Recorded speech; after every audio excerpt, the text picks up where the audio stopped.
Angeles has become for culture, they want to connect with us. Would you keep surfing in Tahiti or Zuma, dude? Hey, can you do it right? Malibu. They're doing it in Malibu. No, we're going to do it. Well, we've got a couple choices: Hermosa Beach or Trestles. The waves aren't great in Southern California in the summer. Yeah. Keep it in Tahiti, and I volunteer. And St. Joe, right? I won't make any jokes about Americans' foreign policy, but if we take over Tahiti, I guess I could do it in French Polynesia. How spread out do you think you're going to do it? Because the one thing about this Olympics is, basketball is 2.5 hours away. Right. Equestrian's at Versailles, which is an unbelievable place, but it takes a while to get to. Yeah. Even just getting from one event to another that's in Paris you can't really do more than 1 or 2 sports in a day. So we have a different model. About 85% of our events are within 30 kilometers of each other, from Long Beach to the Valley, and it's a pretty tight radius with lots of events in concentrated locations. And then we will have other events in other places, just like they have at every Games. People don't pay attention, but there's no sailing in Paris, so sailing's in Marseille. We can sail in Long Beach, so that's an advantage. We're going to do softball and canoe kayak in Oklahoma City. So we're going to take advantage of all the best things, because those are the things that 40 years ago people got in trouble building those venues. Right. And the IOC now understands they got to be much more flexible. And what about the security perimeter? Here they have to do security at each venue. It's such a. But if you can do it in 1 or 2 places, it changes the whole economics of that match. It does. It's the one thing the federal government is responsible for and delivers. We have our national special security exemption 3 years earlier than any event in the history of America. It points to the scale and the complexity of this, and we are well deep into our planning for that. Casey Wasserman, we wish you a lot of luck. Becky, thank you. Appreciate it. She got the hat. Got the hat. Oahu, North Shore. Oahu. Except only in the winter there are waves in the North Shore. Oh. Really? See? Only a surfer would. Appreciate it. Thanks, Casey. Coming up, Coca-Cola CEO James Quincy joins us on set right here in Paris. Squawk Box coming right back.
50% off. Still to come this morning, Coca-Cola CEO James Quincy on the strength of the consumer right now, at least from where he's sitting. Also, we'll talk about inflation and why his company is still a major sponsor of the Olympics nearly a century after signing its first deal with the Games. We'll talk with him right after this. When we come back, we're going to dive into the business behind the Olympics when we return live from Paris.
Oh, I gotta get my coffee going. Shit, Jim.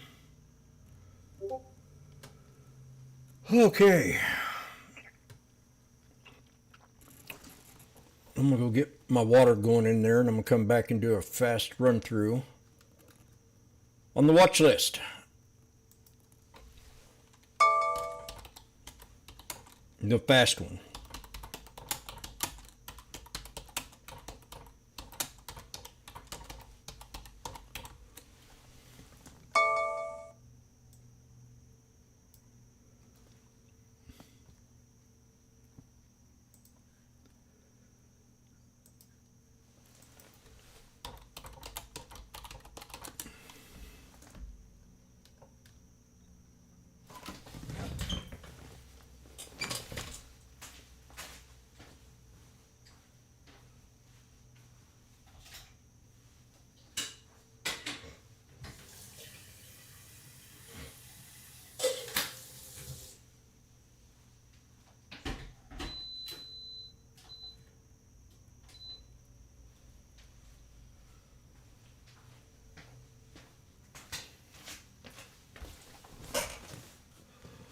Oh, my papa, to me he was so beautiful. Oh, my papa.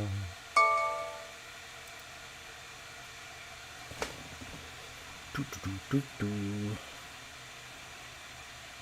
La, la, la, la, la.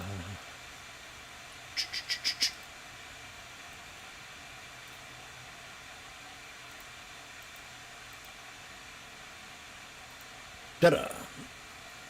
Ladies and gentlemen, goodbye. Does anybody pay attention to the Olympics? Not since they got political. I don't. Sick and tired of socialism. And James, it is a pleasure to see you here. Thank you. Great to be here. All right, well, let's talk about what this means. I mean, you're the longest corporate sponsor of the Olympics. You guys are everywhere. We don't care about the Olympics, you idiots.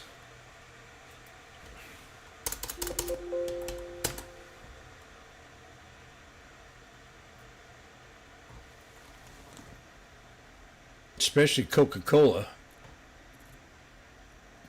Try to pour Coca-Cola over your battery. See what happens. It screws your guts up.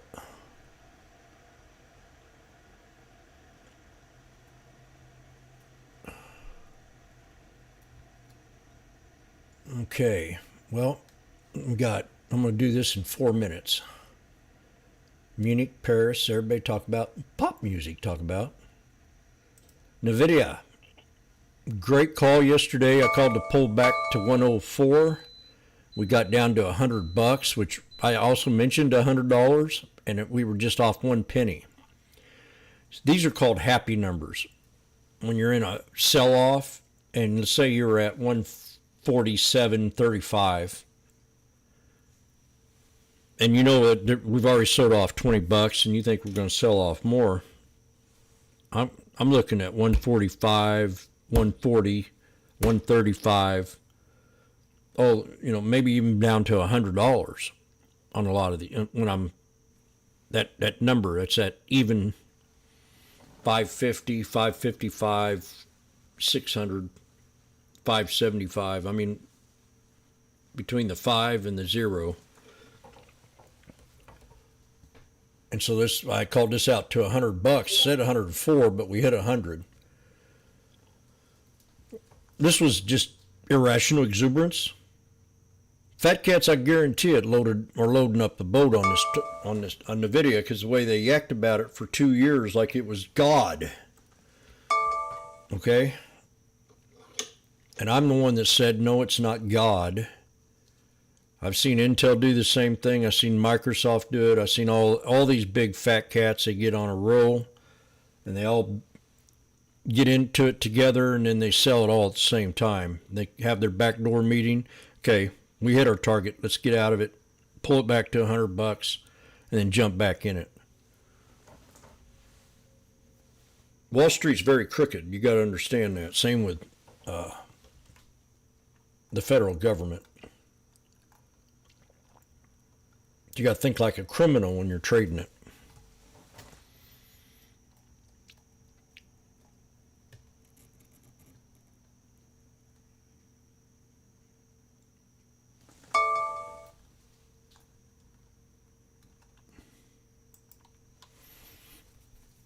AMD popped yesterday off my 135.48.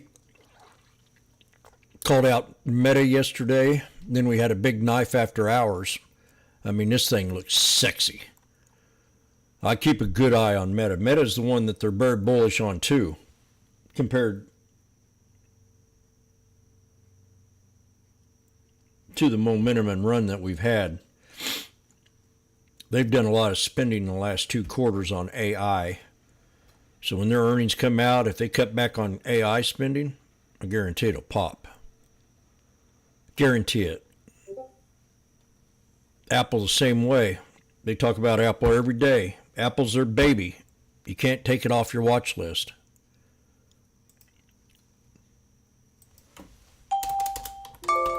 These stocks are tradable right now because they're cheap.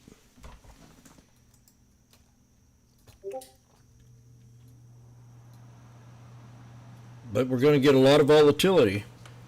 I think we're going to have green Thursday and Friday, or flat Thursday and maybe a green Friday, or vice versa. I'm expecting a pullback on this pop. And I got support channel at, where is that support channel? Okay, my time's up, but I'm going to continue with the SPY here. So we pulled up the 1 hour chart. I called this out yesterday at a double bottom. This was a great trade for me yesterday. And it run up, and then we're at the 200 SMA. That's a pivot point area. Pivot point, pivot point, pivot point. This is the 3rd time we've hit it since the snake. So this is called an overhead resistance.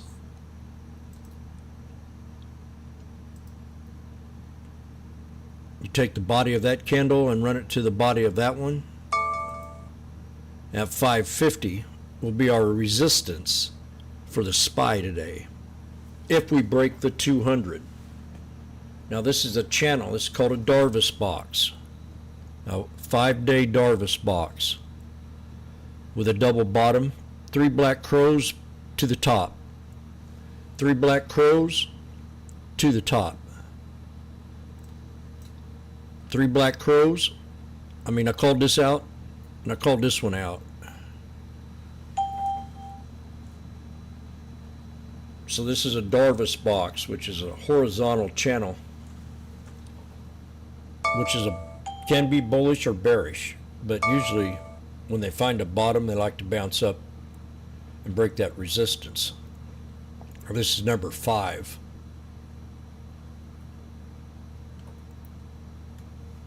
So be in the now. You got pow. We could have a possibility of moving back up. Depends on his the way he communicates, and he's not a very good communicator. Not at all.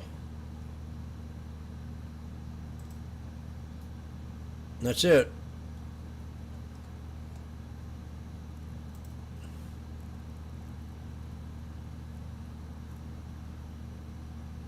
But it's like when I come in here and I sit down in the morning, it's like any kind of game, sports event, if you're an athlete.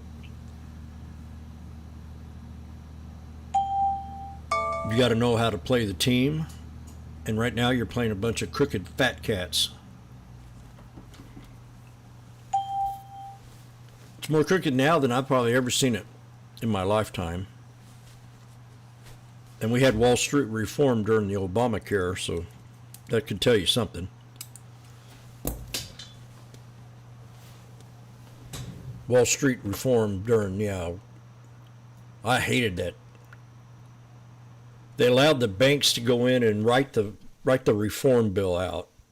And to me, that was the worst thing you could have done.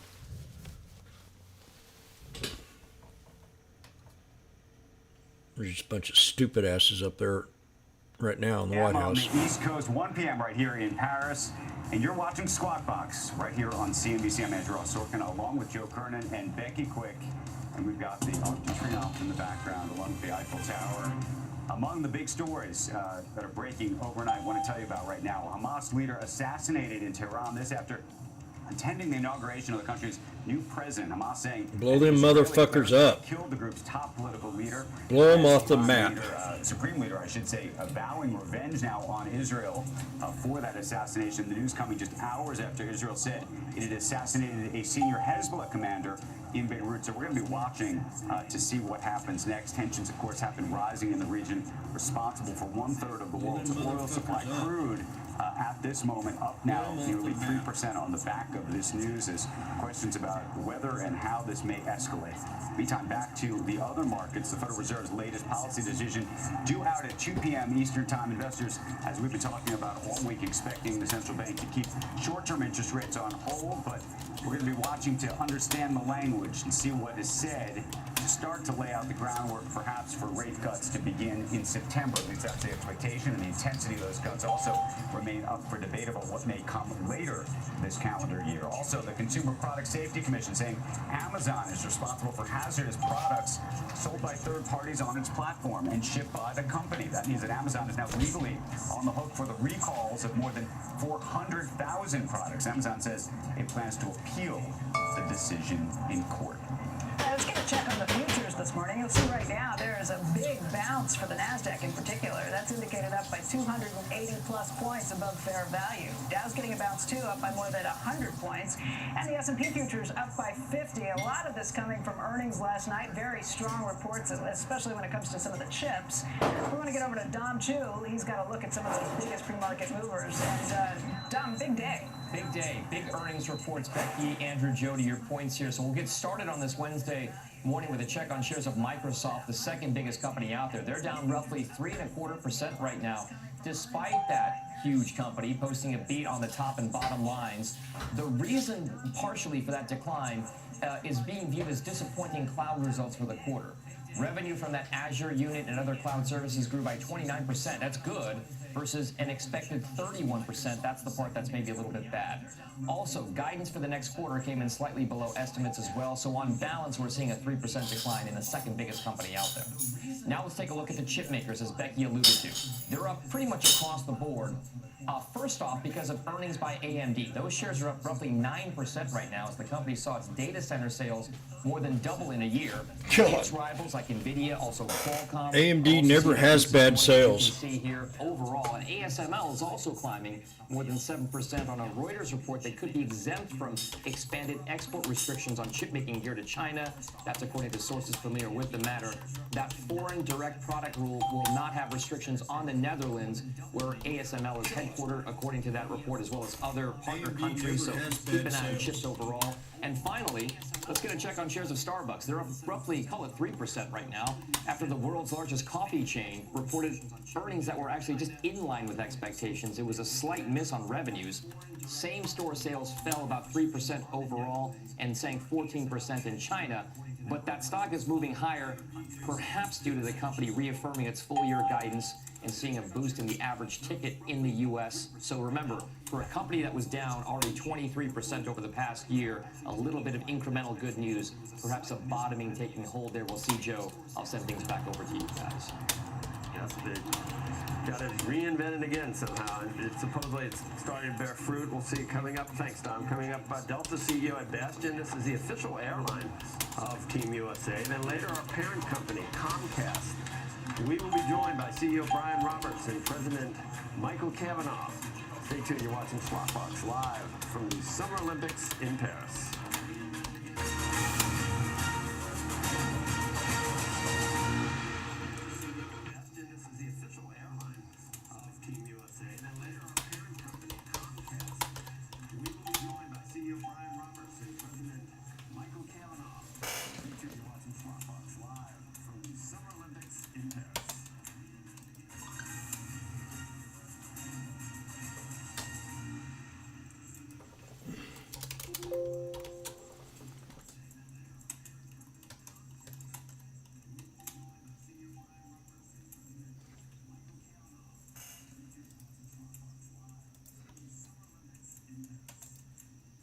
Oh, I got my thing on. That probably help. Sorry about that, YouTubers.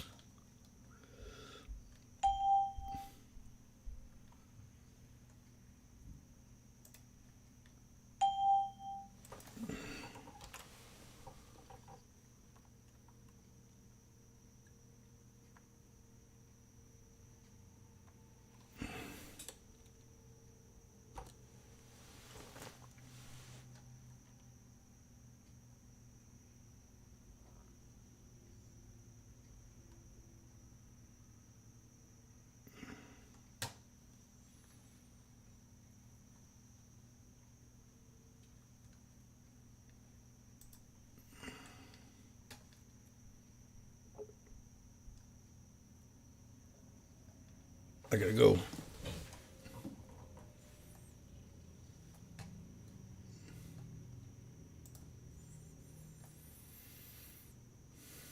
TSM had some good news yesterday. I mean, or day before yesterday. I called this one out. Double topped. This watch list, they're all great companies. They have cash. And anytime we get a good sell-off or a good pullback, I'm on them. I mean, I love this watch list. I can make 6 or 7 trades on it a day.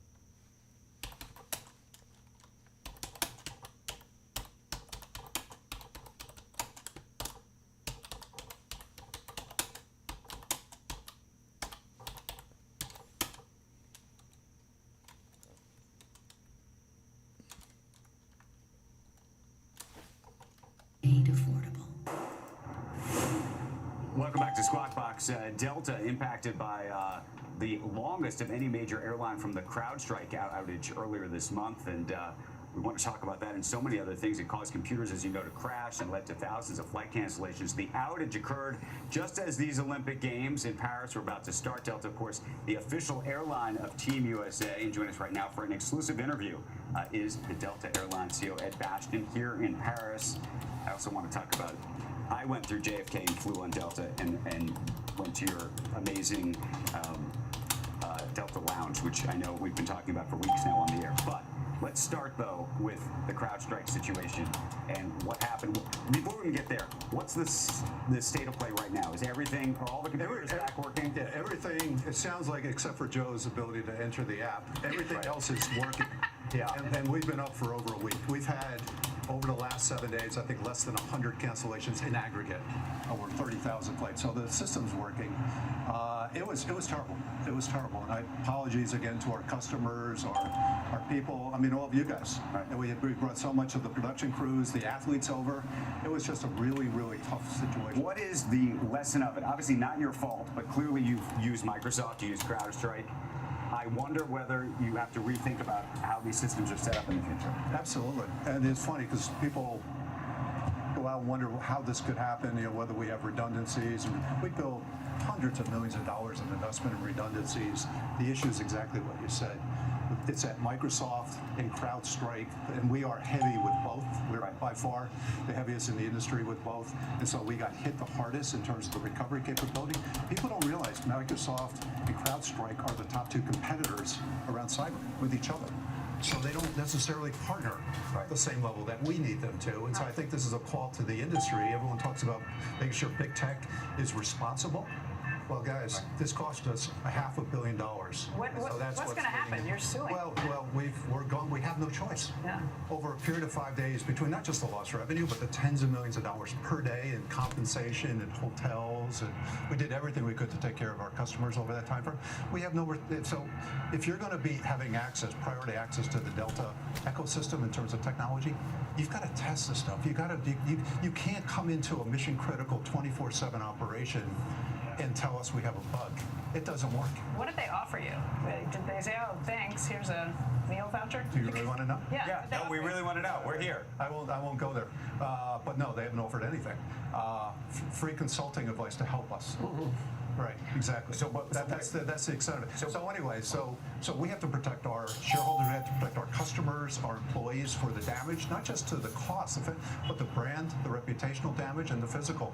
But does that mean using 5 different companies in the future for this? Does that mean using one company for them? Well, it's been a wake-up call for me because we have issues regularly in this space, and I think part of the issue, to be honest with you guys, is you look at these crazy valuation a lot of these tech companies trade at, multiples, double-digit multiples of future revenues. Right.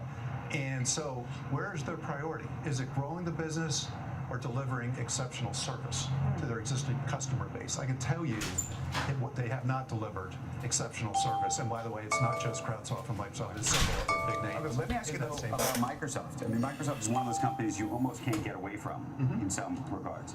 Is there any rethink about how to use them or not? Goddamn, I got the wrong one on there. My sense is they're probably the most fragile platform within that space. You think Microsoft is the most fragile? When was the last time you heard about a big outage at Apple? Right. Very infrequent. Now the question is that in part because they don't have as much corporate business? Listen, they have our business. I mean, we're primarily a Microsoft shop, and I've got tremendous respect for Microsoft, and Satya, I think, has done a tremendous team. But again, they're building the future, and they have to make sure they fortify the current. They're always building the Right now, future. is there like a 45 or 60 or 100-day program? It's a non-stop. No, we're internal. Well, the question you just raised in terms of how do you rethink the fortification, we thought we had the best between Microsoft and CrowdStrike. In fact, they're integrated. That's what caused a lot of the slowdown, is because it was hard to kind of decouple them, to unencrypt. Right. We had 40,000 servers that we physically had to go touch and reset, and they didn't all come back on the way they left when they went off, because they're not scheduled to go off. If you read, as you know, I'm sure you've read the terms of service on these agreements. They have almost every out in the world to suggest that they are not liable for anything unless it's like gross negligence. And so the question, and I'm sure you probably signed your life away even on gross negligence, frankly, the way some of these things are written. contractually, what do you think is going to happen? Because it's not just you who's going after them. By the way, $500 million will wipe out a company like this. Yeah, well, we're not looking to wipe them out, but we're looking to make certain that we get compensated, Right. however they decide to, for what they cost us. Okay, I'll be back. Let's have a good day. $1 in 5 days. Let me ask you one other just related question, because we talked about this Delta One Oh, here, experience, I thought. which I had the opportunity to go to. I was at JFK. It was pretty cool. How expensive is that for you to do, and how can you replicate that around the world? Is that more important than what's on the plane? How do you think about the different dynamics here? Well, the challenges in our industry historically has been seen as a commodity. As an industry broadly, over the last couple decades, Delta has looked to differentiate itself, its people, its service, the quality of what we deliver. The only way we can do that is make sure we're leading with our front foot on premium and having a higher end opportunity for people to buy up. Our industry, demand is crazy. We've never seen demand at this level. You see it here. It's everywhere. But the lower end is having a challenge. The economy. People are so much more price conscious. A lot more price. They're on kayak and they don't care whether it's Delta or. Well, that's how value used to be ascribed to in our industry, was price. Whoever got me the lowest price was seen as the value producer. Today, value has shifted to the quality of the experience, and that's where Delta's winning, and that's where we're going to continue to lead. Hey, Bastian, thank you for coming in. Thank you. It's nice to see you here in Paris. Thank you. Good. Oh, when we come back, the U.S. women's gymnastics team dominating the competition last night to bring home the gold. Up next, we will talk to someone who knows that story well, the former captain of the U.S. women's Olympic gymnastics team. Stay tuned. Squawk Box will be right back.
back to Squawk Box this morning. We are live at the Summer Olympics here in Paris, and athletes using social media more than ever. Check out this video that has gone viral. Everybody wants to know what I would do if I didn't win. I guess we'll never know.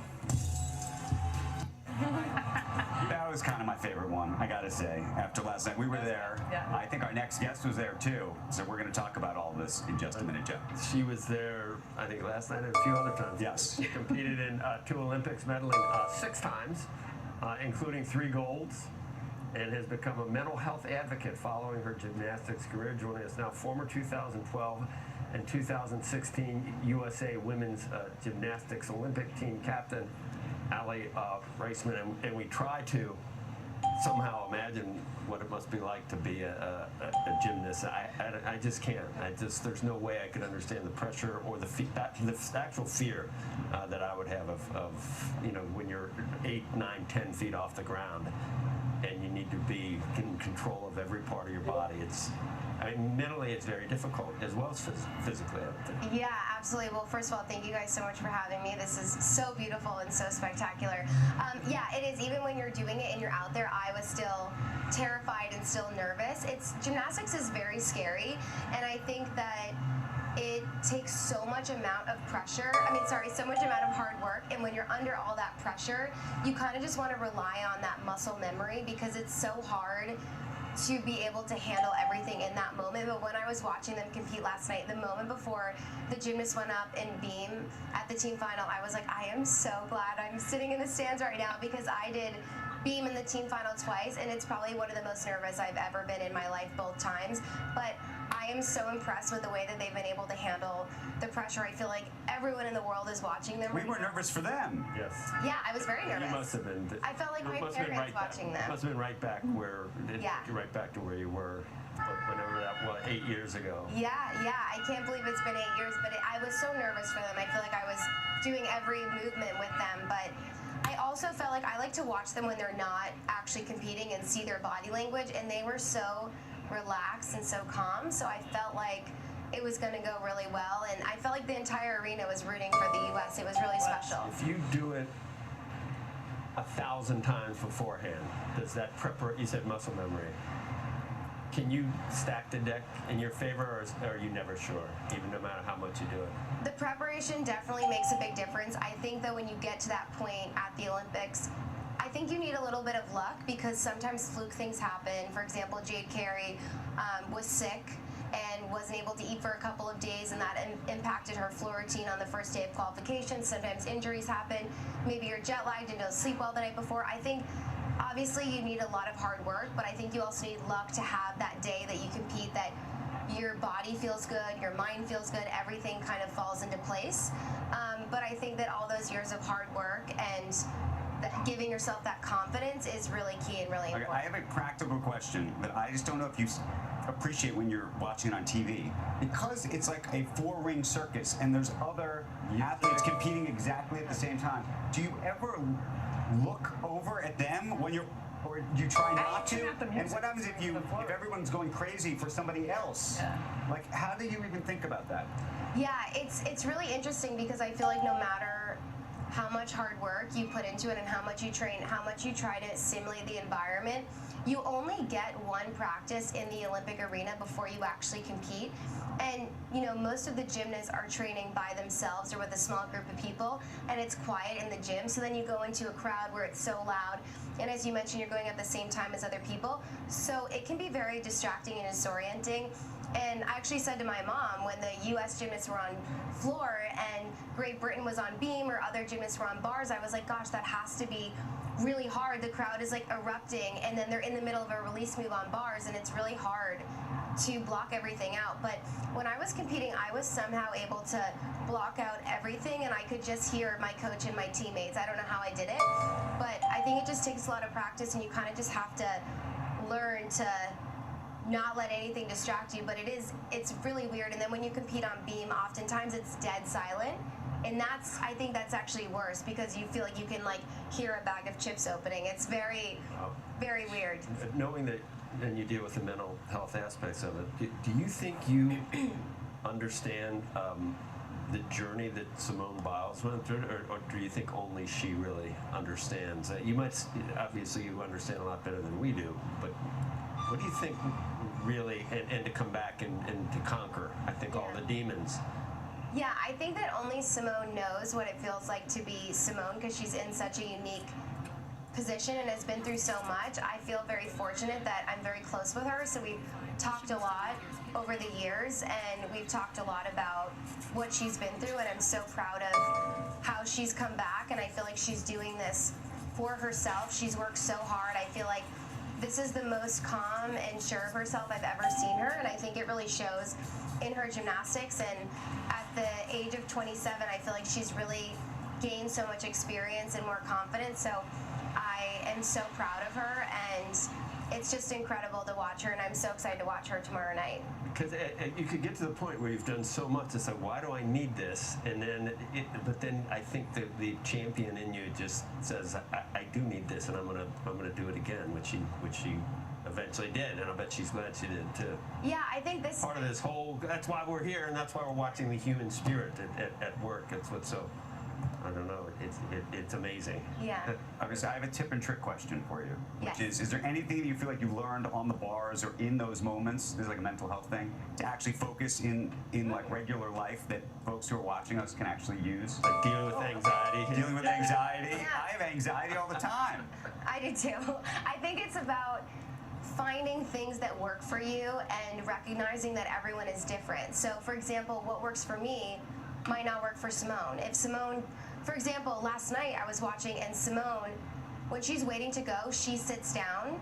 And for me, I was telling my mom, I'm the opposite. I like to pace, I like to move around, I like to stretch and keep my body warm. We're all different, and so what works for like your colleague or your friend might not work for you, so you have to figure out what works for you, and it's not one size fits all, just as mental health isn't one size fits all. So I think it's about obviously having the support system and asking people for tips and advice, but then taking the time to reflect and figure out how to navigate that yourself, because we're all different. Thank you. I bet you get some pretty good seats, don't you?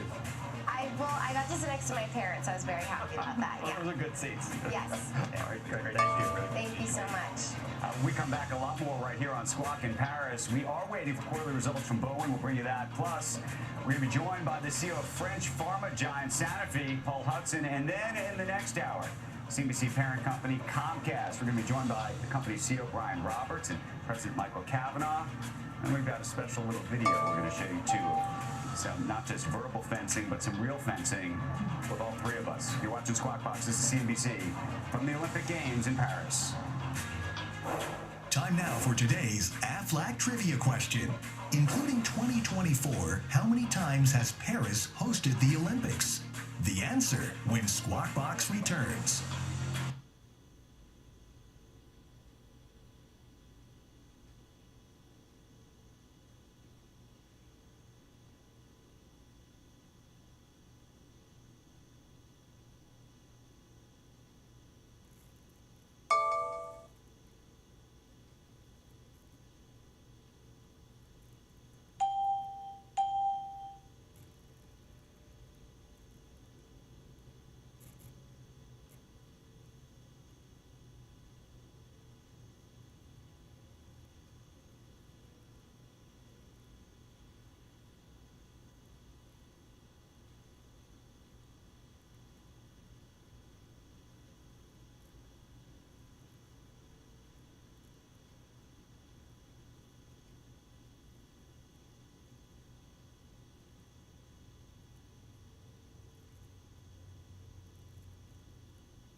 insurance.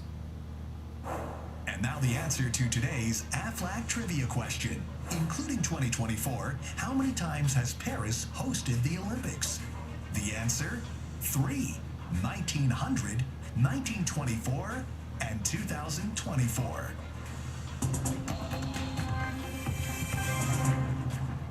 Boeing's quarterly results just out literally moments ago. I want to get straight over to Phil LeBeau, who joins us now with those numbers. Phil. Andrew, as expected, because it was such an ugly quarter with so many things going on, this is a wide miss on the top and the bottom line by Boeing in the second quarter, losing $2.90 a share. The street was expecting a loss of $1.97. Revenue coming in shy of expectations at $16.87 billion, expected to be $17.23 billion. Negative free cash flow of negative $4.3 billion. Q2 operating margin negative 8.3%. Defense charges totaling, we're not going to go through all of them individually, totaling $1 billion, including for Air Force One, the new one coming up, as well as Starliner. They also are taking a $244 million charge for the DOJ fine that they agreed to relative to the 737 MAX deferred prosecution agreement.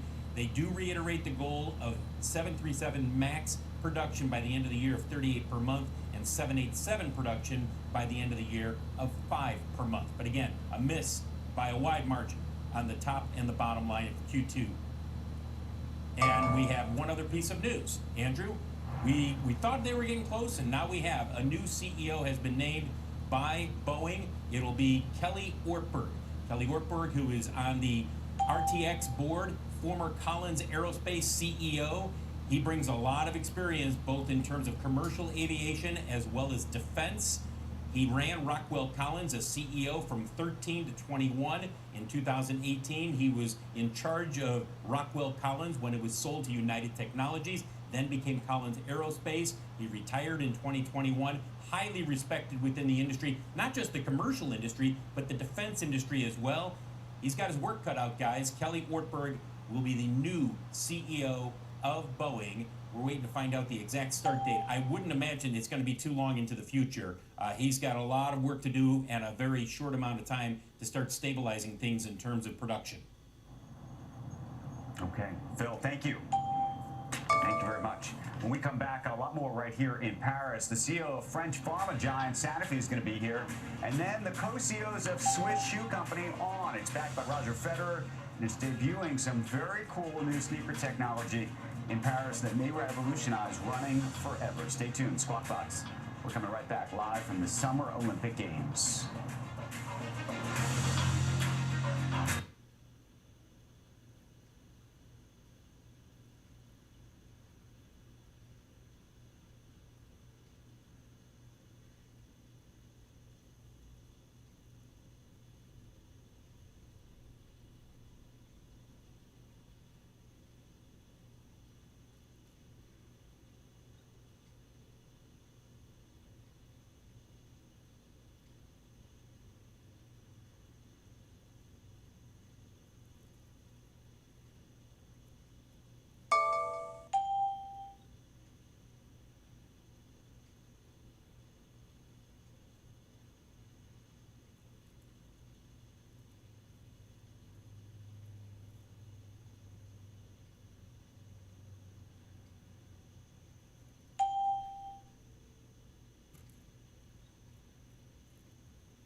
Welcome back, everybody. Joining us right now in Paris is Paul Hudson. He's the CEO of French pharmaceutical giant Sanofi, which is based right here in Paris.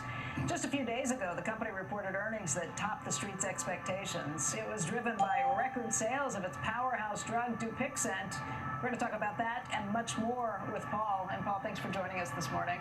Thank you. I'm delighted to be here in my home city. Yeah, tough commute coming over? About 30 meters to get to where you are, so thank you for making the effort. Yeah, thank you for being here. Before we get to Dupixent and some of the things you have going on the business front, why don't we just talk about how you are a sponsor of not just the Olympics, but the Paralympics here too. You all hosted the great, magnificent metal horse that kind of ran down the Seine. How does that work? How'd you get involved with this? Is it just because it's here in Paris? Well, we wanted to be involved with something iconic that would be memorable. It's 100 years since the Olympics were, and it could be some time again, let's be clear. So we wanted something iconic. So we worked with Tony Estanguet, the president of the French Olympic Association, to do something. And he said, what about collaborating with the horse? And we're like, absolutely. And we didn't really know how it was going to play out. Of course, you don't know. And then once it started riding down the Seine and everybody's sort of jaw dropped, we're delighted. And we'll make it available at our office, and we'll also make it available in a museum or something in Paris so that everybody gets to enjoy it. That's pretty cool, watching that and seeing what comes of it. Let's talk some business. You were out with earnings. Dupixent has been, I think what you've called it is basically a miracle drug and a once-in-a-lifetime opportunity as a drug maker to have something like this put forth. I mean, it just keeps going on. Remember, it stands on the shoulders of almost 1 million patients whose lives have been transformed by taking it. People who really were struggling and now have a real option. And we're about to break new ground again. We go into COPD. It's approved in Europe. We hope in early fall it'll be approved in the US. And there's so many people, third largest killer, COPD. We have a chance to change their lives. So Dupixent powers on. The business powers on. And it's not a steroid. This is something that works by shutting down some of the proteins that cause inflammation. Inflammation, obviously, we're learning more and more about it and how it's connected to so many different diseases. So that's kind of where you see it as yeah, you're well informed. I mean, it's a very specific targeted mechanism, so that's why it's got such an incredible safety profile and such targeted efficacy. So it's transformational. You know, it's one of the things that's driving the turnaround in the organization. We're really modernizing. Q2 results you mentioned, we were up 10%. We were ahead on EPS. You know, we're really making a huge amount of progress on the pipeline. Everybody's feeling very good. And we decided, by the way, back in 2021 to sponsor the Olympics here in Paris because we felt the timing with the transformation of the journey, the celebration, engagement, the commitment to health and global wellness would be perfect for us. It's turned out to be exactly that.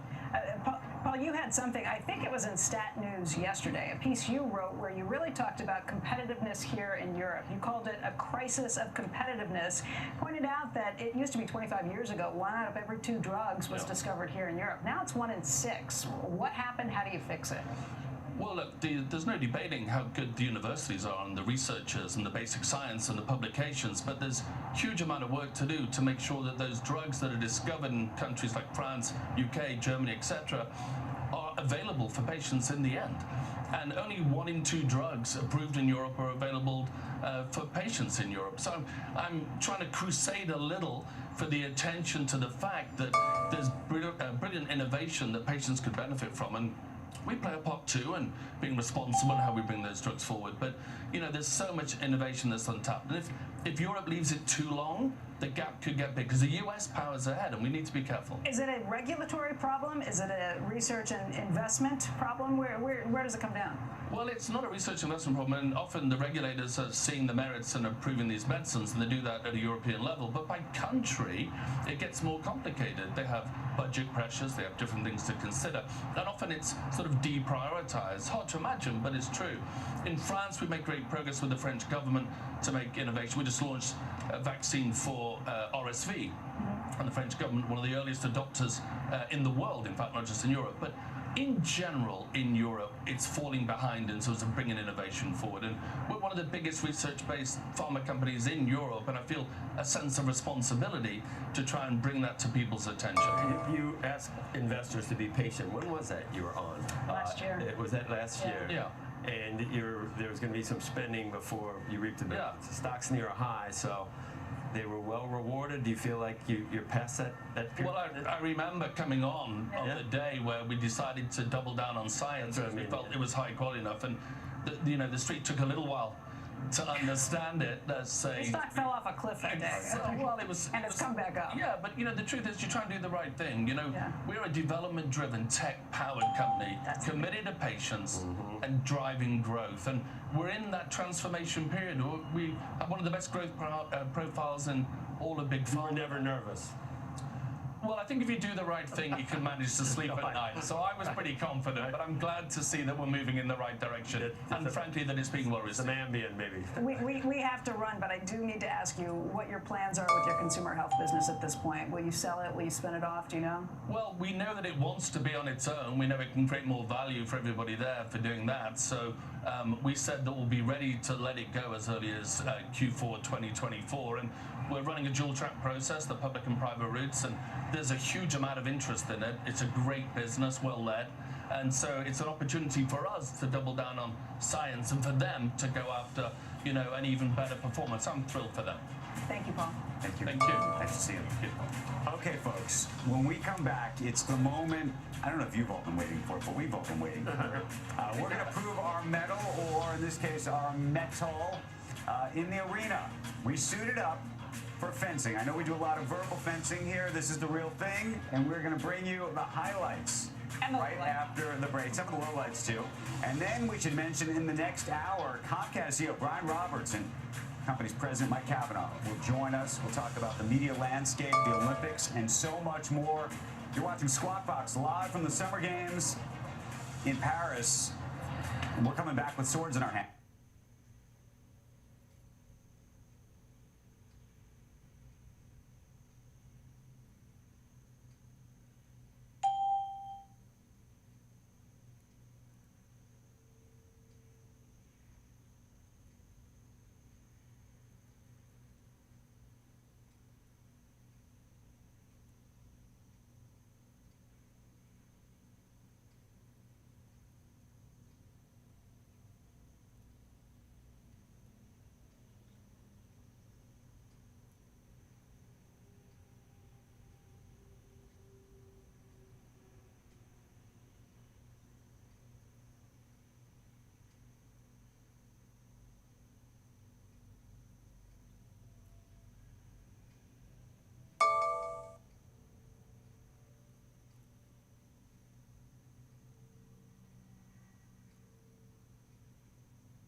Made affordable.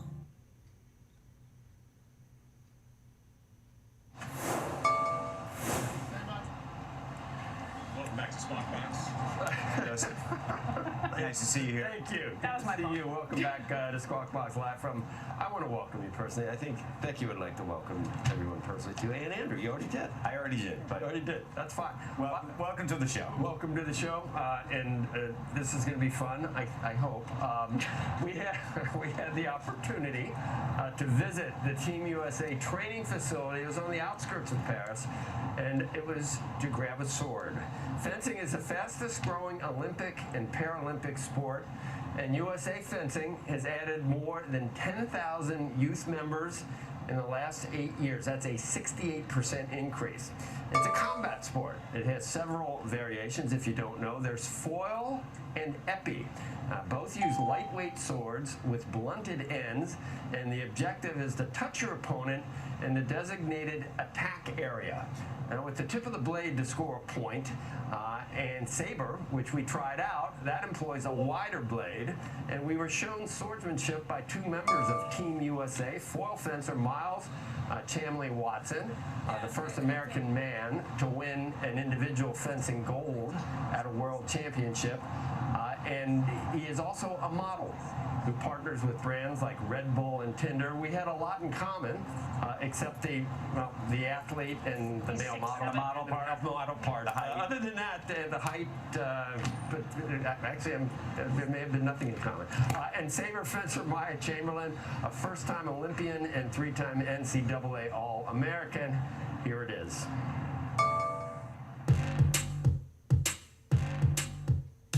I fenced years ago. Those are socks. I did it, and it's a backward zipper.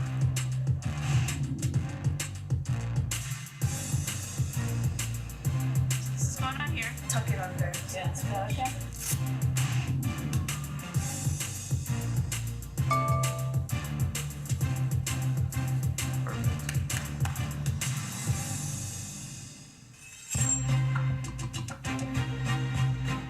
Okay, allez. Halt. It's her attack because she took the blade and then she hit you. Okay, allez.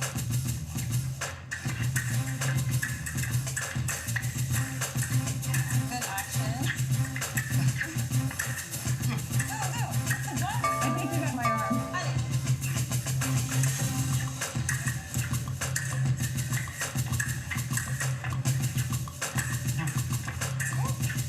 Go for the head. Okay.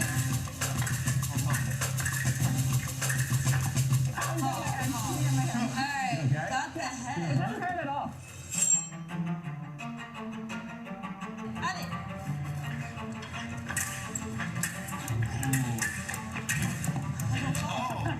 This time, You got my arm. I felt it here. allez.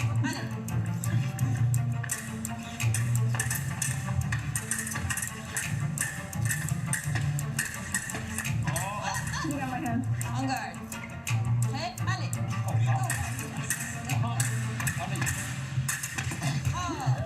I think that was a parry repulse. Good touch. I'm not touching, man.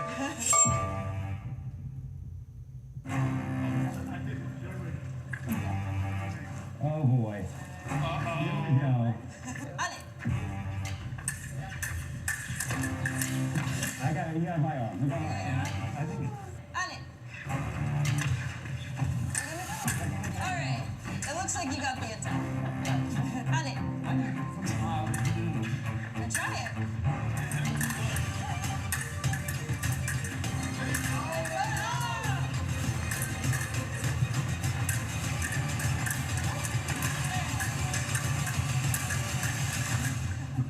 You guys actually look really good. You guys, the form actually looks very nice. Okay, so do you guys want to like rate us here, rank us? 10 out of 10. 10 out I of like 10? the action. I like the energy. Really?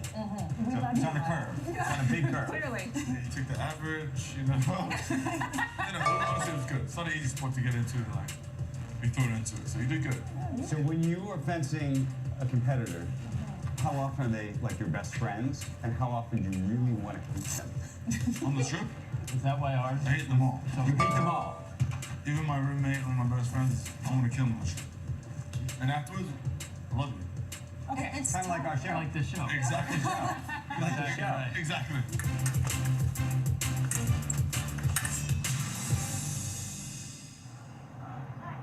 And Maya Chamberlain, she competes in women's team saber. August 3rd miles, Chamberlain Watson competes August 4th, and we'll probably never do it again. And I think we could get better than what we were. Would you like to practice? I think we can practice in the city. I think we could get. Would you like to There's a try? fencing club in New York City. We could practice after the show every Would day. you like to try the other style? So when I was a kid, I did I fenced with the foil. With the Wait a foil. We were using the saber. You didn't disclose that. You've had experience fencing As before? a younger man. Ringer. As a younger man. We should say, look, Miles and Maya each had their own really cool individual stories for how they got into these sports. Miles got in trouble as a kid in school, and this was his punishment. He had to choose a sport to pick up, badminton, maybe fencing. He liked the idea of a sword, so he took He to did, fencing. yeah. He got great at it. Yeah. Look at his knuckles. Every one of his fingers have been broken, huge knuckles.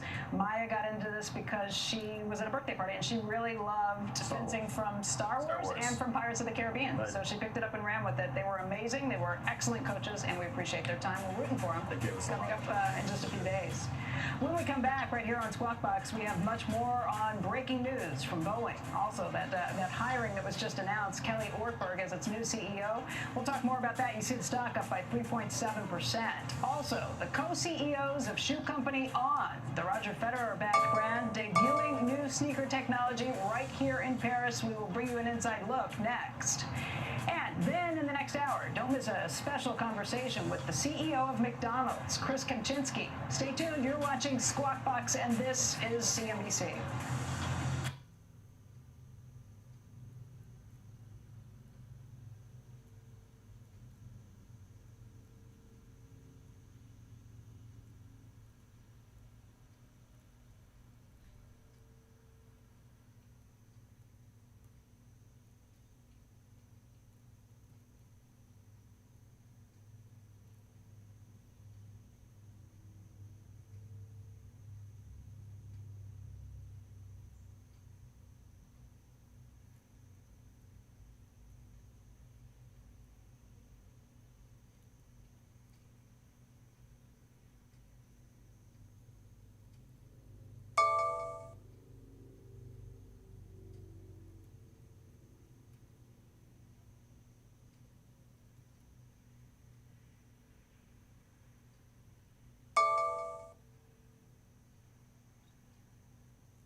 Welcome back to Squawk Box this morning, live in Paris at the Olympic Games. And Swiss shoe company On, which is backed by Roger Federer, debuting a new sneaker technology here in Paris. It's called Light Spray, and it is the talk of the town. It is a revolutionary new manufacturing process that takes only 3 minutes to make each individual shoe. And here in Paris, I spoke with the company's co-founders and co-CEOs, Mark Morer and Martin Hoffman, and asked them how this technology is being used by athletes to compete here in Paris. Here we're looking at our newest light spray innovation. So we're looking at track spikes, which will be run by our 1500-meter athletes mainly. So the milers, as you would say in the US. And then we're looking at the products that will be worn on the marathon track, and the product that has been worn by Helen Obiri when she won a marathon in Boston. Okay, so just take me behind the scenes for a second. How did this happen? And when you first were even told the idea to do something like this, did you think this was crazy? So, no, we seldom think it's crazy. We more think about it in terms of opportunities and dreams. But there was a guy, his name is Johannes, and he was sitting with a gun at Milano Design Fair in Milano and spraying basically what you're seeing here, which is the polymer, on people's hands and feet. And so he told us, my dream is to do that on a last and to create footwear out of it. And so we enabled him, we gathered a team around, and in the end you see the 4 years of work by an amazing team that made this come to life. How do you think about the distinction between performance, which is what this is all about, and the fashion side of this business, which is to say that there are a lot of people who wear On because it looks cool? I mean, this is really a revolution, and it fits right into the DNA of the brand. So we stand for performance, design, and sustainability. So Mark spoke about the performance of the product. It's light, it fits differently. You can really customize it to the athlete. And it's a unique design language. It's a new product in the market, has never been there. And so we can build a new design language for footwear. And then it's extremely sustainable because you reduce basically all the manual manufacturing steps that a traditional footwear manufacturing has. So the carbon emission out of this product is 75% lower than out of a normal product. And it's one material, so we are a step closer to circularity. Where do you see the biggest growth around the world? So the US is the biggest market for us, still growing very, very strongly, so we're happy about that. We see strong growth coming from Japan, Asia Pacific, China doing really well. And what we're really also trying to do is, to have different growth vectors. So we're talking about apparel, which becomes a more important part of the business. We're talking about own retail. So we just opened Champs-Élysées store. We're opening in Chicago. We just opened in Portland. Going to open a third store in New York. So there's different elements that allow us to capture on the growth, and we communicated that we want to double basically the business over the next 2.5 years now, I guess, and that's the journey we're on. Okay, guys, then we got a chance to see how this whole process even works. I don't know if you understand what's happening. They're basically spraying the shoe onto a last. It's all plastic. It's unbelievable. And then I got to try one out. Look at this. So tell us what's happening now. Process starts. We insert the shoe last and the bottom unit to the drawer. The robot grabs the package, bottom unit and last. And so that last is a model of somebody's foot.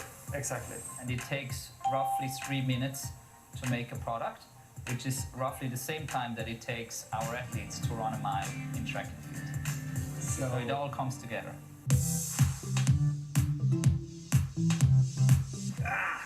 Okay, and it's on. Wow. And do you wear socks? Are you supposed to wear socks when you wear this? Depends on. I personally would not wear socks. If you were running a marathon? Also possible without socks. You're supposed to wear it without socks? It's not supposed. You can decide. So, I know, but you invented it. I would say without socks. Okay, well then people are going to listen to you. Oh my God, they really, can I just say, I mean, you can feel the bounce, right? Yeah. That's incredible. I mean, it's really incredible. If you go back to your conventional shoe, it really feels like Stone Age. Totally. It feels like you're really you're floating. It feels like you're floating. And guys, it really did feel like you're floating. It was the craziest thing. First of all, bounce? yeah, it was first of all, it's got a carbon plate in the foot, So it gives you more spring. You honestly feel like you are on a trampoline. You're like Tigger. You're like on a trampoline. Yeah. But then the shoe, I don't know if I can explain it. It's because it's one piece, it like covers your foot in this way that is somehow so much different and better. Question though. How does your foot breathe when it's covered with no holes or anything? No, it's, you can see how it would work. Okay, but you've got no socks on right now. I hate wearing Yeah, no, this is not that situation. They get sweaty, they get smelly. No, this plastic breathes. It's a very strange. So it's got some. I can't explain it. Okay. I'm just telling you that we're all going to be walking around in shoes. I like the bounce. They'll all be on like this, but I think Nike, everybody's going to try to do this. Flubber. And did you know, by the way, that the on name? Flubber. Did you know what? No, it was. You should use it. On your foot? It's. Did you know the on name was like to turn you on, like turn on, like no, but not sexually? like no. What no, like on. What does that mean? Like you're going, like you're on, like yeah. So if you ever look at the logo, I never knew. I just thought it was for like on an your on feet. button. Oh, I thought it was for on your feet. No, it was like an on button, like you're going on. Okay. You're on.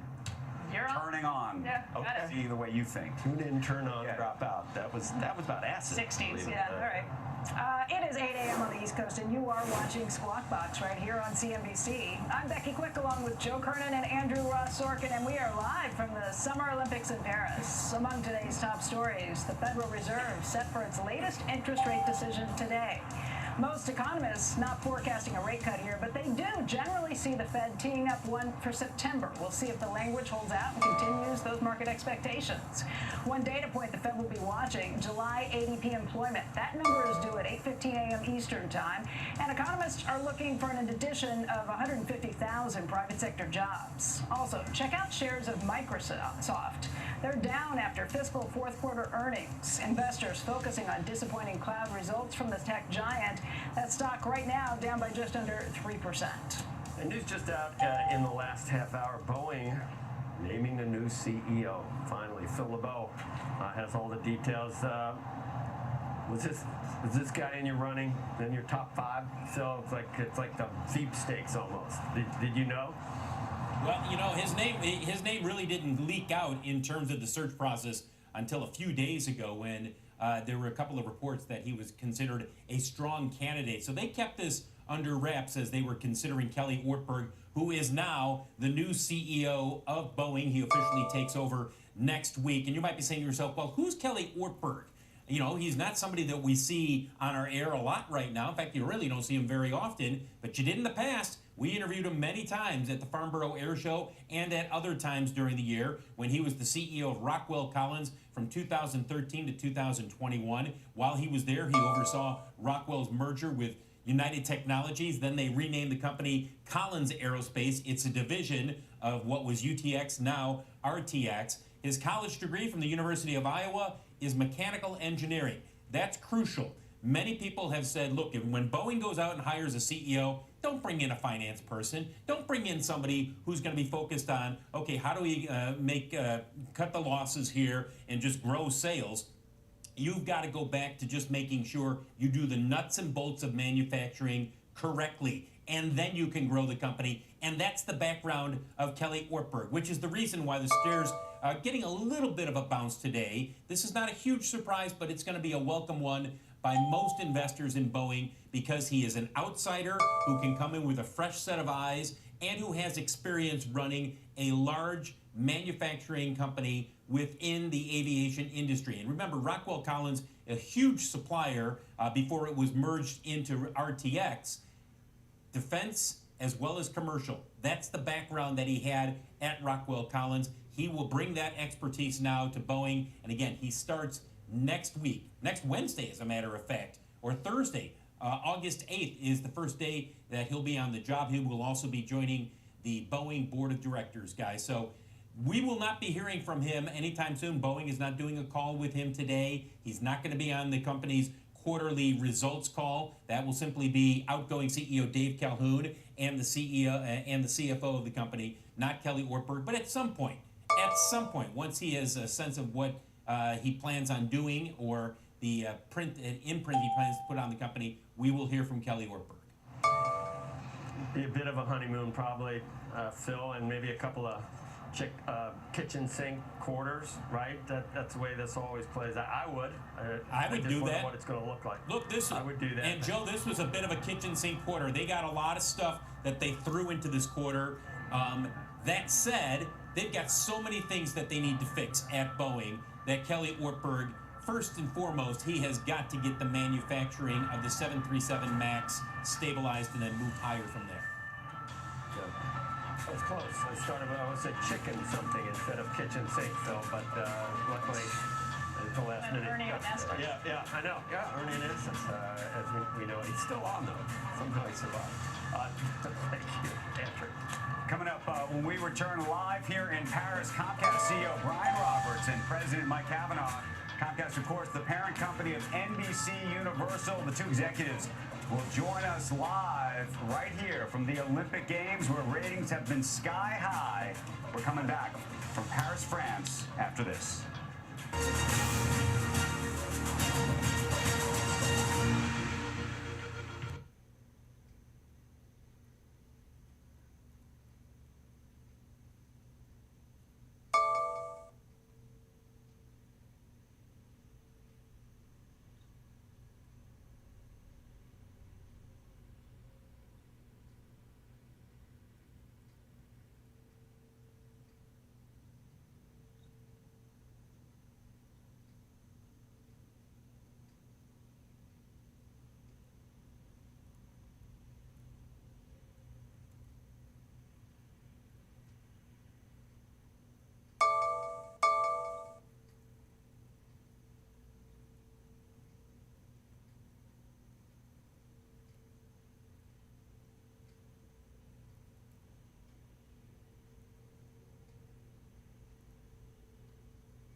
Left here going on.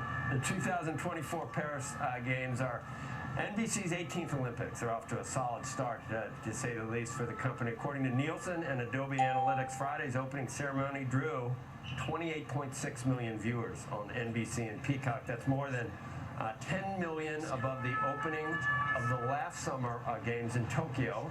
On Sunday, more than 41 million people watch the athletes compete. Here now on our Paris set, Brian Roberts, Chairman and CEO of Comcast, the parent of NBC Universal and NBC, and Mike Cavanaugh, Comcast President. They give medals out here, as you guys know, but I'm thinking trophies and I'm thinking trophy properties. is there anything close to this, Brian, as far as there's nothing. It's This is just magnificent, and what a and then in Paris, it's not bad here. it's like 2 weeks of having a Super Bowl almost in terms of, but also in terms of how hard it is to do well. So it's definitely unique. It's one of the proudest moments, I think, since we've owned NBC Universal. The Olympics really done perfectly. You reimagine our society. It's the whole world coming together, putting their arms down, trying to celebrate the incredible personal achievements, team achievements, and French government, President Macron, they welcomed this whole operation that we have, 3,000 people working to bring this broadcast, Peacock, Xfinity, NBC, all working together.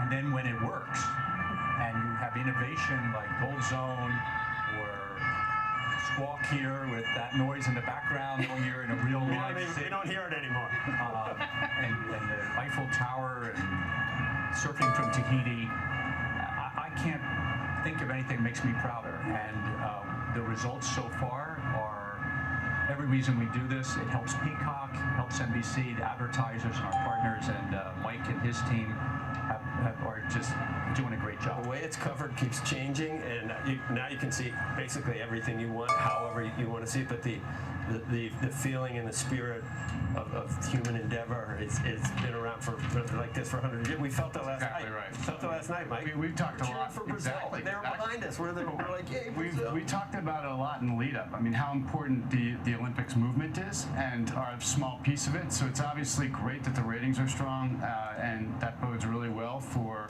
looking ahead to Los Angeles, clearly, and then beyond. But I think it celebrates, competition. It celebrates a lot of the great virtues. And being at a couple of the venues and just watching, competitors, acknowledging each other, stepping up to the podiums from countries that are at odds with each other. It's, we all had it growing up. It was much more of, what the Olympic spirit was all about. So being part of recharging it, which clearly these games are doing, is such a great thing for our company. Games, though. I mean, part of it is the backdrop, but there's something else going on, because you can go and look at, where we were in Rio or Pyeongchang. Obviously, Tokyo was tough given the pandemic. But what do you think it is about this and this moment? Well, go ahead. Well, first of all, let's start with it's Paris, and as the most coveted city in the world to come visit.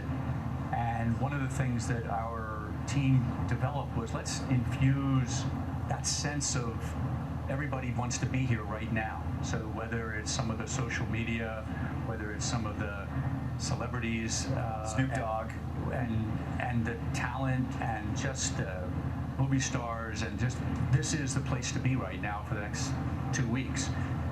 I think the team and the spirit of our USA country wanting to pull together at a time when we've been pulled apart is really important. And then that opening ceremony just captured it, the imagination of coming down the Seine, coming in by boat. We've never seen anything like that before. And that's what makes the Olympics the Olympics. And as Mike said, doing it unlike anybody else. The French, my hat's off on them. They're doing a fabulous job. You remember I think if I could add, Joe, to your, where you started the question, it's our company, that what we believe is the strategy for us in a world that's changing in media. Marrying NBC broadcast, Mike Tirico, prime time, while it's, late prime time and a lot has happened, there's been tremendous viewing all through the day, because we've got so many hours available on traditional linear television across all of our properties all day long on NBC. And then at Peacock on the other side, both sides, both linear and streaming, and on the streaming side, you got 7,000 hours. You can see everything. And we've got Gold Zone now, which has been a viral hit, back in the States of people. We've had 10 boxes up on the screen, and they're doing the whip around and getting jazzed about really anything Olympics. All these people are going for gold medals, and it doesn't matter the sport if you know the story. We do such good at storytelling, you get into anything. But Mike, I think that's a big part of the story and what we're seeing kind of develop from here. A lot of the guests that we've had this week have been people like Alexis Ohanian, who's trying to lift up women's track and field, and same story from Michael Johnson. Just this idea that these are incredible sports that get ignored in between, but what's happening is as you have all the streaming things taking off, people are seeing this is a new market and a new way to reach people. How about that rugby finish yesterday? I didn't know there was a women's. looked like a returning foot. I didn't know that ever happened. Epic kind of moments, exactly to your for a bronze, Becky, yeah. that maybe we haven't fallen in love with that sport all the time, but suddenly you do. And of course, Simone Biles and the comeback story, how the redemption and the spirit, and it's fantastic. Do you remember when you were negotiating to get the long-term deal and content for sports, and now we know about NBA, and we know about what a singular thing can do for Peacock, 38% above last year because you had to get. I mean, these properties are so valuable. Do you look back on that deal we got for the? I work here, but do you look back on that? We all shared that. How did that happen? How did we get that deal for that price? And we were just so in belief that the Olympics matter, and one of the things they do is let you have all technologies. So I always looked at it as our R&D laboratory. We started with every athlete in every sport, but it didn't quite work last time. And the Peacock team has done a fabulous job of making that work. The Xfinity team with the voice remote and the integration being so simple, the sign up. So there's a lot behind the picture quality. On USA, we have a whole new version of high-def TV we're trying out, which improves the quality. But that moment back then was existential when we made the deal with the International Olympic Committee. They've done a great job being partners with us.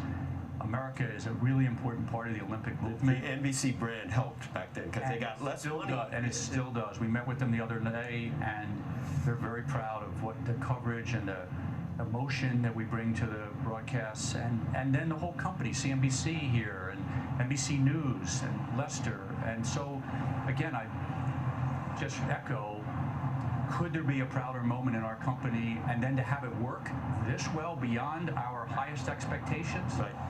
And then Paris. Fantastic. And then Paris. And then, by the way, Which raises the question about just repeating this, because you got Milan coming up next, then you got LA, then after that you're going back, I think, to the French Alps, right? Right. Mm-hmm. So it gets, there's sort of a momentum. Well, I think now the bar is set for a spectacular backdrop here. So we got all our great creators in Hollywood. So when it comes to LA, imagine what LA is going to be able to do to create their version of an open ceremony to stand up to what Paris just did.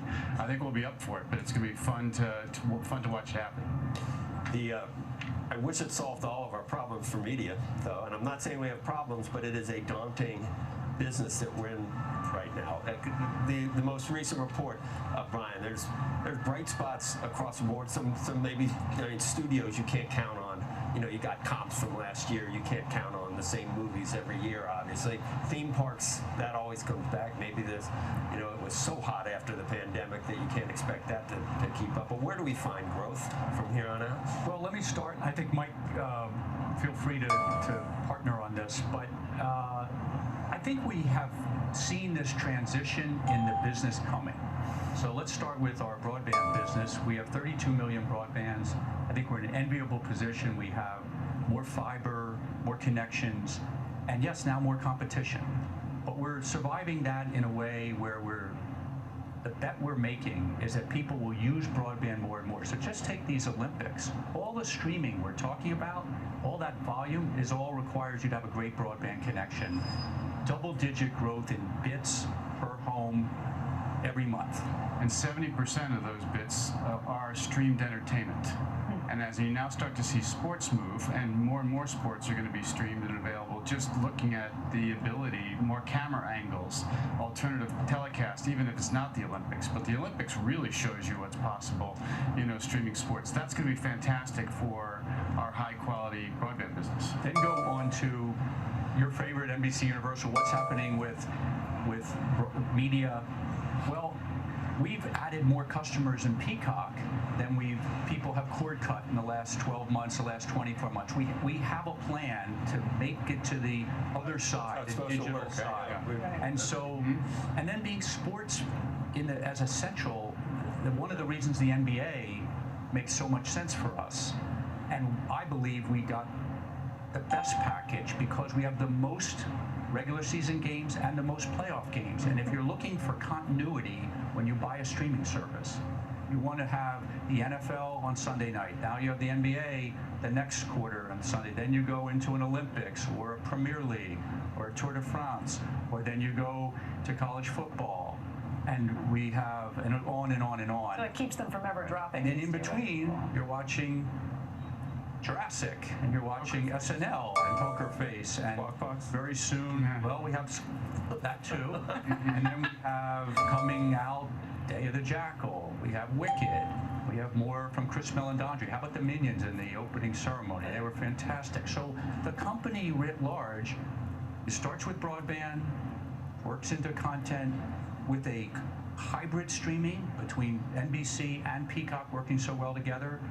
And then, as you mentioned, studios will go up and down, but we have a great team, great forecast. And theme parks, what we would say is we did pull forward demand, but we'll be having a set like this at Epic Universe in Orlando, hopefully next year, and it will speak for itself with Harry Potter to...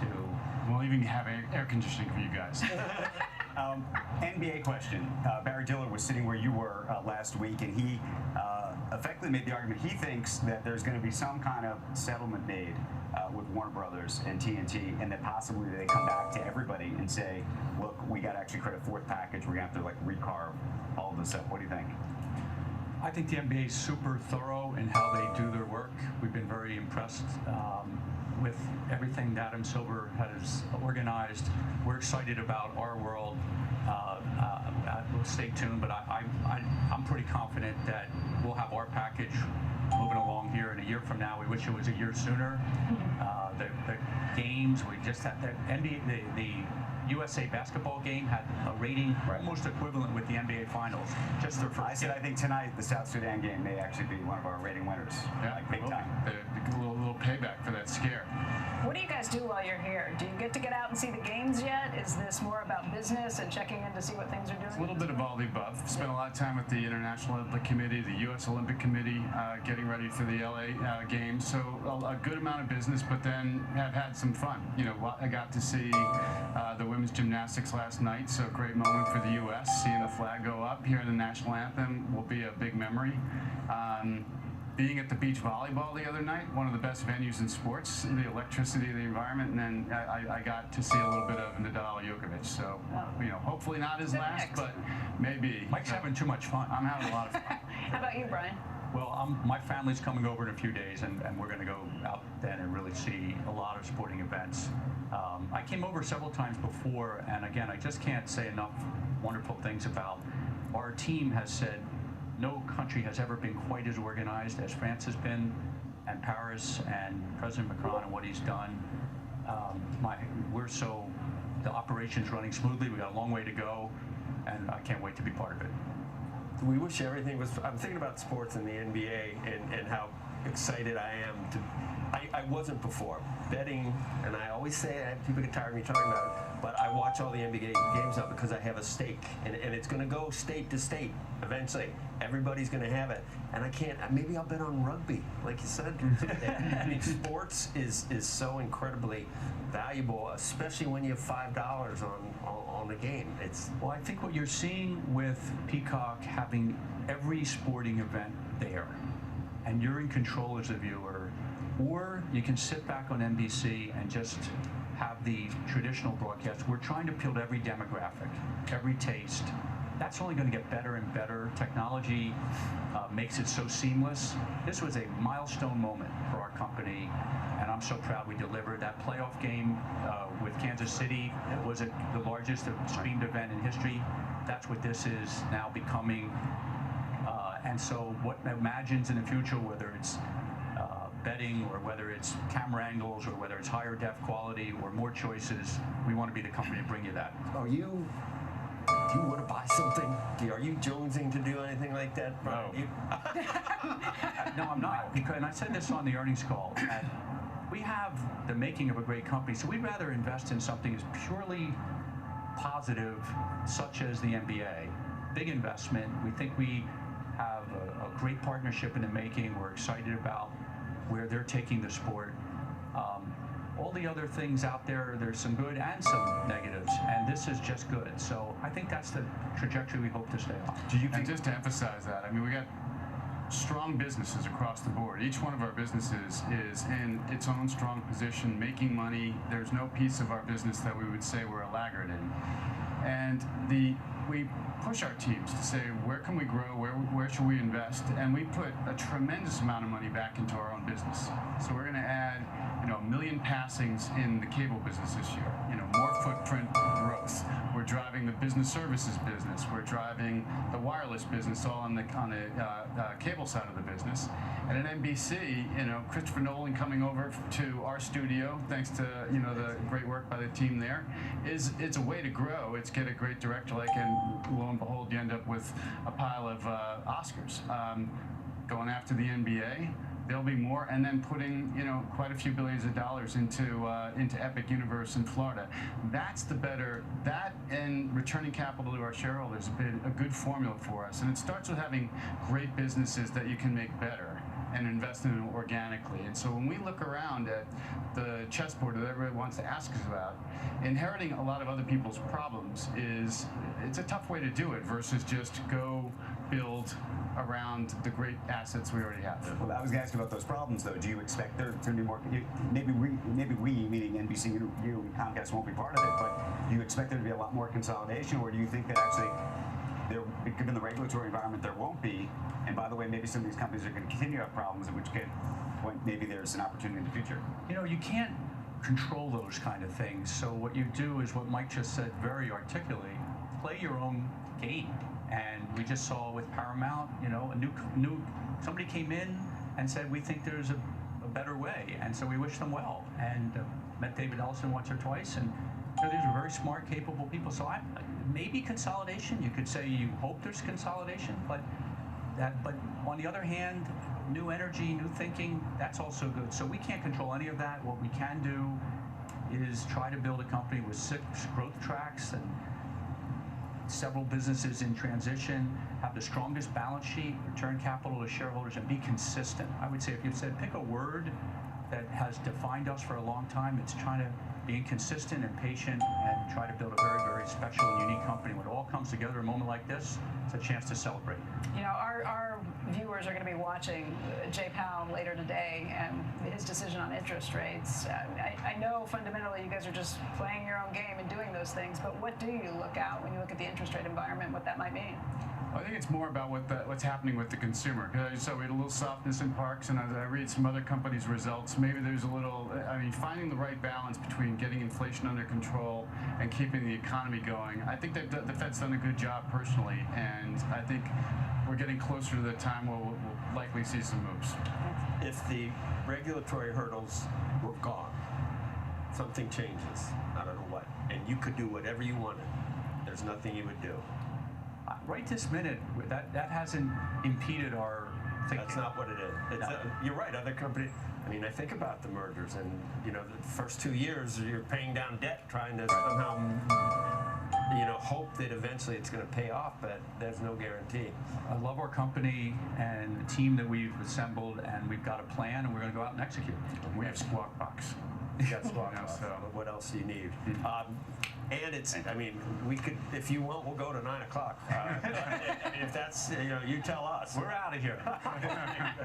Thank you for being here. Thank you, guys. Thanks for all you're doing. And thanks for having us here. It's been fantastic. Stay cool.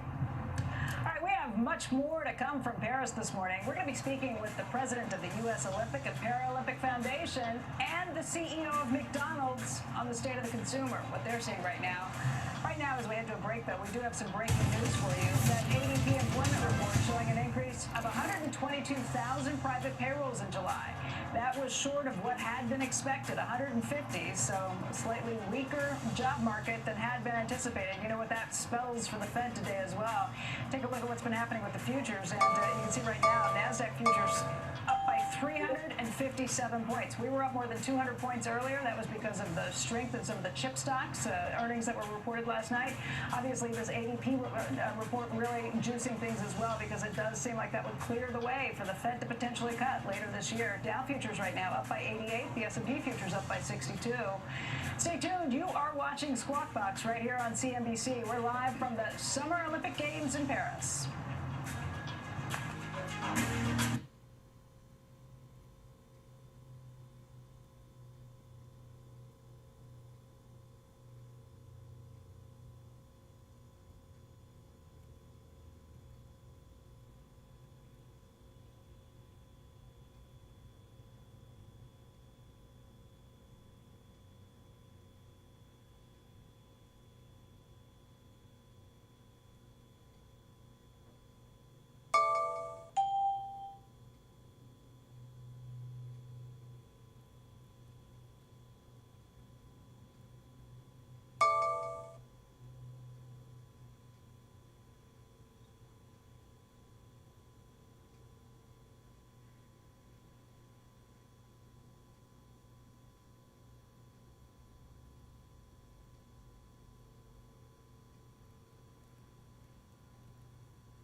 Welcome back to Squawk Box. I'm Dominic Chu with your Morning Movers Edition earnings style.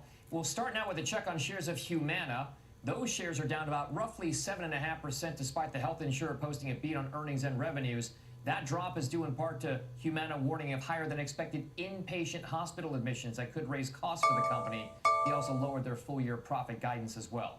Now we'll check on shares of DuPont. They're up right just about 4.5% to almost 5% after the chemicals and materials company behind products ranging from Tyvek building wraps to Kevlar body armor reported a beat on the top and bottom line as well. It said those results were boosted by a recovery in the electronics market and improvements in the water and medical packaging business. The company saw a 14% year-over-year increase in adjusted profits, also raised its net sales and profit outlook for the year. This was, by the way, the first report since DuPont announced plans to separate into 3 different publicly traded companies over the next 1.5 to 2 years. And let's finish by looking at shares of T-Mobile US, up just about 2.5% right now. The telecom company also beat on earnings and revenues. It was helped by better than expected subscriber growth and customers that pay a bill, so-called postpaid. Also, its growth in fixed wireless. They also raised their customer and cash flow guidance for the full year. Those shares up, by the way, over 30% in the last 12 months. So, Andrew, lots of earnings movers. I'll send things back over to you in Paris. Thanks, Tom. Appreciate it. When we come back, the president of the U.S. Olympic and Paralympic Foundation joins us right here on set.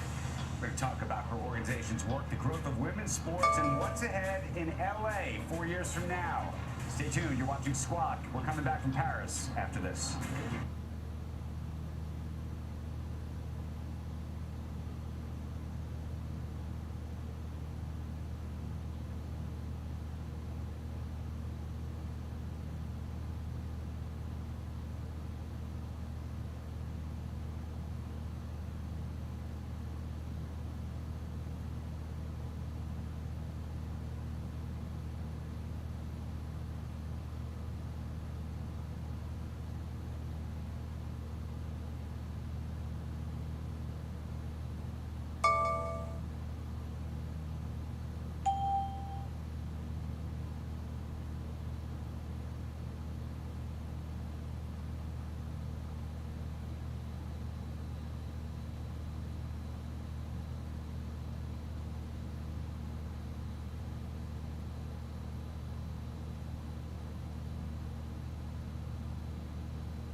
Welcome back, everybody. We've got some news just out from the Treasury Department. For that, we get over to Megan Casella. She joins us with more on that. Hi, Megan.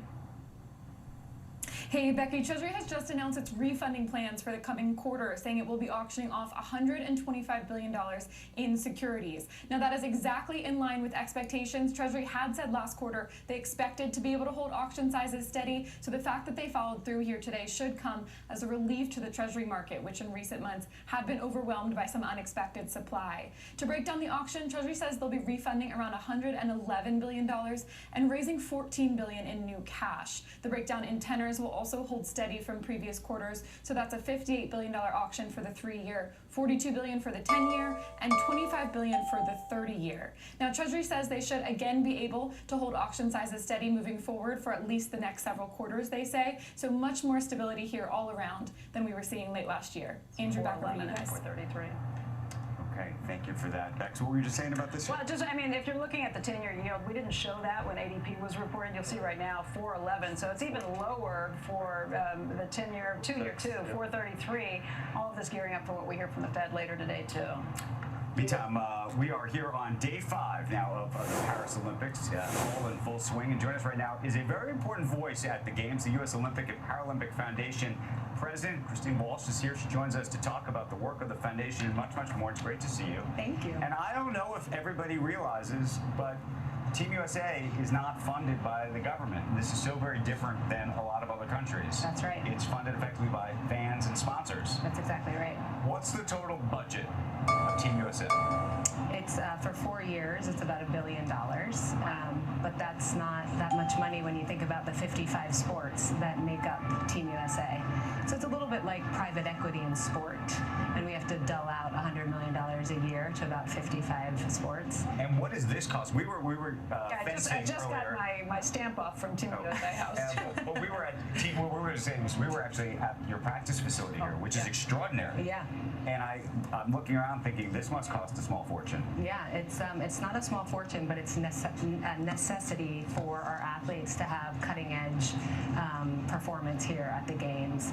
They need to have a place where they feel comfortable and able to leave the village, stretch, get some nutritious food, and of course, most importantly, exercise and practice, and really begin to acclimate. How does our budget, the USA, compare to the Chinese budget, or you name some other countries? Yeah, thanks for asking that. So in short, most of our competitors have federal funding.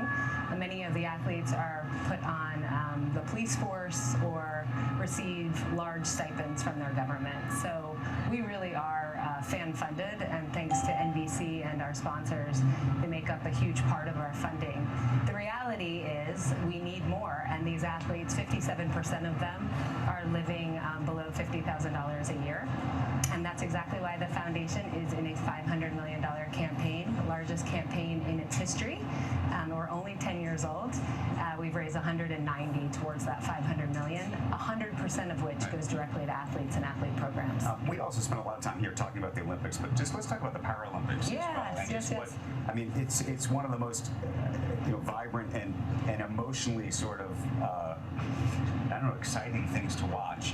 How much of the budget goes towards the Paralympics? How much does go towards what we're watching now? Yeah, so we're one of the only National Olympic Committees that also have Olympic and Paralympic together. So we share resources. The athletes really benefit from being on the field of play and around each other. I would say that approximately 20-25% of the budget goes directly to Paralympians, and it's only growing as fandom grows and the sports grow. Do you like or not like just how professionalized all of this is becoming? NIL, everything else. I mean, there's just so much money in it. Is that better? Is it better that so many of the athletes are effectively professional athletes, or do you like that there are amateurs involved? What's the... Thanks, yeah. So I would say that the greatest metric, the most important metric for us, is that athletes have a pathway, and that the athlete journey that we're building allows them to want to, or provides them the opportunity to become Olympians.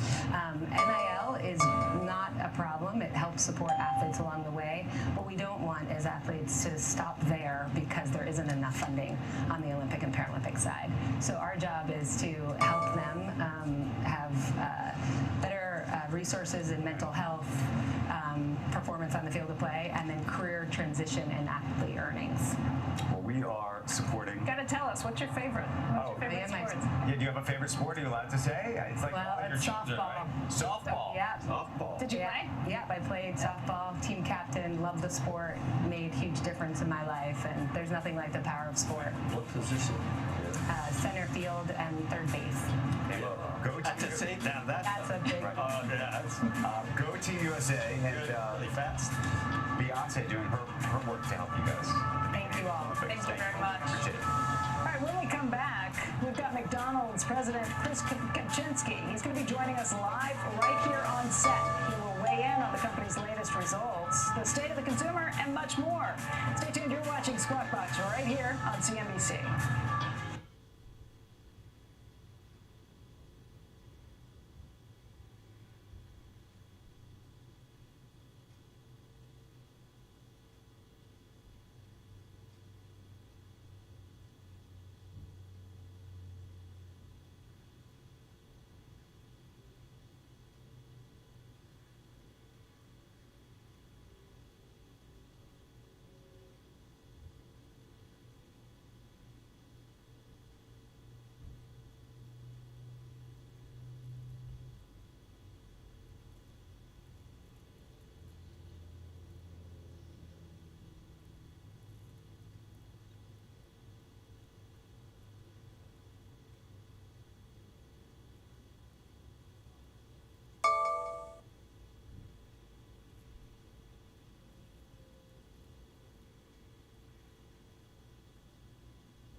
Our next guest has one of the best reads in the world when it comes to the state of the consumer and inflation. We want to welcome Chris Kempczinski. He is McDonald's president and CEO. And Chris, thank you very much for being with us today. Yeah, happy to hear. We've been talking about McDonald's a lot since we've been in Paris, both on air and off, because you're right across the street from our hotel, too. We've been by it several times. Before we get into really what's happening here in Paris, you guys are just out with your earnings this week, and you did give a really good feel for what's going on around the globe. Maybe we can talk a little bit about that. There have been big issues and big questions about what's happening with the consumer everywhere in the globe. You see luxury spending that's coming down, but also at the other end of the spectrum, some people kind of pulling back and not spending as much either. Where do you really see what's happening? What would you say about the state of the consumer? Yeah, we started warning on it really last year, and what we were seeing was a low-income consumer that that consumer was being much more price discriminating. And as this year has unfolded, it's deepened and it's broadened. So you're seeing it started in the U.S. We're seeing it in more markets. Almost every one of our major markets, you're seeing the category slow down as a consequence of that. I think you've seen a lot of other consumer companies also caution on what's happening with the consumer right now. So I think there is sort of this broad-based slowdown. It probably is more pronounced with lower income consumers, but I think even on upper income, you're seeing, for example, things like frequency to restaurants decreasing. You rolled out this value menu, this $5 value menu this summer, and it's been pretty successful. In fact, your stock was up over the last couple of sessions, even though earnings were below expectations, I think because you talked about extending that. What are you doing with that, and how long will you extend it? Sure. Well, I would consider the $5 menu sort of chapter one of a multi-chapter value playbook that we're going to be writing. And that is continued through the end of August. We're working with the franchisees in the U.S. to get a broader value construct in place. If you think about what's happened for us, and you go back to where we were in 2019, our costs in the U.S. have gone up 40% in our restaurants. And since 2019, costs are up 40%. Wow. And prices are up. Pricing is up correspondingly.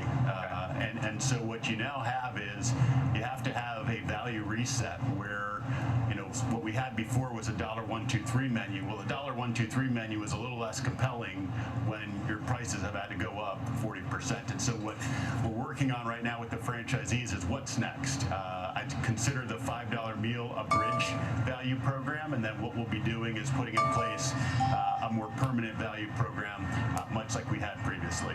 I mean, that's a really tough thing to tackle, especially when you look at California, where minimum wage was up like 25% earlier this year, starting in March.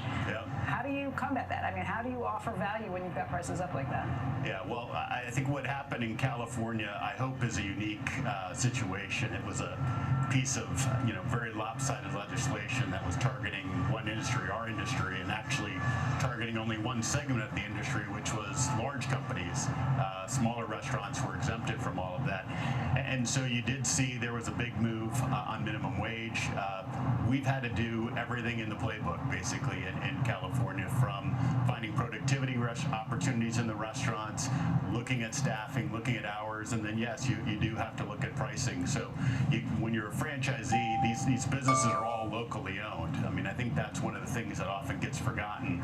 These are locally owned businesses, and pricing had to be part of the equation in California. And you're seeing in California, the business there is falling off to a greater degree than what you're seeing in other markets around the U.S. You've had another headwind you've been battling, though, and that's a boycott, a Muslim boycott in lots of places because of what an Israeli franchisee did after October 7th. Where do things stand with that? It's been an issue here in France, you were just saying this week on the earnings call.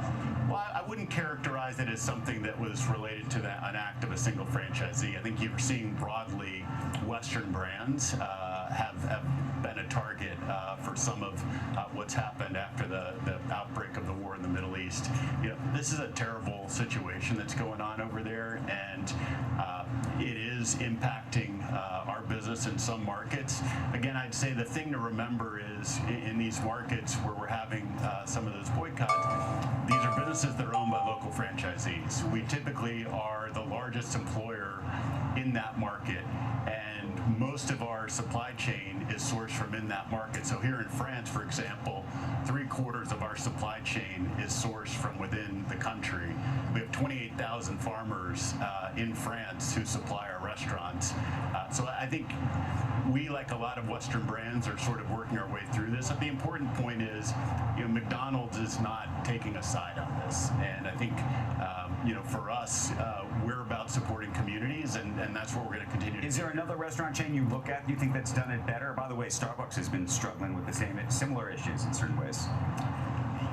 You know, I honestly, I don't spend a lot of time sort of comparing, you know, what others are doing. I think for us, it's always going back to kind of the foundation for us, which is to go back into the community and to lean on our local franchisees, to lean on those local connections, and make make sure that we're telling our story, because again, I think sometimes there's this idea that McDonald's is this big global behemoth, but at the end of the day, we're really a local business run by local franchisees. And I think once people understand that, they have a different view on some of these issues.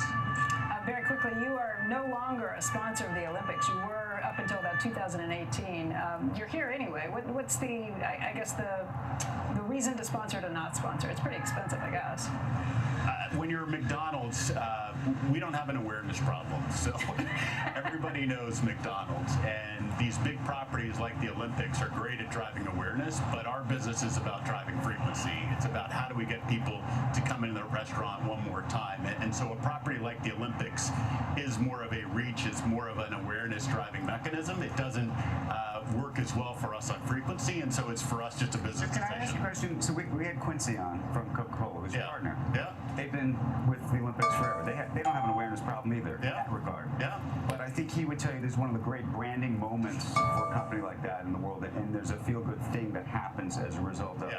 Would you actually tell other companies that are sponsoring the Olympics that they're in your awareness camp, that this is actually not a valuable franchise? Well, I ask it seriously because clearly you've had a lesson in this. You've done it. Yeah. I don't know if you think it's had any impact on your business at all. So we start with, we are a sponsor of the World Cup.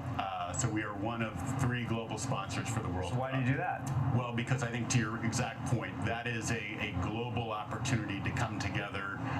These teams are very attached to their local communities, to their countries, and we're able to activate that. And that one, from our vantage point, is something that gets our franchisees excited about. We can get our customers excited about it.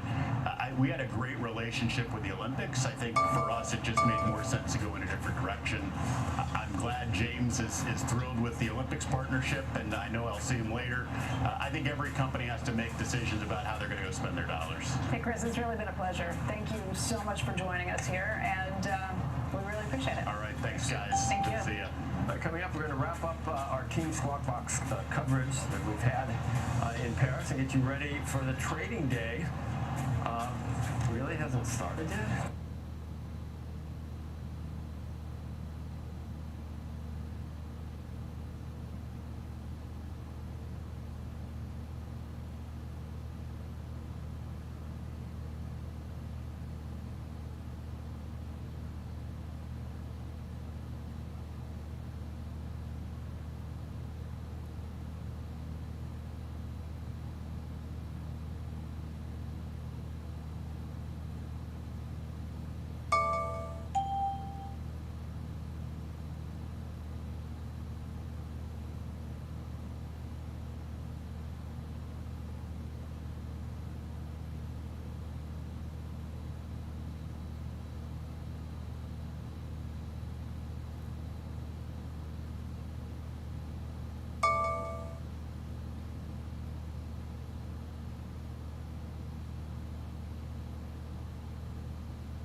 just about 5 hours to go until today's big Fed decision. We're watching the futures ahead of that. You see right now the Dow is up by triple digits, over 100 points. You've got the NASDAQ up by over 410 points right now.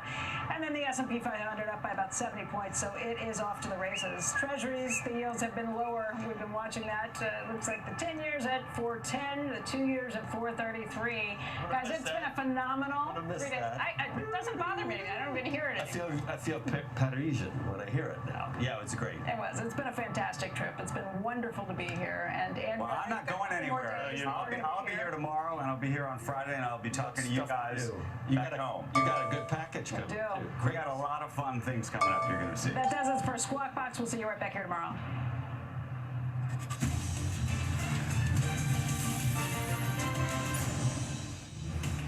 Good Wednesday morning. Welcome to Squawk on the Street. I'm Carl Quintanilla with Jim Cramer, David Faber at Post 9 of the New York Stock Exchange. NASDAQ 100 looks to open higher by about 2% on the back of AMD's strong guidance. Got a Fed decision today, the BOJ hikes, and some dovish macro data has the 10-year just 12 basis points from the 3 handle.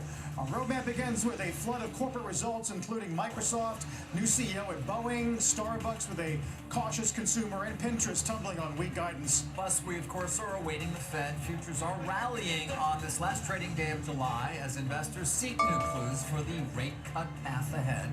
And this hour, we're going to be joined by the CEOs of AMD and T-Mobile. Of course, we're going to break down the quarters with both. We'll talk about the AI boom, the state of the consumer, a lot of other things as well, Carl.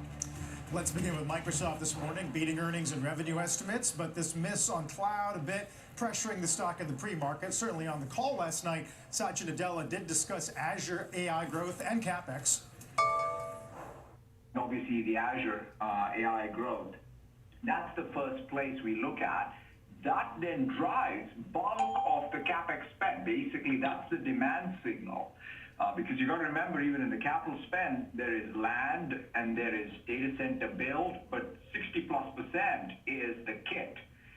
That only will be bought for inferencing and everything else if there is demand signal. Right? So that's, I think, the key way to think about capital cycle. Jim, you excoriated investors who sold last night too soon. Yeah, well, they're a bunch of clowns. You have to wait for Amy Hood. Amy Hood is the CFO. She's been an unbelievable CFO. Why would you sell this thing down 30 without listening to the person who actually is the keeper of the numbers? It would not surprise me if the stock actually finished up, because frankly, even the so-called Azure slowdown is chimerical. Amy Hood makes that very clear that you just had a couple of European geographies. You really shouldn't let that be the case. Look, what's the real line about this one? And we'll talk to Lisa Su about it. You know, I'm going to use an analogy because I'm sick of talking about tech and people hating me and not knowing what I'm talking about. There's this thing called depletions when it comes to liquor. What that is that everyone trials a liquor, they trial one, and then the question is, do they reorder? Because everyone kind of thinks right now, oh yeah, order AI, and who knows if it does anything for you? Satya, who completely always buries the lead because he's completely calm, said that, look, the depletions are good, so to speak. People are reordering, which is the idea that if it were not any good and no ROI, they wouldn't reorder. Now, David, when I listened to this call, the big issue was there's not enough compute power right now. Now, that means that it's not, if you go back to the Google call, which I think was very ill-advised, you did not have anyone saying, we get a good demand. What you heard was, well, we better build it because we're going to get beat by everybody else. Well, they're getting their ass kicked by Microsoft. This must be the case. Because, man, these guys cannot meet demand. They cannot meet demand. Yeah. And I think that was the tail of the tape. But, you know, sell it before Amy Hood. How many times do we have to have people who don't know what they're doing running big money? Right, well, all right, so we'll keep an eye on what it actually does when it opens. That said, there did seem to be this disappointment, I don't know if you want to call it that, concern that somehow the growth rate at Azure at 30% was not as high as many analysts had anticipated, and therefore that is somehow indicative of, you could call it a slowdown, but a concern. Well, we know Hugging Face. How about Two-Face? The analysts were all Two-Face. They were praising and congratulating. Look, can we listen to Amy Hood, who knows more than anybody? How about we play Amy Hood? To meet the growing demand signal for our AI and cloud products, we will scale our infrastructure investments with FY25 capital expenditures expected to be higher than FY24. we are constrained on AI capacity, and you do see us investing quite a bit, as we've talked about, in builds, so that we can get back in a more balanced place. Amy watches the show, and she's quick to point out when you don't get it right. She's a nice person, don't get me wrong. But when you listen to what she was saying, she's saying the orders are just so huge, we're not really sure what to do. We're trying to meet demand. It can't happen, and we're afraid actually probably losing demand to other people if we can't make enough. And, you know, the takeaway there is that they missed Azure by a point. Who makes this stuff up? Go back over the alphabet, and you're going to say, did YouTube really miss? These are fatuous reasons to sell. Now, that doesn't mean that things didn't get too inflated at 38 times earnings, but do you know that NVIDIA is now selling at 23 times next year? And Well, that's after yesterday. It lost $800 billion. It lost $800 billion more. 20+% from the highs. So it sells at 23 times earnings. Do you want to sell it at 23 times earnings? I say no. Back to Microsoft, again, to your point, we didn't have this comment from Amy. She was talking there about CapEx, which, by the way, at $19 billion, including leases, is roughly in line, but they talked about it even increasing, so a lot of analysts are now going to $80 billion. That was the number is enormous. See, you weren't disappointed because you actually had what I call horse sense. And then to the point, that CapEx, to your point, Jim, is going to actually create an increase in available AI capacity to serve more of the growing demand. That was a key point from Amy Hood, which did turn the stock around even in the pre-market. So you get these people who are obviously short the stock. You say, well, that's what she's really saying is disappointing. Honestly, you know, Carl, there are people in the business, when they speak, they're not, I don't use the term about when people talk and don't really, and hype. Amy Hood has never, I mean, I've known Amy was like Goldman. She's never hyped anything all her life.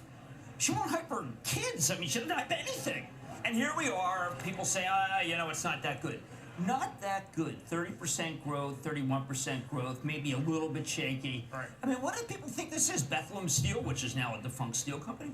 Well, the street wasn't too, it was pretty nonplussed. Goldman reiterates a buy. B of A says second half Azure reacceleration makes this whole thing sort of temporary. Right. There were some questions about the PC unit, which is obviously lower priority. Right. But I know Melius today wrote about, that's an open question. Yes, and I know that we'll speak to Lisa Su, I think is much closer to the PC unit than Microsoft. I mean, Microsoft, you know, PCs matter. They're part of the prestige.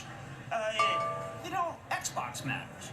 But what really matters is cloud demand and the statement that you read about trying to meet the demand for AI, whether it be Copilot, whether it be the big proposals that are making it so that major companies are getting 2x an employee, twice out of an employee. Hey, by the way, David, if you can get twice out of an employee, what do you have to, do you still have to hire as many people?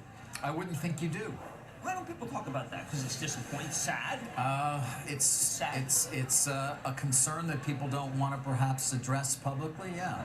I mean, these companies certainly don't want to remind you that they may be responsible for a diminution of the workforce. Right. I don't think. So if you're Sullivan and Cromwell and you're hiring these associates for $200,000 a year and they're proofreaders and you hire 100 of them, perhaps, well, I'm just using them. Like, let's use any firm. But you have a list of how many people hire.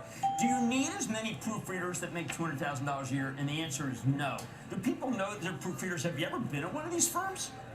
Oh my God. I mean, I proofread for free Frank. And it goes well beyond that in terms of generative AI. I made $20 an hour from proofreading in college. It's coding is obviously going to only increase in terms of efficiency and its ability, that is generative AI, to do what has otherwise been done by humans. Yeah. Amen. But it's back to that. It's back to that debate, Carl, which of course is every advance in technology. People are very concerned, but ultimately more jobs arise that we aren't aware of. So we always have to. That's the coda every time. When they made that typewriter electric, David, I got out of that Smith Corona business. The other big story this morning is Boeing. Wider than expected loss, revenue miss. Going to try to get to their 737 production target by the end of the year, but the big news, of course, is Kelly Ortberg, new CEO. Yeah, now, when you talk to the people who selected Ortberg, what you first of all get, and I know David will like this, he's going to come, he's going to go. He's going to actually go to the factory. He's going to live out, by the way, he's going to live out in Seattle. Now, this guy was an experienced at Rockwell College, which is one of the best absolute best aerospace companies. He's a customer guy too. He's not really been a hands-on get dirty, but he'll do that. David, he's 64, but he is physically fit. It is interesting you point out 64. Well, It is what's gonna always- happen when you're 64? It's always refreshing to have a CEO who is actually older than I am at this point, but does it indicate in some way this is a short-term assignment? Oh, you mean in that they put Pope in, the COO? Well, no, it's like conceivably. you, It depends on turn the- this thing, get this right for 3 years, and then you're done. No, not 3. It's going to be 5, 6. Okay. And what's great about this guy, frankly, is that he is universally respected, and he doesn't work at Boeing. It almost demanded, Carl, that they do not have a Boeing person because the culture must change. I think this is the beginning of major changes. I think that whole crew that moved to Chicago, that moved to Washington, I mean, these guys, the FAA blew this company up. And I believe that this guy is an FAA-blessed guy. And I think that matters tremendously. That's why the stock's up. taking a big charge on the regulatory headaches that they've had to deal with in the wake of the crashes. What about their production? Can they get to, 38 a month by the end of the year? I think he would say, why did you give me that number? I'm not prepared to do it. I think he's not a blowhard. I think he's not going to be sitting in some lake house telling you everything's good. Selected by Malenkov. And, David, you know Malenkov. And Gitlin, too. Now, Gitlin is a pretty nice guy.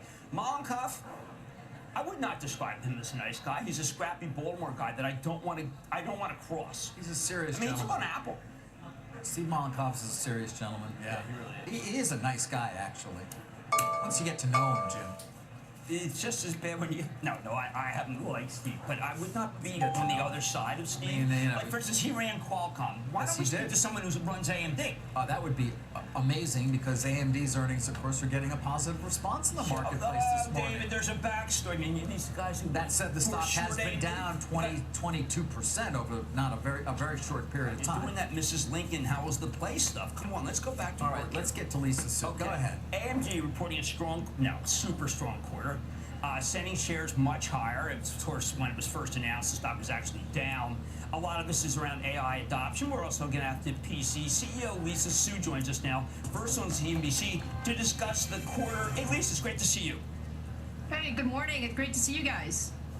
Okay, so Lisa, on page 5 of your conference call, using the fact set, you say something that I think was kind of jaw-dropping. I don't know if people understood that. You said, as a result, we now expect data center GPU, data center, Dave, that's important, okay, that's the AI there, revenue to exceed $4.5 billion, up from $4 billion that you guided in April. You just guided up $500 million in one quarter? Well, first of all, we had a very strong second quarter. Very excited about the traction that we're seeing. It is all about AI. I know that you guys were talking about AI in the earlier segment. There's no question that AI is like the biggest technology advance over the last 50 years, and we're very excited to be helping power that foundation. So yes, we were able to had a very strong data center quarter. We more than doubled our data center revenue in the second quarter, and we see strong growth into the second half of the year. So part of that is acceleration in our AI growth, and that's what allowed us to increase our guidance from greater than $4 billion 90 days ago to greater than $4.5 billion for the year. Extraordinary guide up. Now, one of the things that has bothered people ever since the Alphabet call was the notion of like, well, we better build it because they might come, and if not, we're going to fall behind.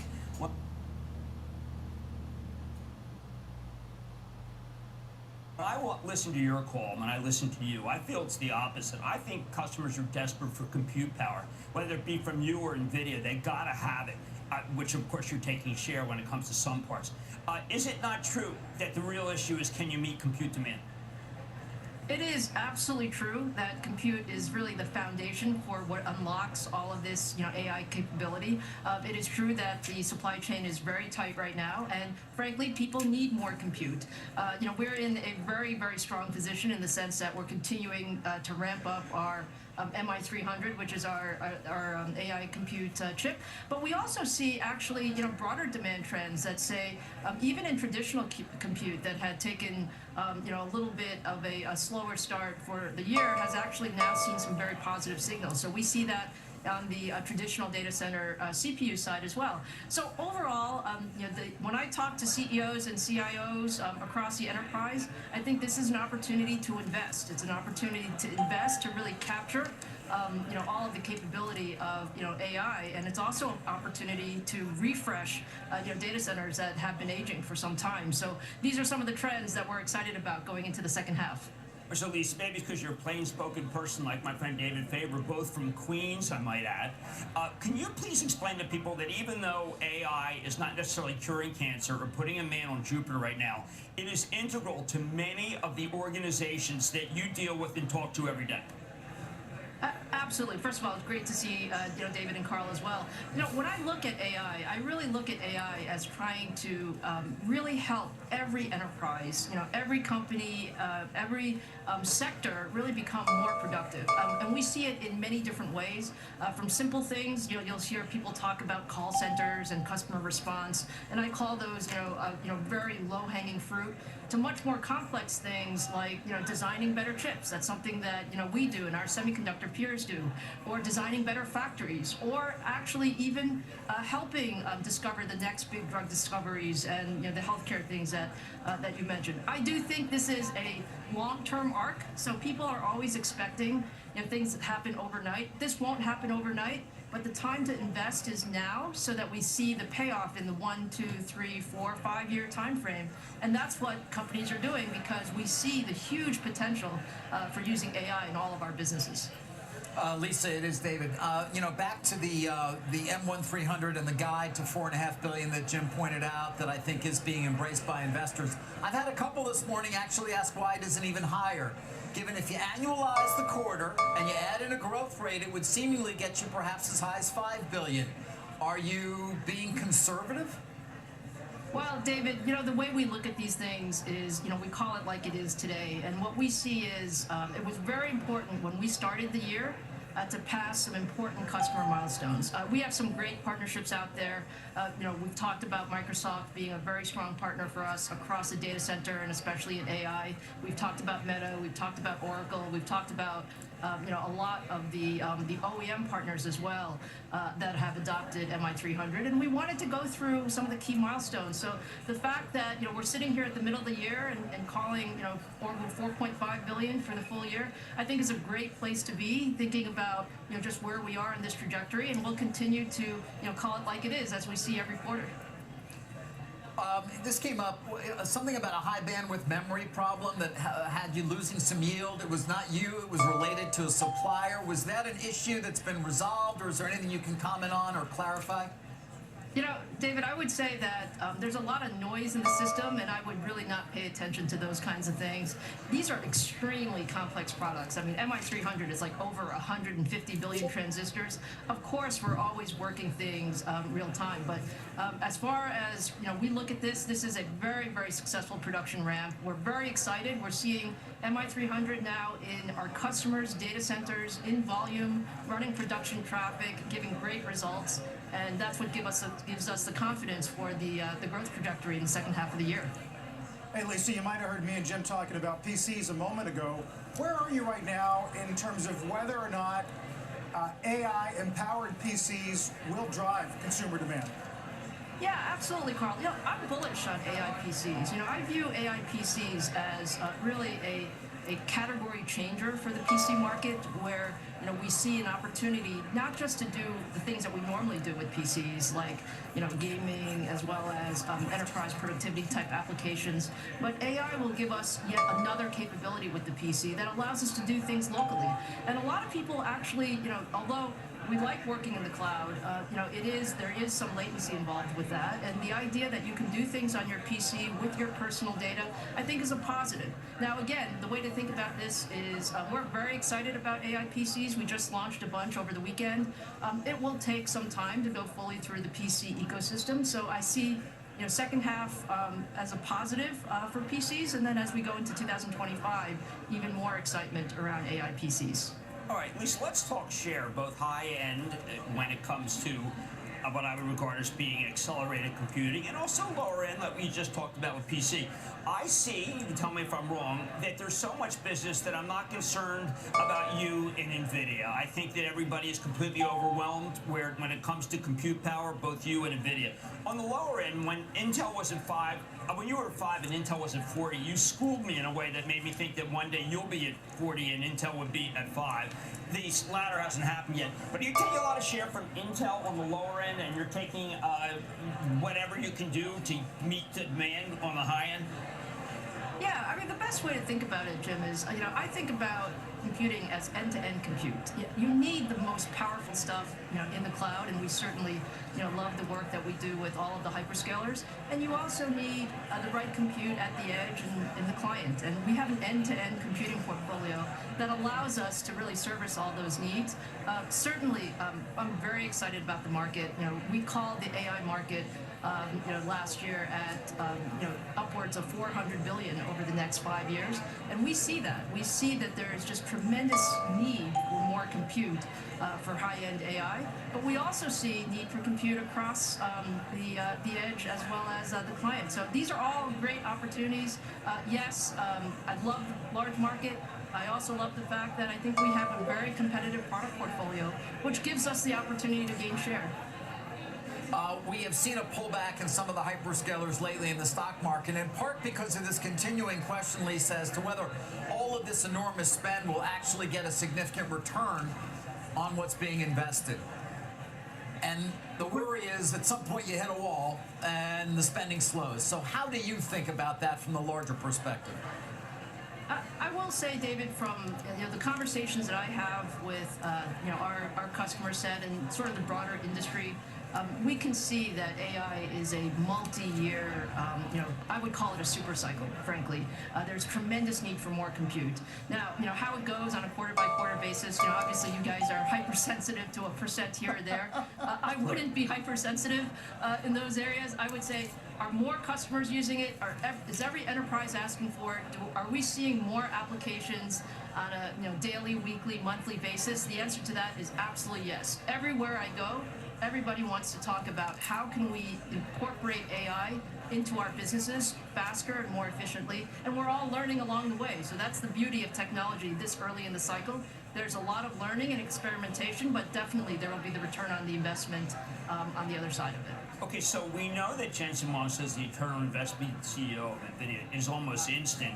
I believe that you would say that an employee may be doubly as productive with AI, and yet we still don't hear from any executive. You know what? We have AI, and we've been able to trim staff. We've been able to become much more productive, and we've been able to boost earnings per share. When will an executive come on and say, listen, our numbers are going higher because of AI? I believe that you will see overall AI will increase productivity, will help us get more productive, and most importantly, help us get better products out faster. So I think all of that is there. Now, I don't believe that things are instantaneous. Technology takes time to adopt. That's just the way technology cycles are.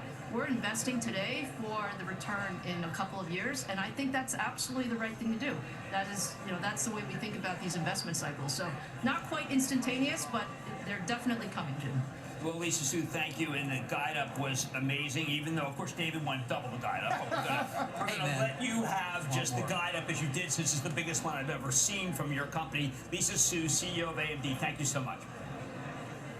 Thank you, great to be here. We'll take a quick break, take a look at the pre-market here. We'll get to so many names: MasterCard, Starbucks, Mondelez, Humana, DuPont, Pins, in a minute.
Timo is going to open higher, about 3% here on a nice earnings beat, solid sub growth. We'll talk to Mike Sievert here at Post 9, break down the quarter in the next few minutes and get the opening bell in about 4. Don't go anywhere.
Got to take note of the pre-market here as the NASDAQ looks to jump about 400 points, Jim.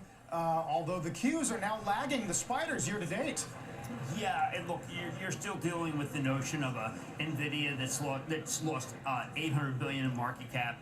You're still dealing with the notion that people think Alphabet had a soft quarter, then verified by Pinterest, which seemed to have a soft quarter.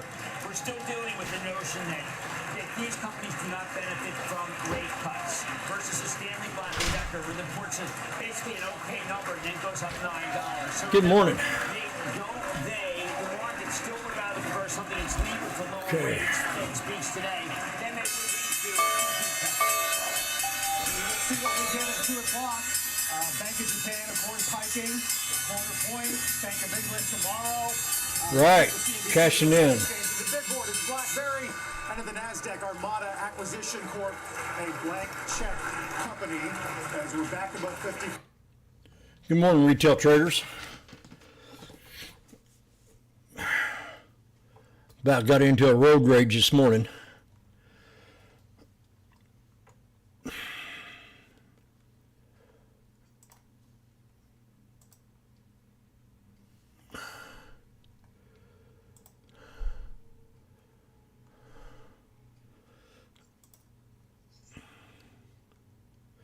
See if SPY holds the VWAP or the 200 here. If not, we're going to drop down to 544, maybe.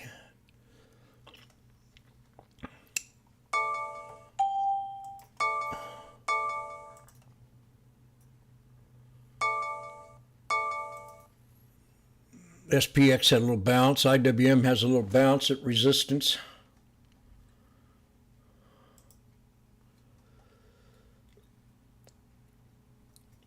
Yeah, I'd say SPX can drop some, quite a bit.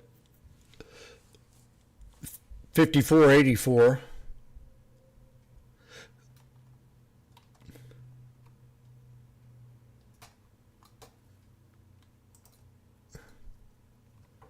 Well, let me see. Oh, yeah, we definitely dropped down. Yeah, that's too much.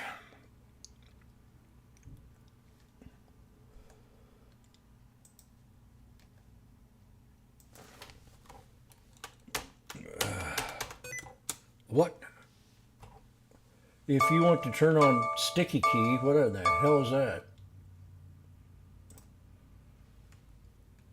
I don't know what sticky key means.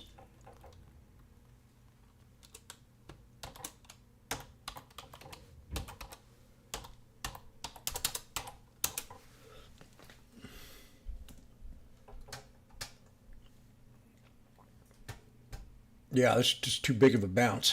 $60. I ain't going for it.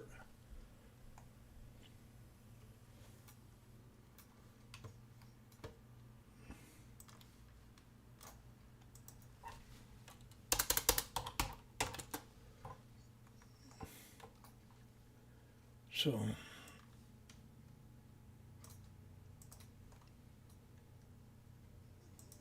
July 31st. Oh God, they're so fucking high.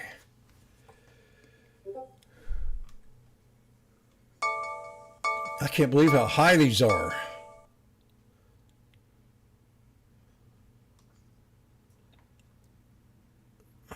I mean, I don't want to take that one there. 54.50 out of the money, out of that.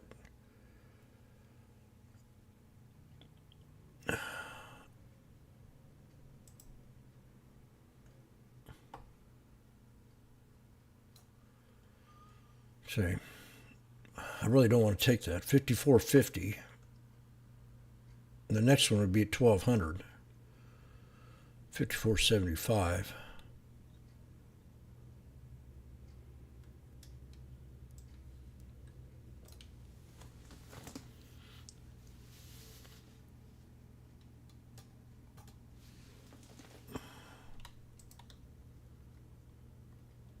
Tesla, watch the list.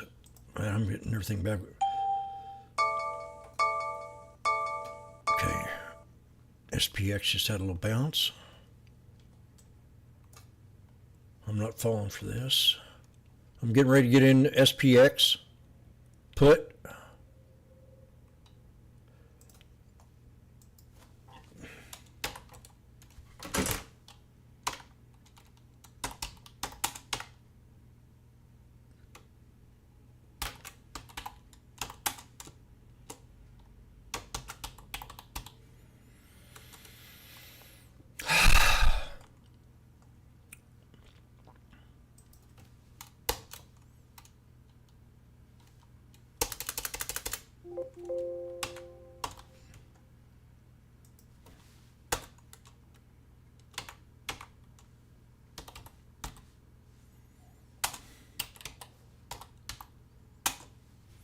July 31st, the 54.50 strike at 5:30.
Come on, Jim.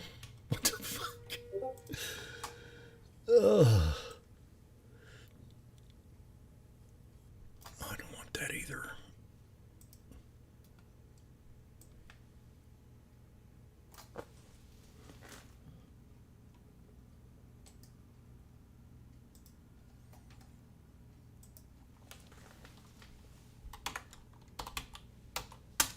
Looks too risky, Randy.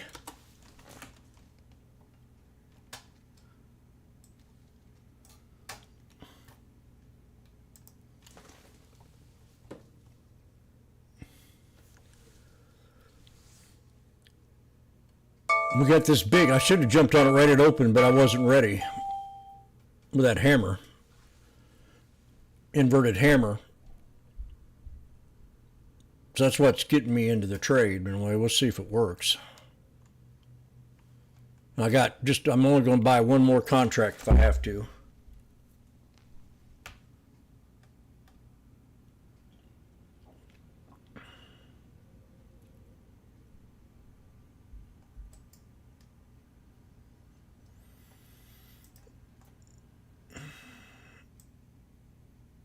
The only reason I'm going in this is just I think it's over.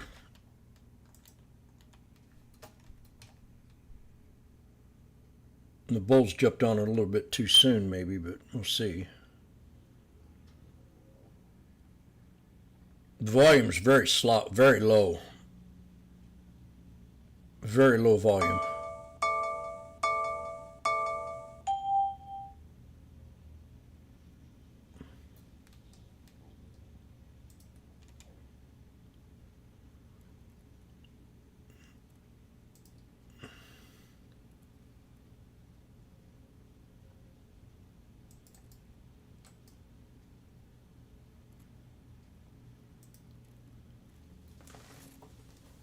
I'll take 600 or 700 off of it.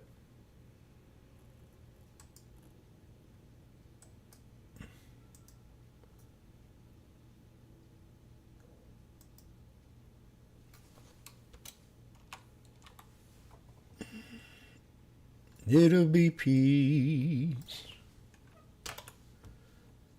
Found for me.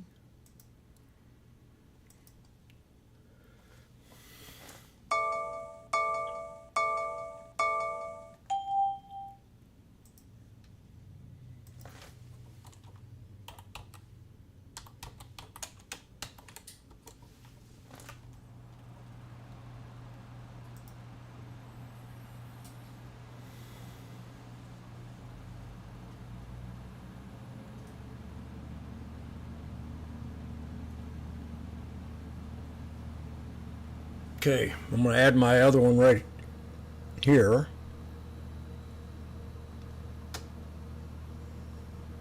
Wow, that dropped quite a bit.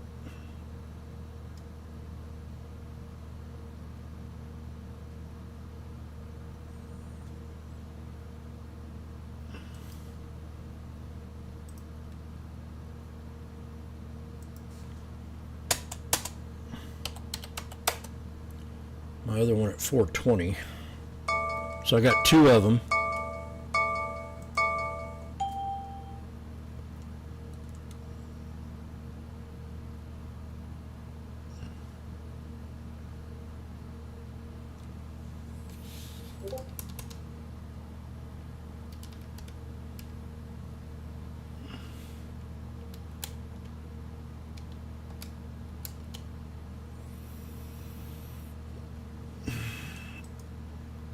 Come on now.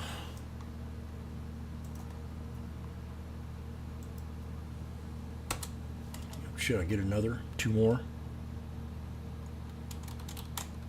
No, wait.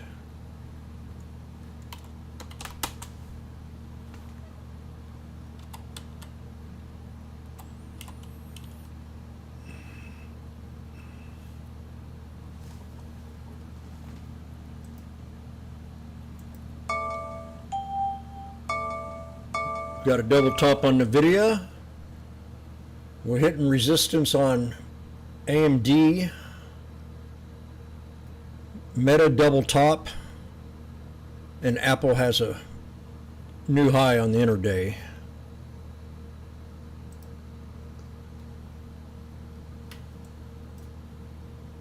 The SPY is above the 9, just as Jimmy called it. The SPY is above 9. EMA on the weekly.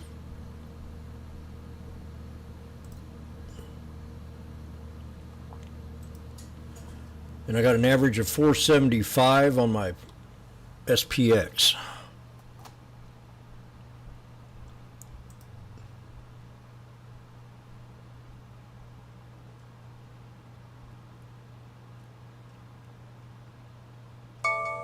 So I come into this trade with a game plan, and we're going to see if it works, but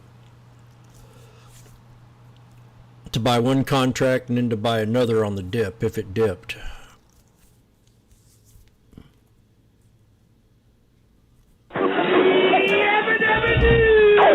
Yabba dabba doo. 510, baby.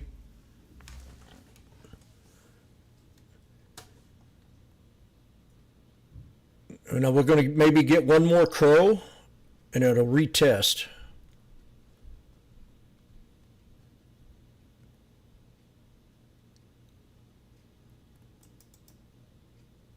$49.97.31. We're at 560. Now, if you're new to trading and you took my trade and you add it on, I want you to learn how to take profit.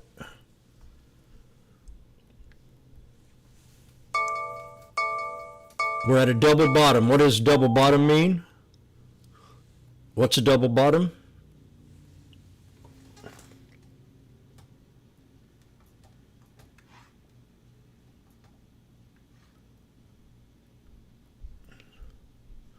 I'm going to take profit.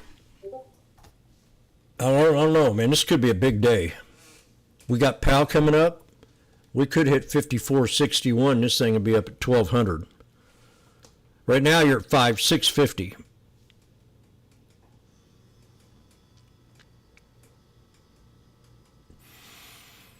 Allowing you to take profit might give you a bad habit of what I do, but I still make money every day. I'm always green every day. Almost.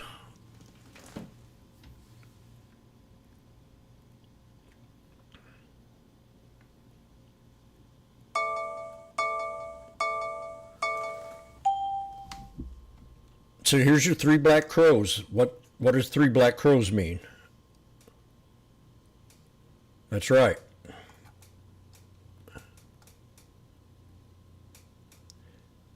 It's an expansion pattern. What does that mean?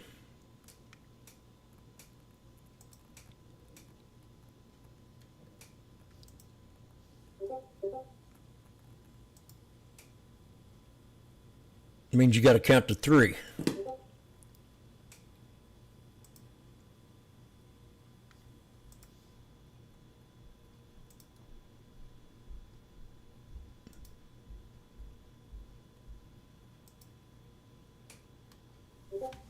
So that's called an expansion megaphone pattern.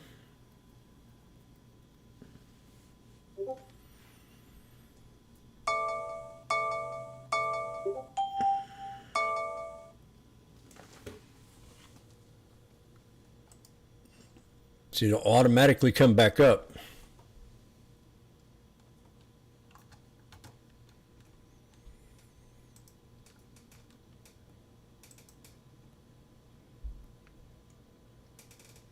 That's right, it's a J-low bottom.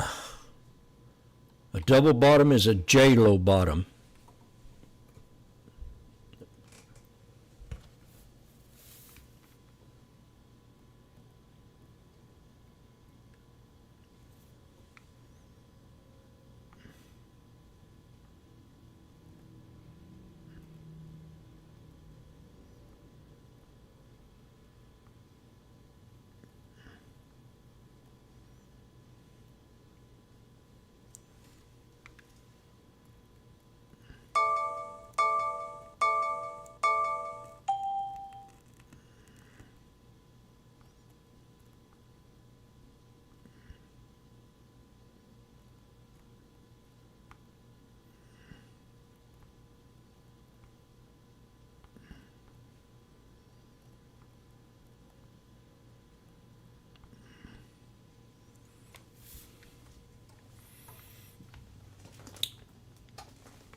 Okay, so I got my first successful trade out of the way.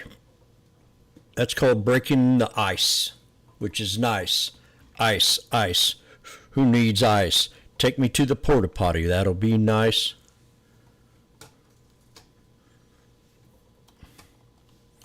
So you come back up to a 3.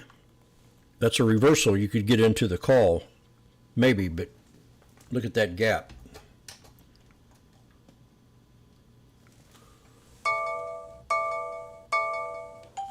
Ice, ice, baby.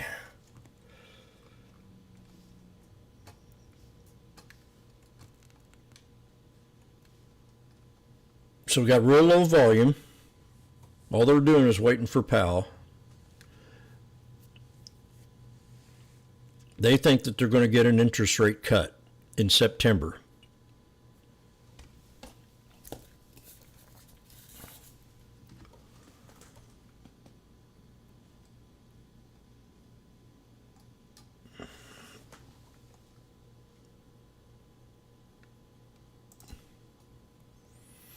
Goodbye, CNBC.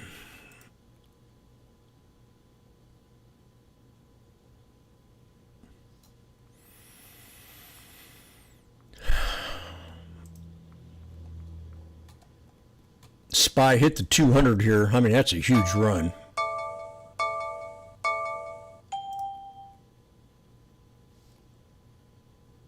Dang, I wish I'd caught that. I didn't see the 200. I'd have took that trade.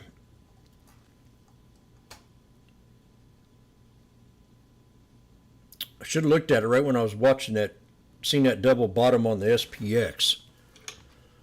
That's what I should have done.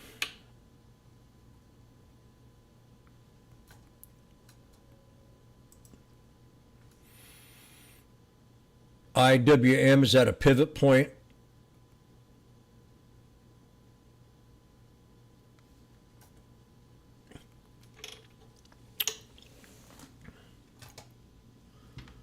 $9.49. I'm going to show you a trick.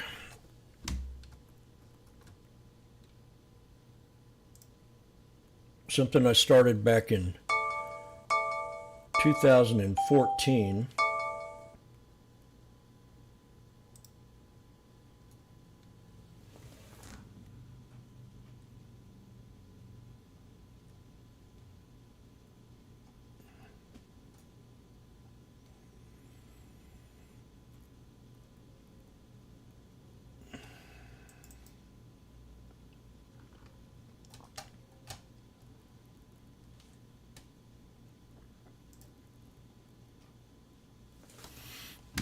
This is an acrylic painting. What does that acrylic painting tell you? It's that horizon line. That's called a pivot point.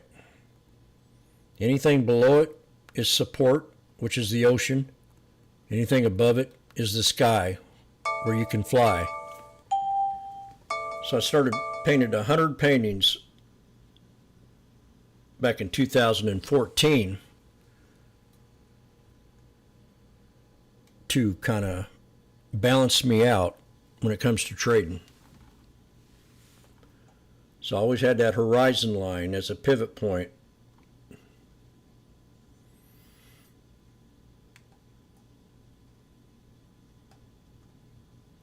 Just something to kind of think about. And then when I'm looking at a chart, I'm looking for that horizon line, for that pivot point.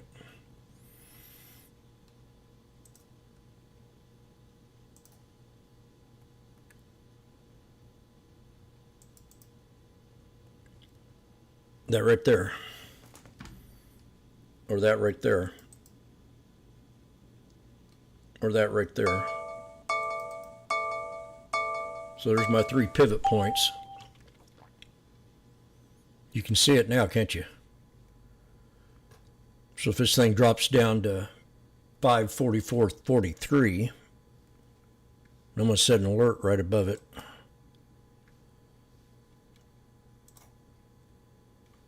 Not today, but I think we could hit it.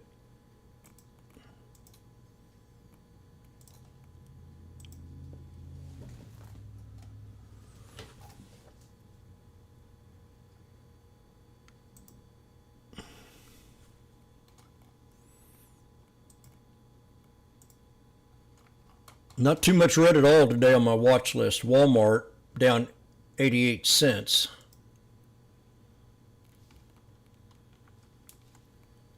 Costco hitting e-commerce harder. How to play the stock. FDA says warning letter. Okay, FDA sends warning letter. Issued warning letter to Walmart about distribution of skin beauty solutions. Oh, well, ain't nothing.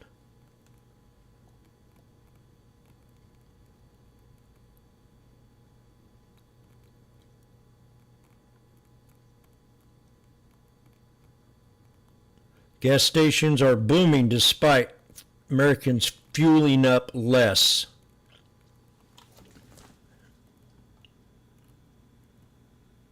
I've been trading this market for 20 years. Every time there's a Democrat in office, gas prices fly.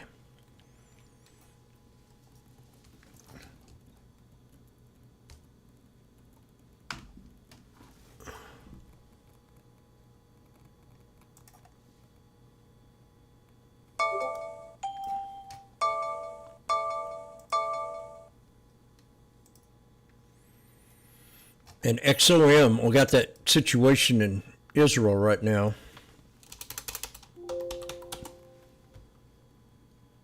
We got a double top. Shit. So we've already bounced back up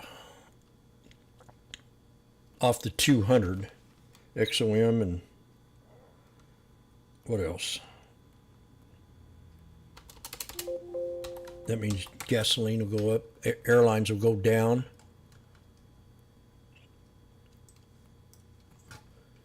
We might have a 1, 2, 3 on UAL, but I don't trust this one. Not with these fuel prices.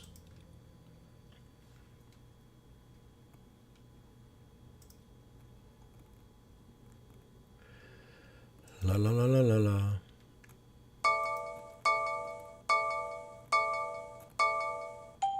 Yeah, we're definitely pulling up to support, but I don't know.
United became the first airline to purchase sustainable aviation fuel for use at O'Hare International Airport. So what does that mean? Sustainable. They don't have a company name on it or nothing?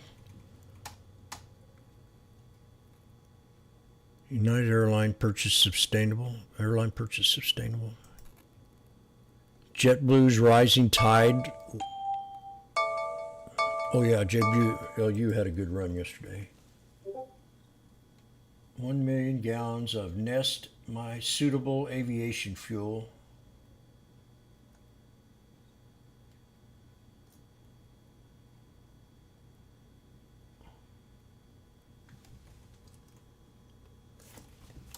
For this year. No, it's not safe.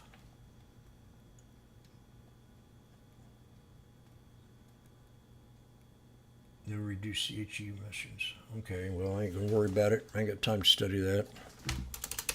Then Boeing's on watch. We came down and hit support on Boeing this morning. The 200 SMA on the hour.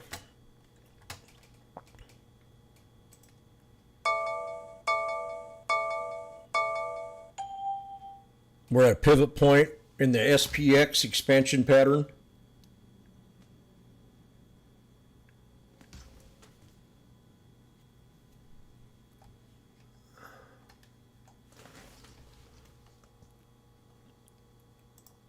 And what else is next? Put the news.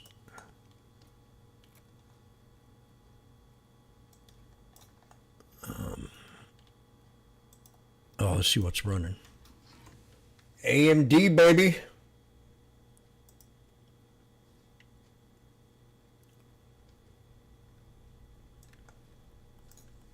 Vegas and I got this trade at a little bit under 10 when we first alerted it.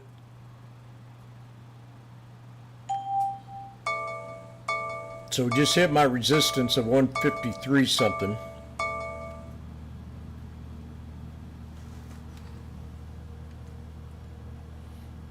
So as I look at this pattern, we could pull back here to right around in here somewhere.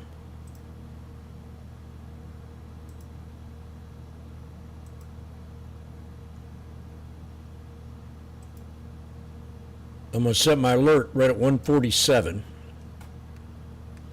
for AMD.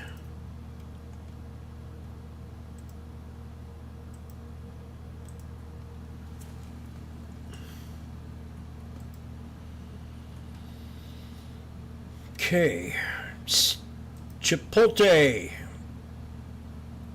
CMG is up. Again. 3 days in a row. Listen, I made killer money on this one.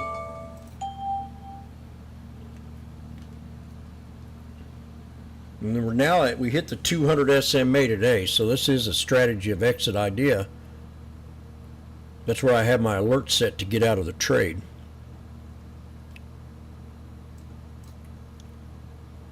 And the 200 has dropped, so I was right at 200 yesterday. So now I adjust this.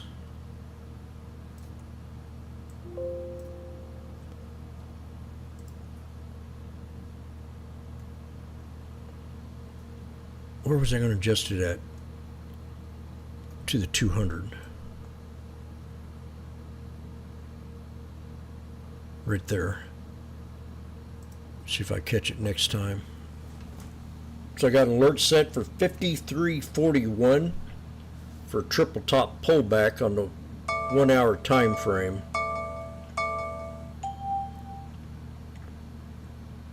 And then I'm going to set another one right under this 9 on that wick.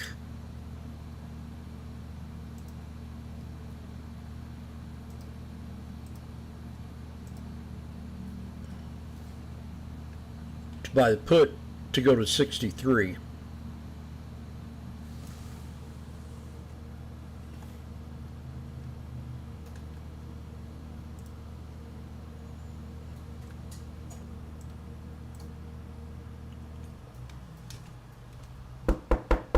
Hey Jim, it's Charlie. Last week when you called that CMG out on them 3 black crows, I took your advice basically because what you've taught me is hitting that 63 EMA. Then you had the 3 black crows. So this has been one of my most successful trading patterns, especially on the weekly time frame. If you ever see 3 black crows, especially when you have a confirmation of a moving average.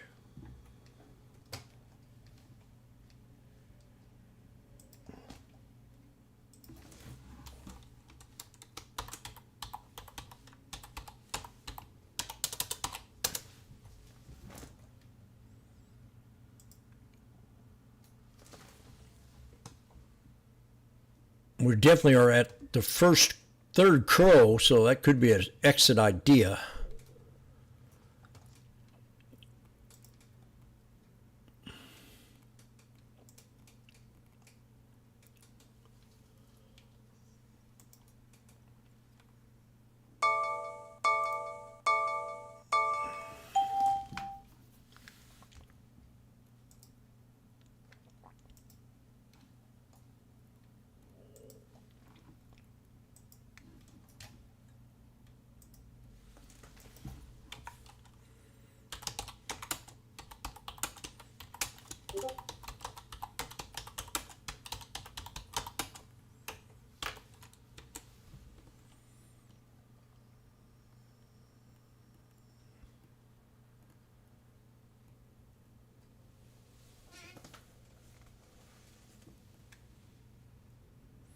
Yeah, she had things kind of get in the way of her life, so she wanted to take a break.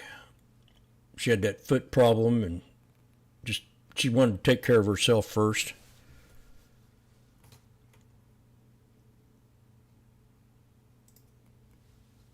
I find that true with a lot of traders, especially if you have a family or a kid or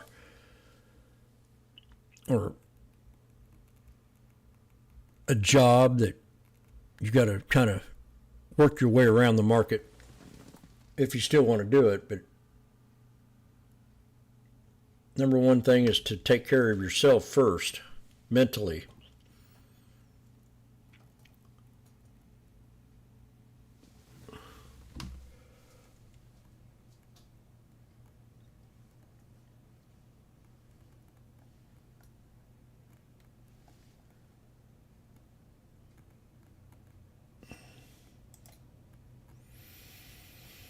Jimmy called the reversal on the SPX to the upside.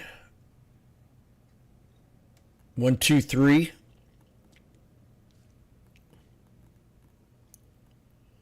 Triple top.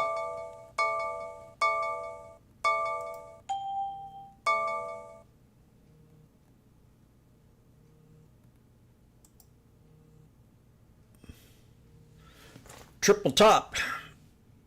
One of them, 2 bits. And a freebie. So we're going to go back down.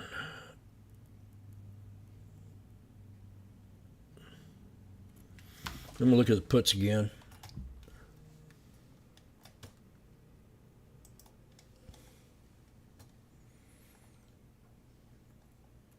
Now I'm going to jump up to the 54.60s, be closer to the money.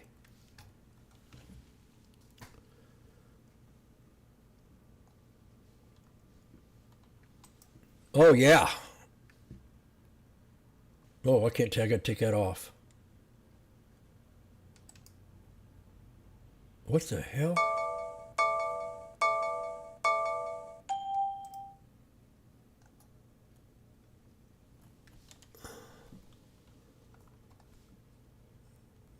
Okay, Jimmy's getting ready. Jimmy's getting ready to buy a put.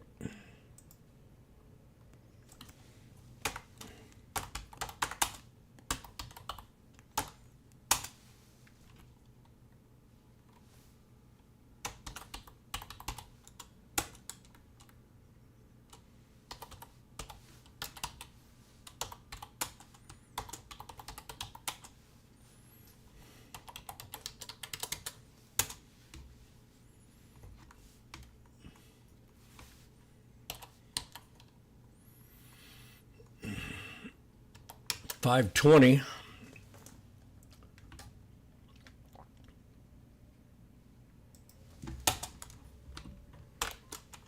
She got $5.10.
Come on, you dog.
Come on, baby. Let's do it.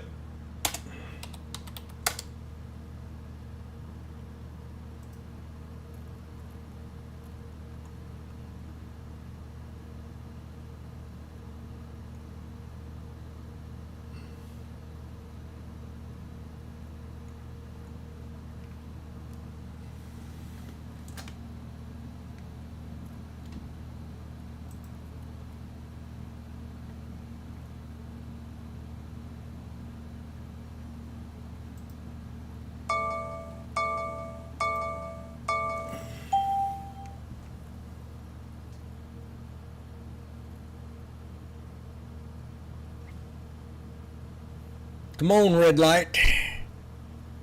1, 2, 3.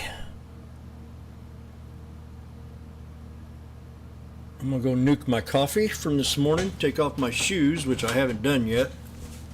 I feel like they're sweating for some reason.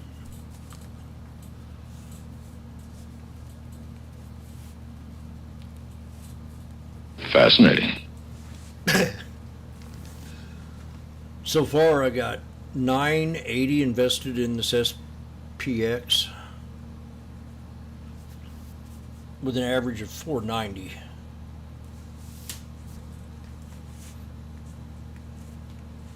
We're going to see if the 1, 2, 3 works out and we come down and hit that 63 one more time.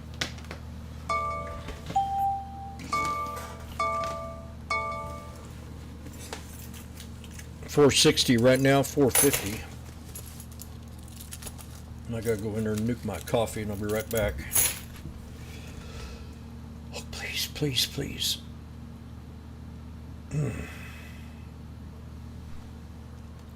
My indicator says we're finished.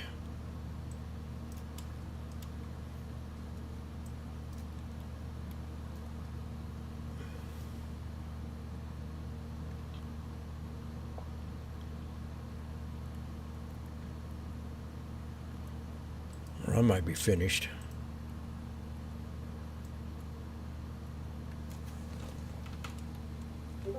Randy?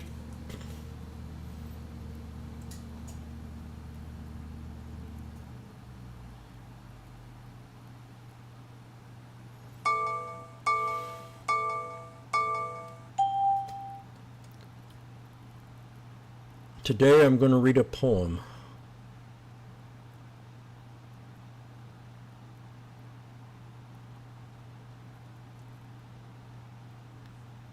Are you ready?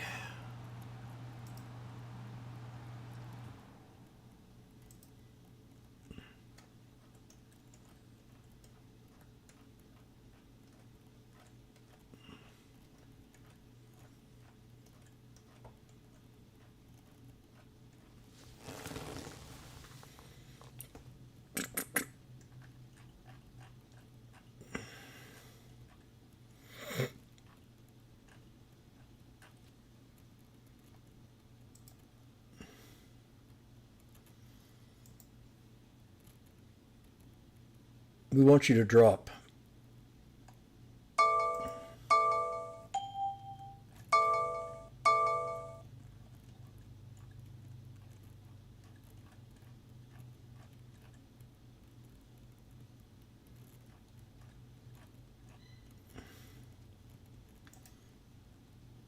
Man, this thing don't want to budge.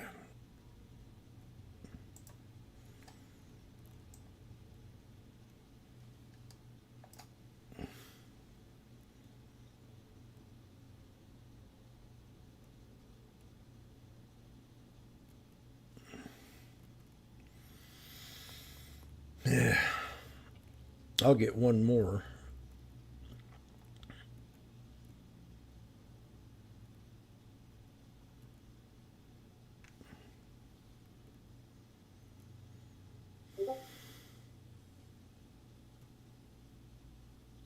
Well, we broke it now.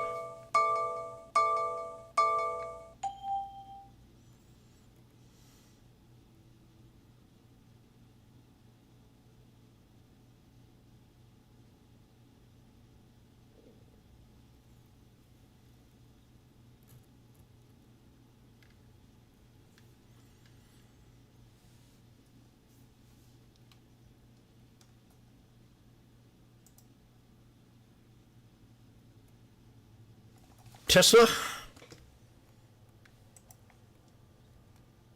They were bashing Tesla yesterday, remember? They were saying it was going to go down, it was overbought. They're very biased. I got a target of 240, but we might hit the 200, which is at 238.66. God darn it, come on. Oh, she broke out.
I'm still holding on to these. I'm not too worried.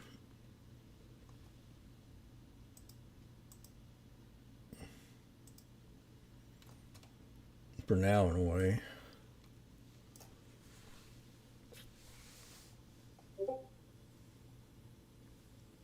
But the bad thing about it, 63 is moved up quite a bit.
Time is slow, time is fast.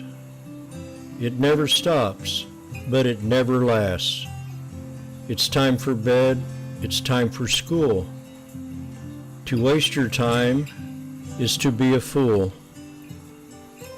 If the time is right, the timing is perfect, having the time of your life will always be worth it. Some spend their time mad, some spend their time sad. For some people, time is all they ever had. Some spend their time, some people save it. Some love wasting time, some people hate it. People waste time being in jail. People waste time being mad when they fail. Some people have a lot of time to spare. Others spend their time not having a care. It's time to stop. It's time to go. Time can move fast or it can move slow. You can lose yourself or lose your mind, but as life goes on, you'll always never lose time. What is it? Kamala is rubbing off on me.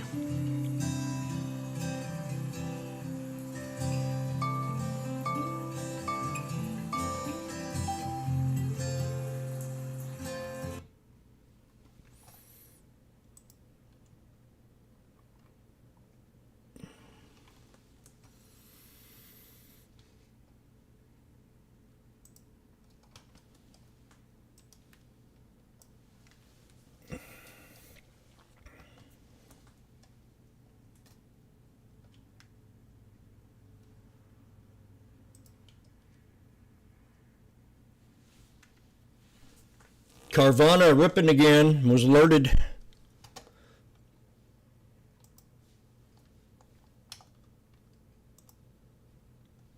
Jimmy's still in the SPX.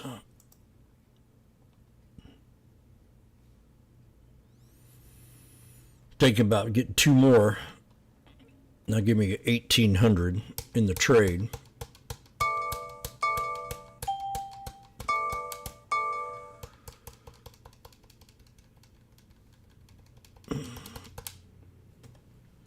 Okay, let's do it. Now it's time. Now it's time. Woo!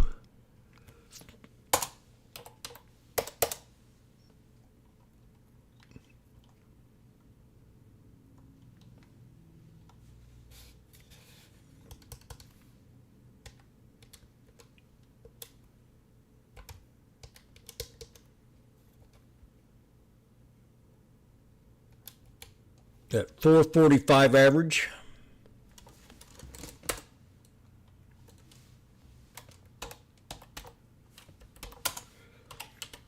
I think in probably most cases you can work yourself out of a trade if you're stuck in it.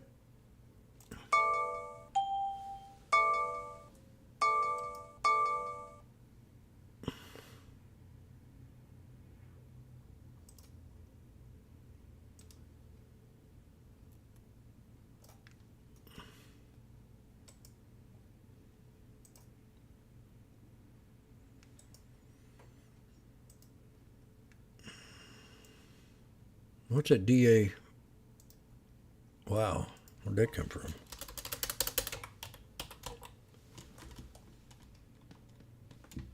God darn it.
AMD, double bottom on AMD. I had a 147.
Come on.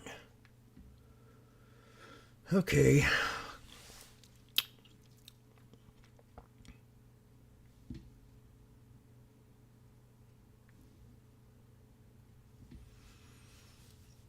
I'm down 160 so far.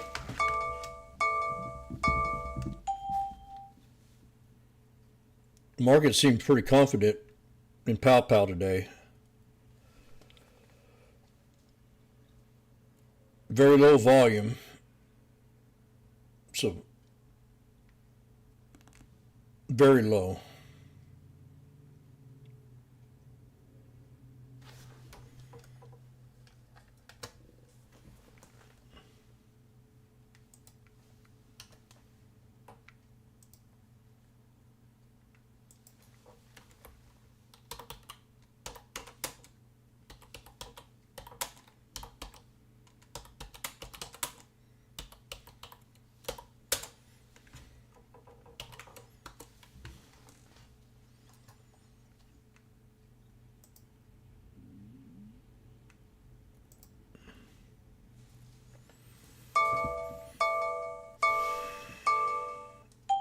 I never did get up and get my coffee made.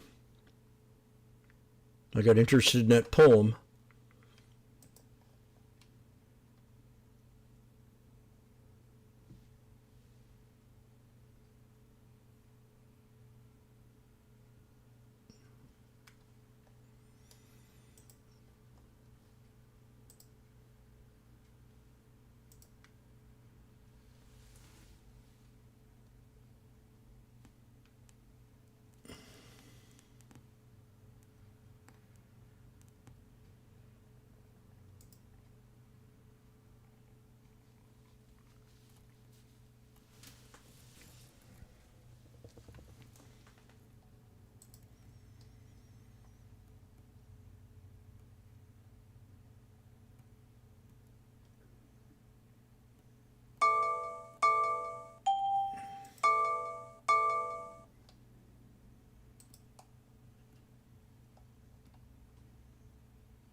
God darn it. Well, looks to me like I got me a loser. I was above even. Now I'm down 400. What's it do? AVG.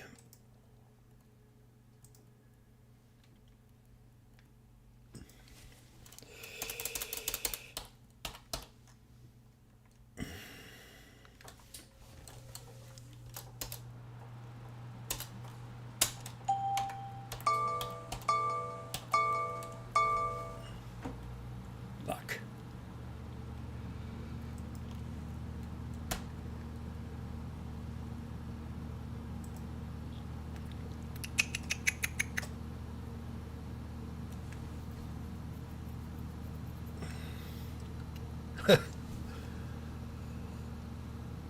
Yeah, they're carrying it out. I think I've got a lost cause here.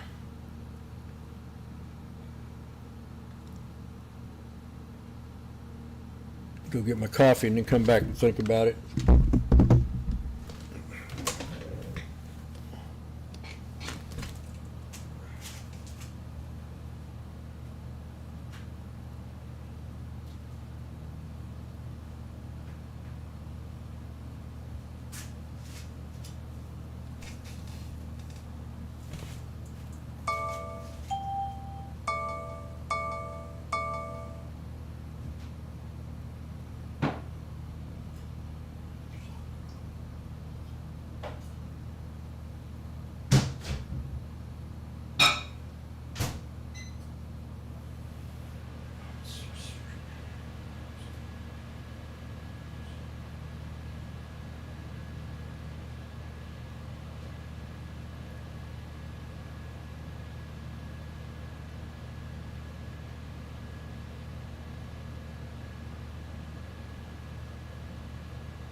Say la di da.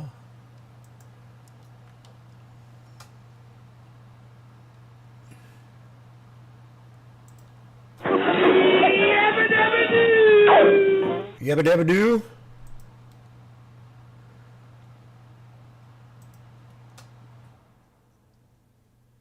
AMD's coming close to support.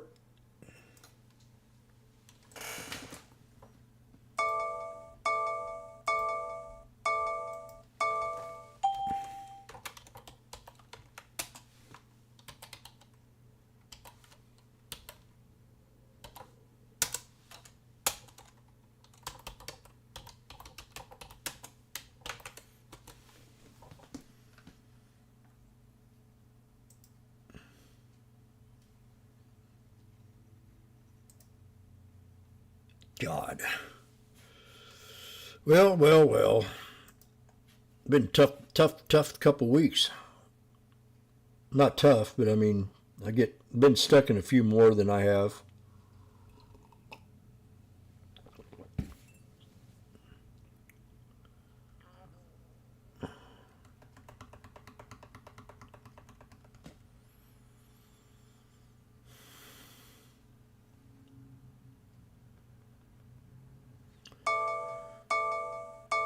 I might start using this plan at 10 o'clock. Because I'm going to see what happens here at 10, 11 Eastern, 9:36 here in Missouri.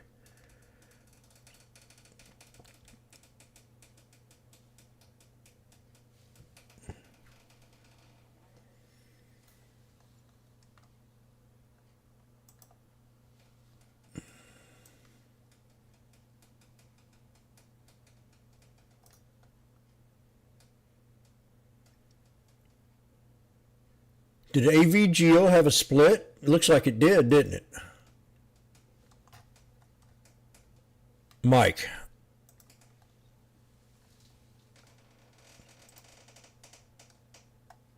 I need to put this on watch. Oh yeah, this is... Dang, I wish I saw this.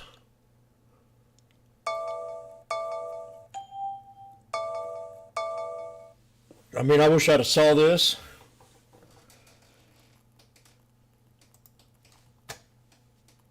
I remember the split now. But there's your pivot point right here. Triple top break. And it landed right on that pivot point. Yeah, I'd have took this trade right. I would have. It would have been a no-brainer.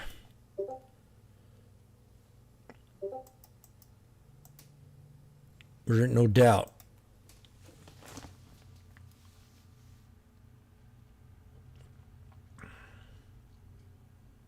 I missed a good one there yesterday. I should have looked at it. I didn't even think about it.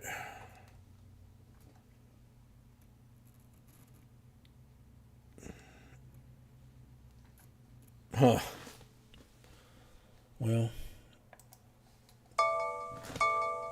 ARM was another one that I alerted.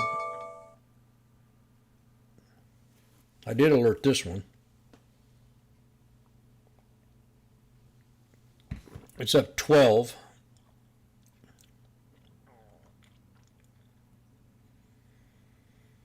Then Annette had news, and AMAT 380 price target adjusted. We're at the 200 now, so that is a resistance. I missed that one.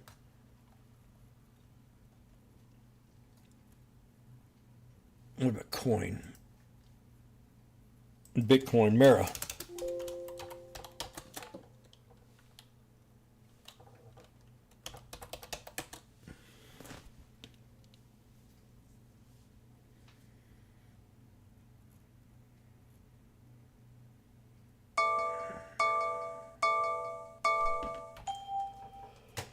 Okay, I'm still in the game.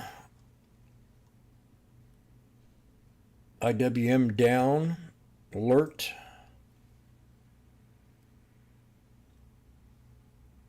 God, that QQQ had a good day.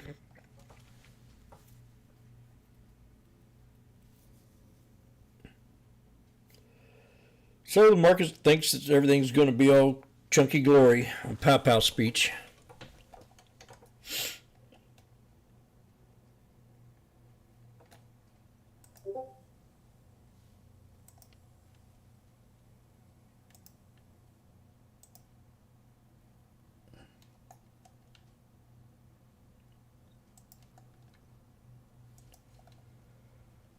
SPX went up 200 points in a day before, and nearly 10%. We're only at 1.6.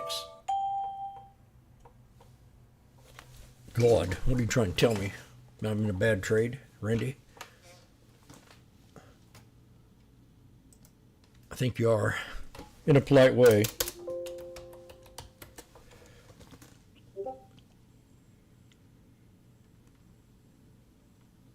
And let the premium burn and close and buy back for a dime.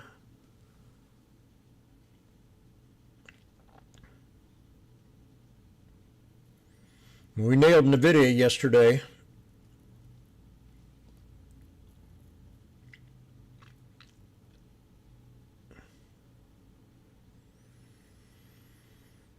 Gap.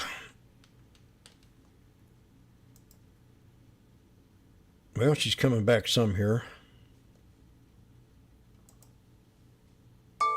Drop. Now we're at support. So if this breaks support, I think we're in for a good one. We're definitely at support right now in SPY.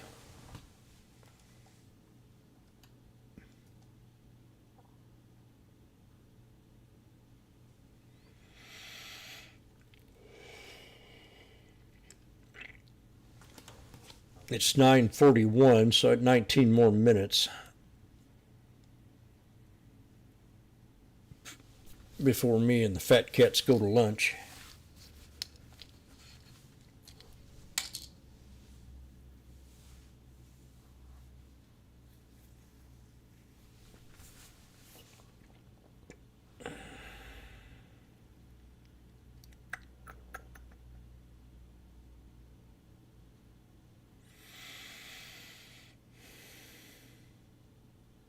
I think if I get to 55.09, I'll still be even, barely.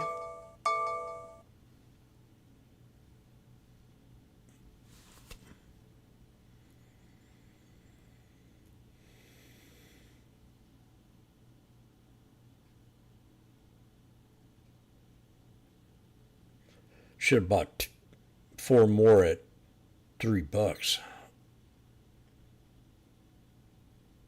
That would have been a smart move.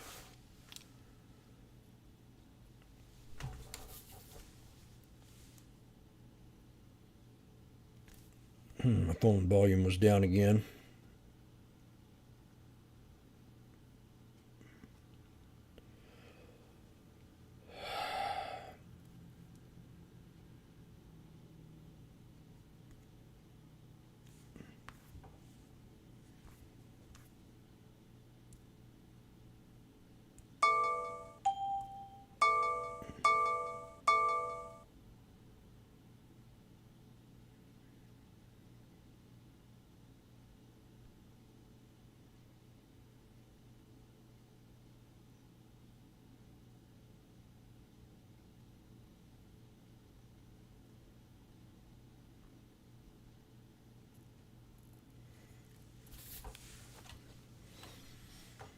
Drop, baby. Pay Jimmy.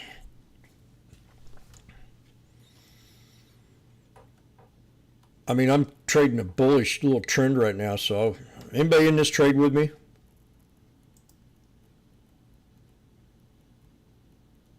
Y'all are smart, huh?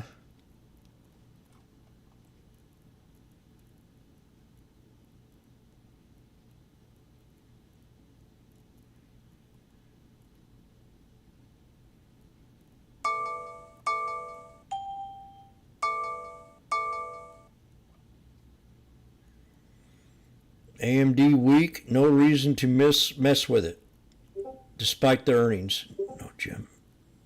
No, Jim, we're not in the trade.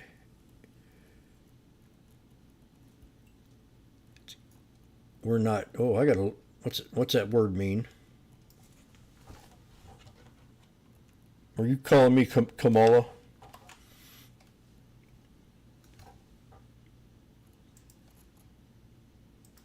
It better be a good word, Magnificent. Kamazi is a flipple rock band of 2000.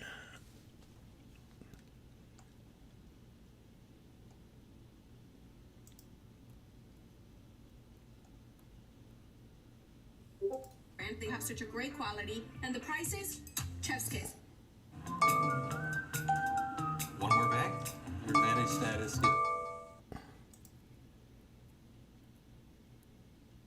Bunch of Mexicans.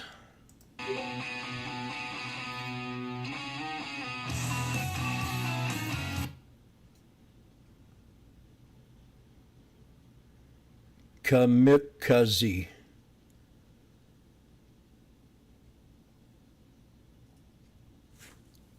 Your input? Well, I sat here and suffered. I want it to drop.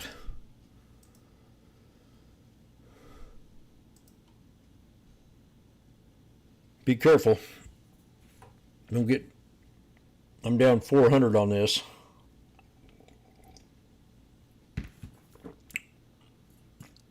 I could get 4 more, and that'd be a pretty spot.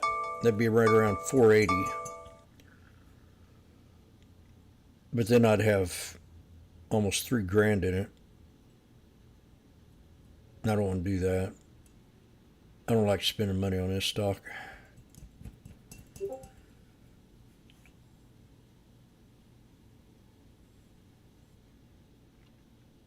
YouTube, anybody in this with me?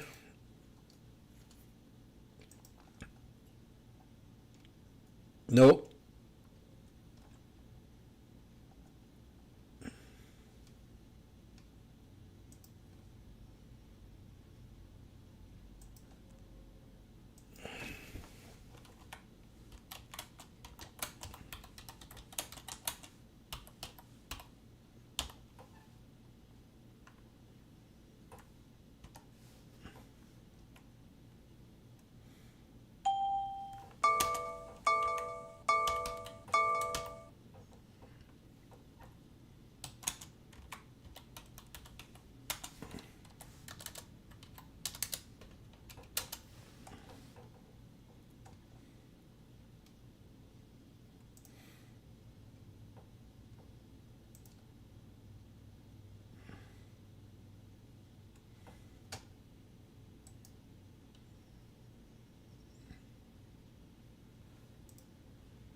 Pay baby.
Okay, we're about there. We're at 4:30 now. Yabba dabba doo.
480, yeah. 490, come on, baby.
No, that was safe.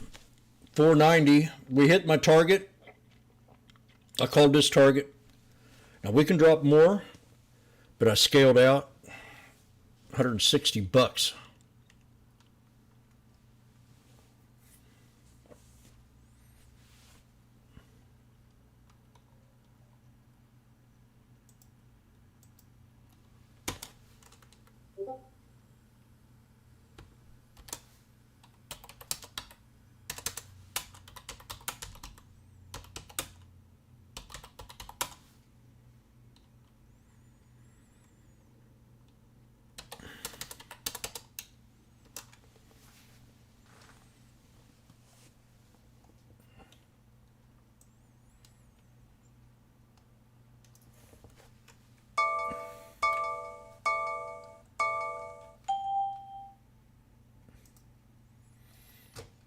Good job, Yoko.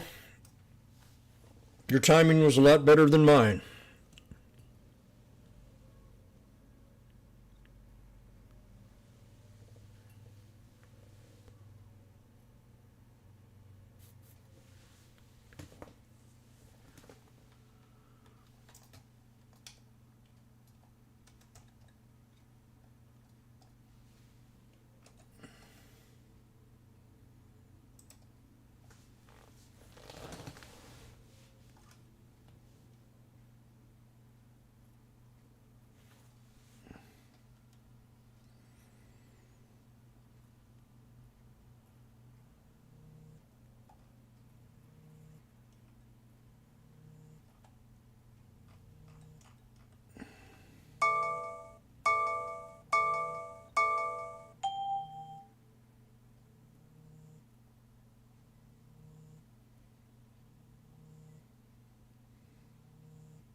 Yeah, I would say I got lucky on that one.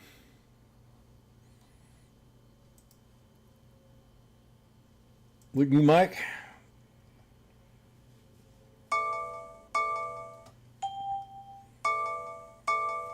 Magnificent, wouldn't you say I got lucky? Means no one else took the trade with me?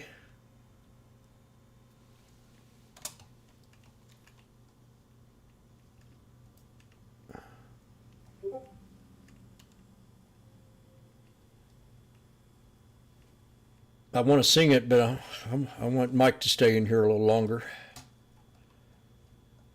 I love Mike. You had a beautiful dress on last night.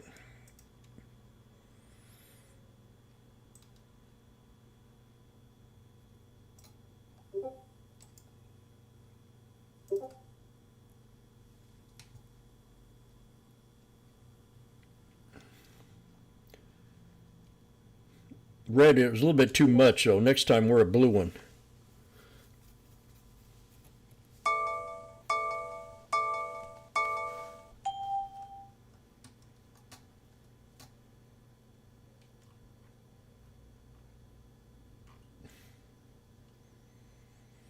NVIDIA flying today, but not because of AMD's earnings, you don't think? It's flying today because of Microsoft. Hey, Microsoft had issues with cloud.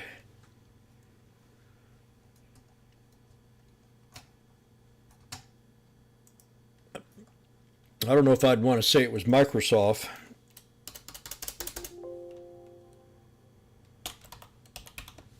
But I'll take your advice. It was a good recovery, but it was the cloud, I think, that pulled it back. Big drop in revenue. Am I right?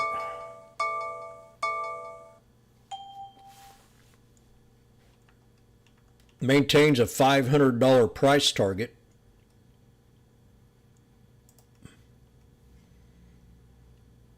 RBC Capital. UBS cuts Microsoft price to $510 from $520. CrowdStrike. Microsoft, or was it Meta? Somebody had to pay some money out. $1 billion to one of these countries. Texas. Meta in Texas.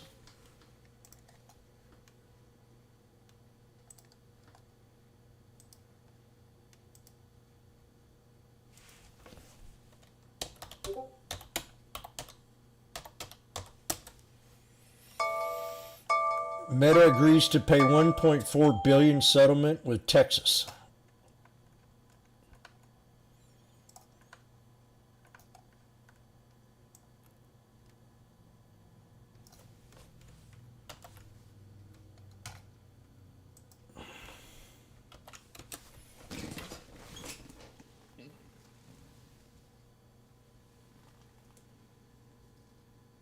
They had good news. I didn't, huh. Well, whatever I heard was wrong then. Mike, because I thought they said that there's a big drop in sales on cloud.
Jimmy spaced out there for a second. Disney was talked about, and there's that CRM again. And what about CMG?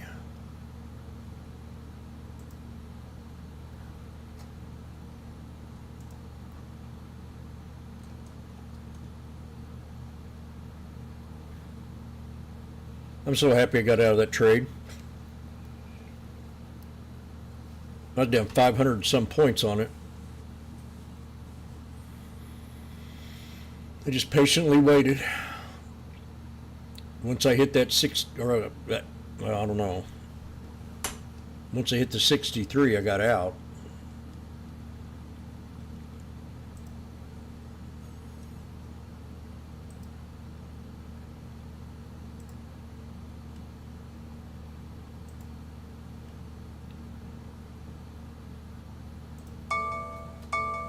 No, the professor's on. Think that Jerome Powell has that much power over the market right now? Because, I mean, the market's signaling, or wants him to signal, another Fed rate cut, or a Fed rate cut, I should say, in September. If we don't get that, does the wind come right back out of the sails? I think it does. I think the market has bounced so much. It's been clear by the market price action that everybody's eye that the most important thing that people are focused on, the bigger players, is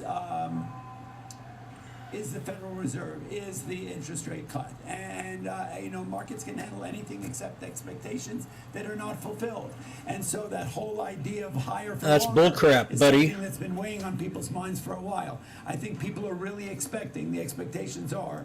He said the market doesn't appreciate if things don't go their way. Well, 6 rate cuts back in December, and we're in July, almost in August, and now you're only talking about 1, and we went up, straight up like a frickin' arrow. It doesn't give a crap. It's all about greed right now.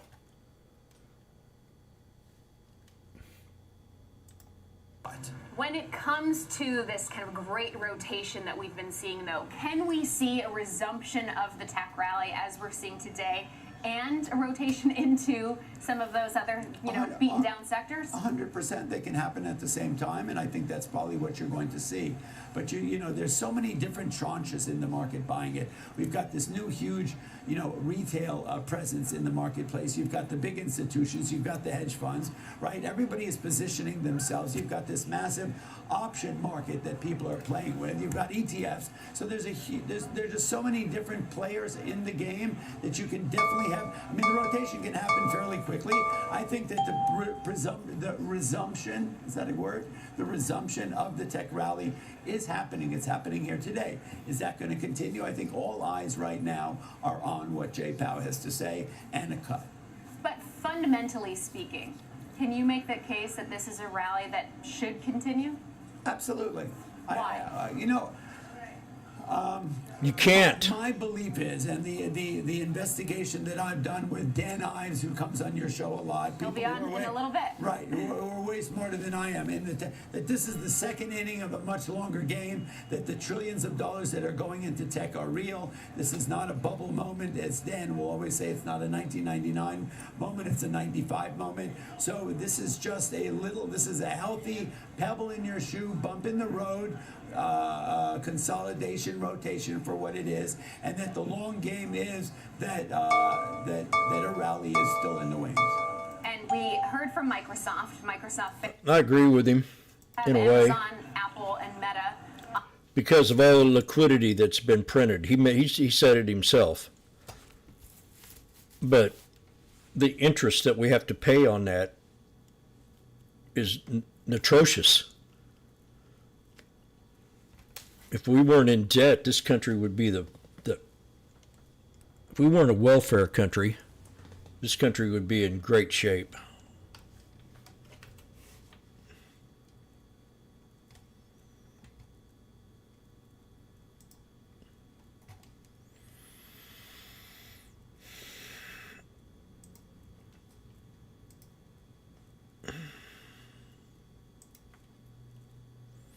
I remember during the Clinton years, they did Wall Street reform, and it was a Democrat. They were talking about people staying on unemployment for years, you know. Get off your ass and get to work. So they really tightened it up. This was during the Clinton years, and the economy boomed. And it was the private sector that was doing the job, not the government, but now it's the government.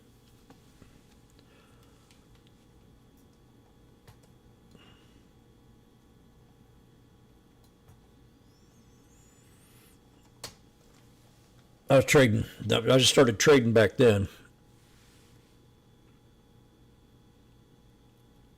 And that was really before I really started trading in 2004.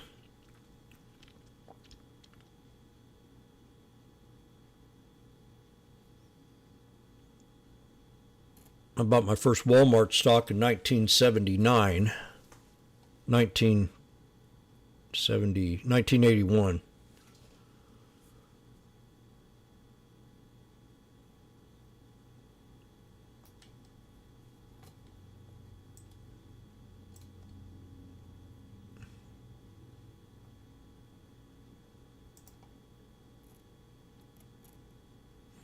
If we fail the 63, I think it can cause 54.97 to show up.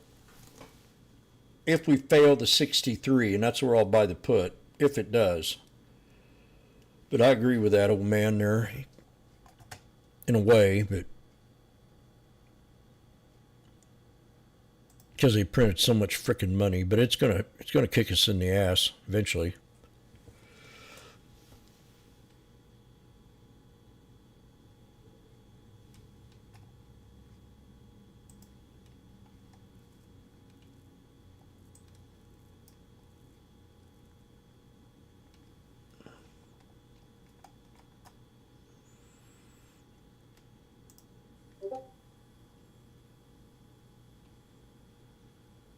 The Donald, I mentioned Donald yesterday.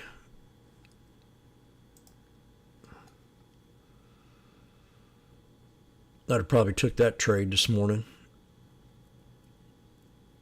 Inverse head and shoulders, two-headed snake at 28.56. That wouldn't have been much. I just don't like trading that one. That was my new Mimi stock. RDDT is the next one.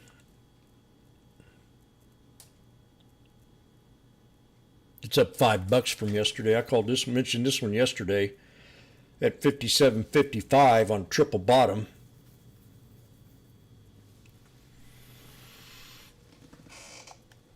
Reddit.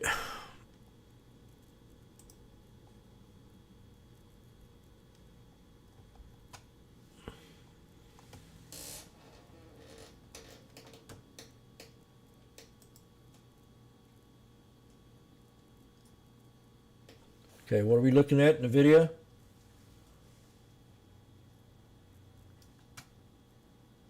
This is what I like about Mike YouTube. He's definitely a college educated, but he does good write-ups when he's looking at a trade. He's always looking for the best price.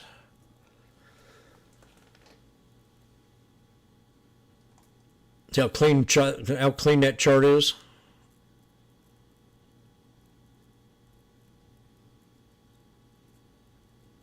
I used to tell people that I could draw just one trend line on a chart and make money on it.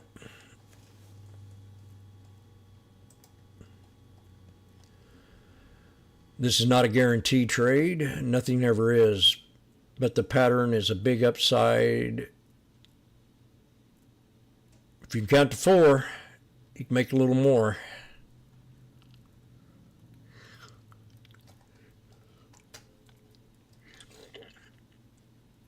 But I don't think I've ever seen anybody in my 20 years write up a stock like he does.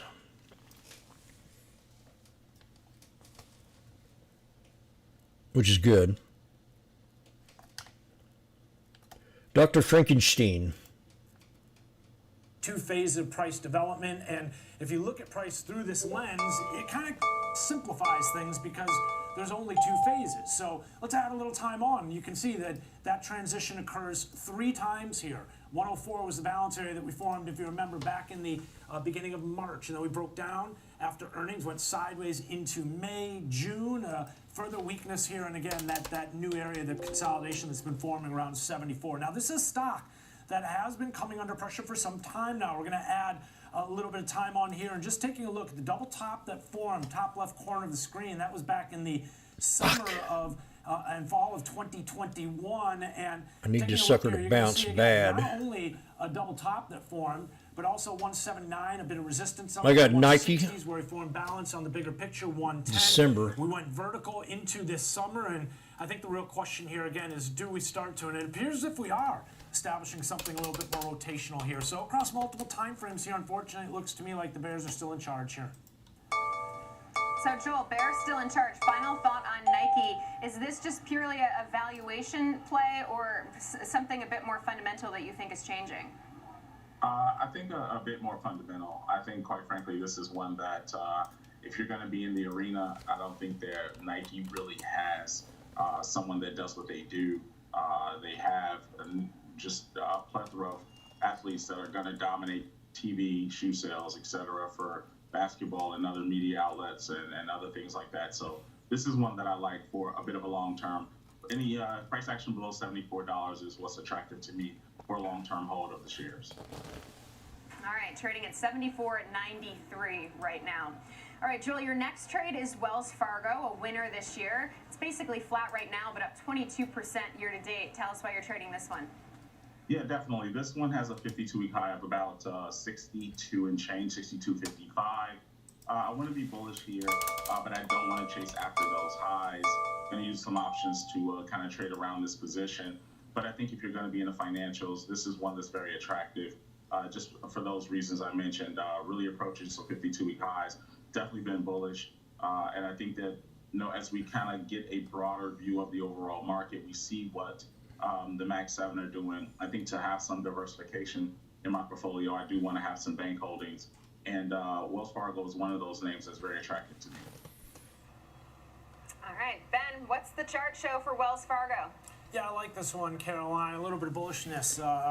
Nice rally up a couple weeks ago and sideways consolidation since. I think a good place to jump off and start to analyze price activities with the 5-minute candle chart because it does show, again, the bulls in control here. Taking a look at the buying we saw. This ain't going to work out for me. Weeks ago, we were trading down around that $55, $56 level. Big move up and then sideways again. Take a step back. I just want you to see where the conviction on this chart comes into play and then the acceptance of that new upper level. Again, big move up. And here you can see that since then we've been mostly rotational. We'll call it right around the $60 level. So random at current levels. Not a lot of conviction, but a bullish pattern nonetheless here playing out on the 5-minute candle chart. And as we take a step back, look, you're going to notice almost an identical depiction here. We've added quite a bit of time on here, though. We're going all the way back now to the beginning of January, middle of January, and you can see similar pattern, high conviction on the left side of your screen, and then balance, which has been forming since. So this, again, is a 60-minute candle chart, 48 and 59, the areas where my eye was drawn to. I also like to point out that we've got a well-defined upper extreme here around 62 and a well-defined lower extreme around 56. And again, fairly limited in terms of real directional conviction at this point. Take another step back with me. You're going to see we've gone from a 5-minute candle chart to look at the last couple weeks worth of price activity to a hourly candle chart looking at the last 6.5, 7 months worth of price activity. Now we've gone to a daily candle chart, so we're going all the way back to October. Similar pattern though. High conviction on the left side of the screen and then sideways consolidation. Now, last time we looked at this chart, Caroline, we established a well-defined trend off the October lows around October 2023 low, I should say, around 38 to briefly above 16 back in May. I said that the bulls wanted to see this thing hold 57. Look, it just briefly got below there. It only closed below there, it looked like one day. So again, I'm not sure if that's even really considered a rejection of that level, but it didn't hold below there for long, that's for sure. But what I did do is just kind of updated this chart and sort of looking at this now as one large area of value. Bullish pattern again, nonetheless here. Bottom left, top right, trending higher, balancing around 59. Looks to me like the longs are being rewarded here. All right, looks like some agreement, Joel, from Ben there. What's your actual trade for Wells Fargo before we move on? The trade is I'm going to sell the 57.50 put expiring September 20th, simultaneously buying the 55 put expiring the same day, credit of about 55 cents. And that 57 level that Ben mentioned, I'm totally in agreement with. Break even's 56.95. Want to be long, but using options to collect premium and not chase after the highs that we see here in Wells Fargo. So I agree there. Okay. All right, let's talk about your final trade. That's FedEx, a winner today, a winner so FedEx. far in 2024. But you're bearish on this one. Tell us why. Yeah, this one has a high just here about 3 weeks ago, roughly of about 313.84. I think that high is going to play into part.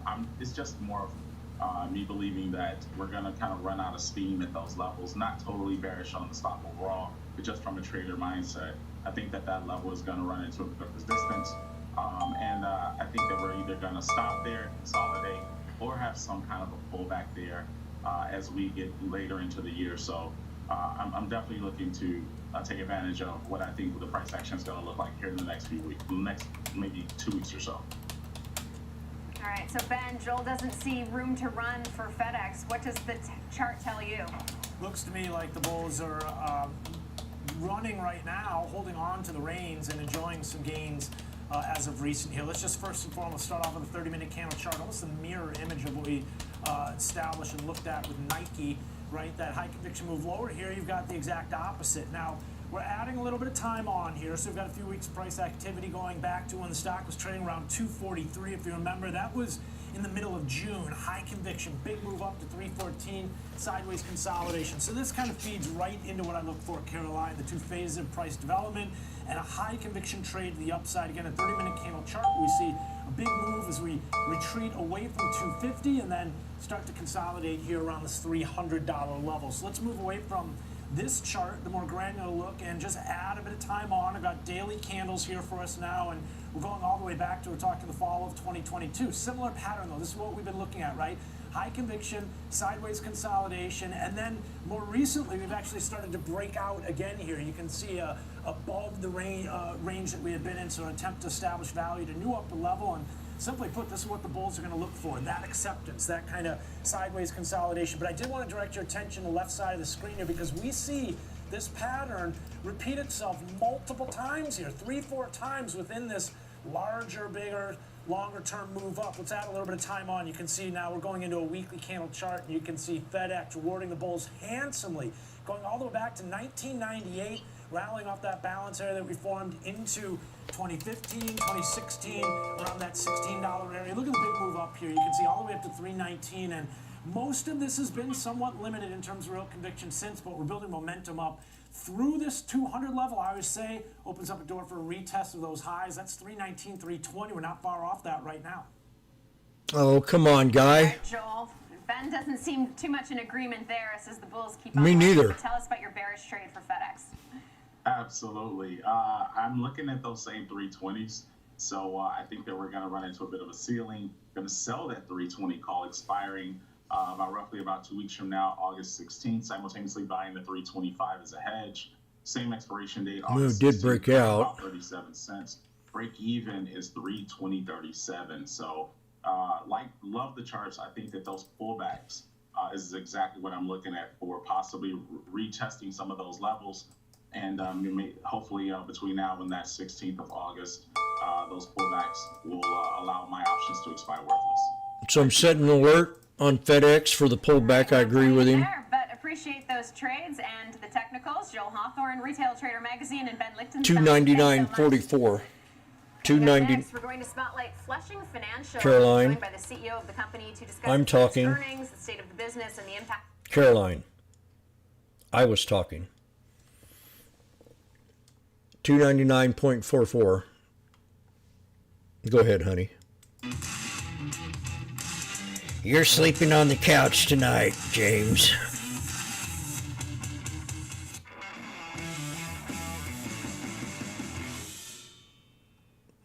Ameritrade is now part of Schwab. bringing you an elevated experience. You get no booty for a month till you change your attitude, James. Caroline. Unlock support from the Schwab Trade Desk, our team of passionate traders who live and breathe trading. And sharpen your skills with immersive online education crafted just for traders. Also, you can trade brilliantly.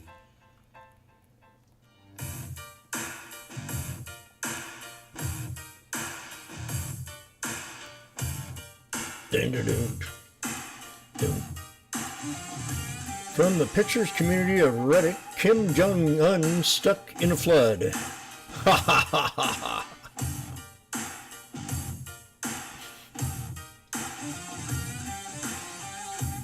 Young lady who was mid-30s, a couple of kids, recently went through a divorce. She had a lot of questions when she came in. I watched my mother go through being a single mom. NVIDIA is on the verge of breaking out right now. Children, including myself. And so once a client knew that she was shut hurt, up. we were able to help her move forward. How many times do I gotta hear these commercials? I don't care.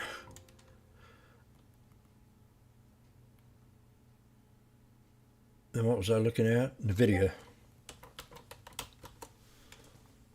Using correct. If always using correct money management, these are trades you should take every time. In the general practice, here's the general principle I've been studying lately. You have. You study every frickin' day in an overall way. When you run up or run down followed by a consolidation box, which is Darvis, assume, or a flag, assume there will be continuation in whatever direction it's been moving prior to the consolidation. Yep, I agree.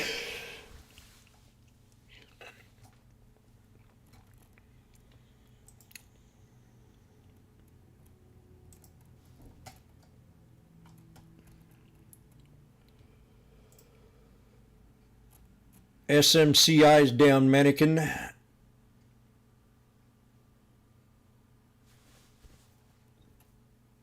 NVIDIA double top new high.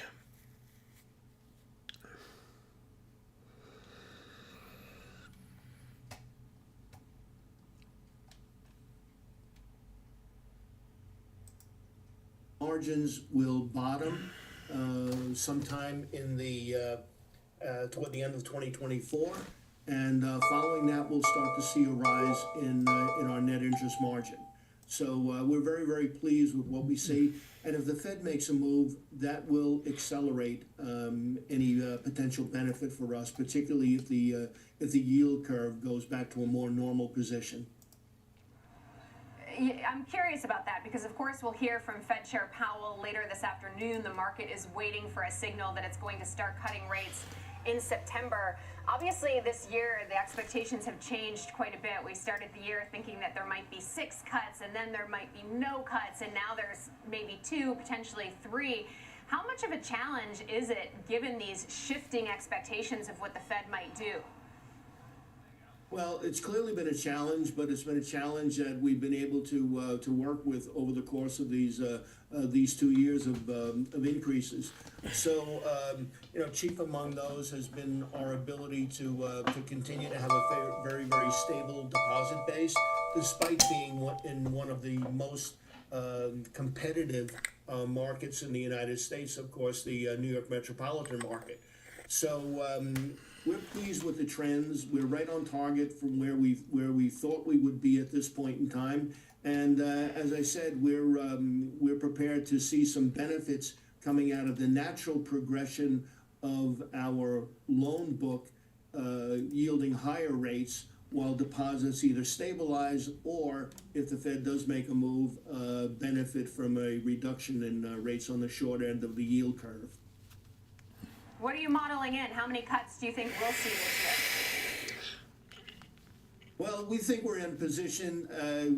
We're not expecting anything to happen this particular meeting, but certainly later on into the year, we've got an expectation that we'll see something.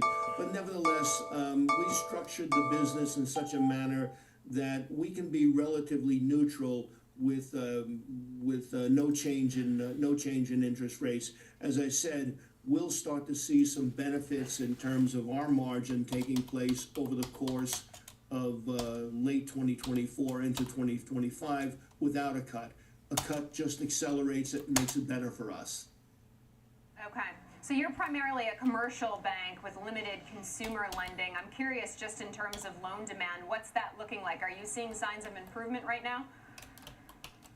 Yes, as a matter of fact, we are. We had our loan pipeline is up 88% in this particular quarter. So we're happy to see that trend. We're expecting that we'll continue to see that movement upward and some growth returning to this market. I think borrowers are starting to understand that there is going to be a slightly higher rate environment for a longer period of time, and they're starting to get off the sidelines. And we certainly saw that positive trend in our loan pipeline this particular quarter. What about in terms of commercial real estate loans more specifically? How are you managing risk on that front? Sure. So we've been experts in commercial real estate for a long time. The company is 95 years old this year. SPX, new pop. Commercial real estate has been our forte. So we're dealing with a very, very low risk profile on our commercial real estate. So, for example, there's been concerns about the office space situation post-pandemic throughout all of the country, not only in New York. We have a very, very small office portfolio, very little, less than 4% of our portfolio. Less than 0.5% of our portfolio is in Manhattan, and we have 0 non-performing office loans at this point in time, and we have 0 non-performing non-residential commercial real estate as well. So two categories of risk that Nvidia new high. In the space Nailed it, Randy. You read about in the press on a continuing basis. We're not in those markets. We tend to lend in a very, very localized area in the boroughs of New York, predominantly dealing with commercial real estate that people need on an ongoing basis to in their daily lives. So small retail, things of that nature, and we also have a very strong, well-performing multifamily portfolio as well. So we feel very, very comfortable about commercial real estate these days. So broader economic implications, just in terms of small business and based on the limited consumer lending that you actually do, what is the state of the smaller business? What's the state of the consumer right now based on your experience? So small business, I think, has been continuing to grow. We're seeing that increase on our loan pipeline throughout the small business area as well. So again, I think everybody is cautiously optimistic, as we are, about the environment. So there are no dramatic changes taking place, but I do say that businesses that have been on the sidelines look like they're starting to come back somewhat. All right, we'll leave it there. Really appreciate your.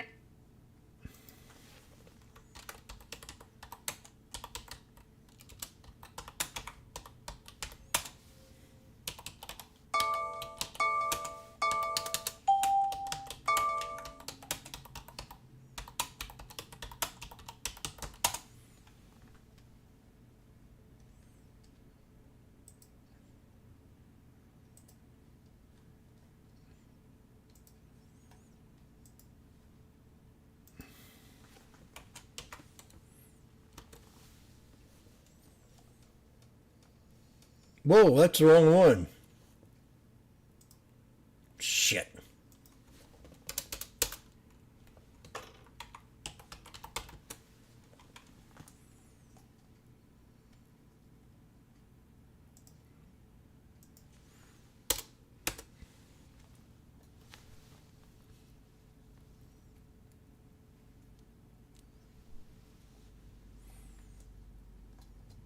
Jimmy says 118.51 to 200 SMA on the hour time frame.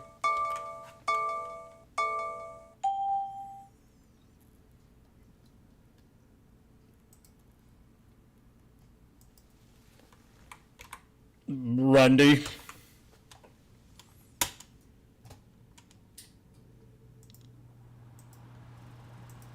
$118.51 to 200 SMA, whatever tickles your pansies.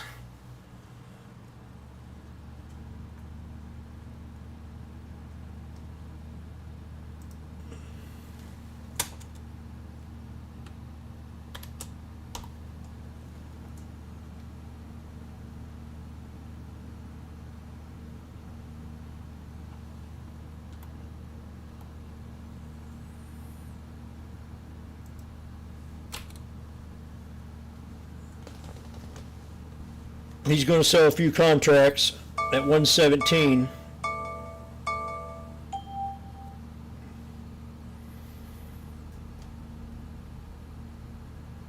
I'm going to see something, Mike, before you make that business decision.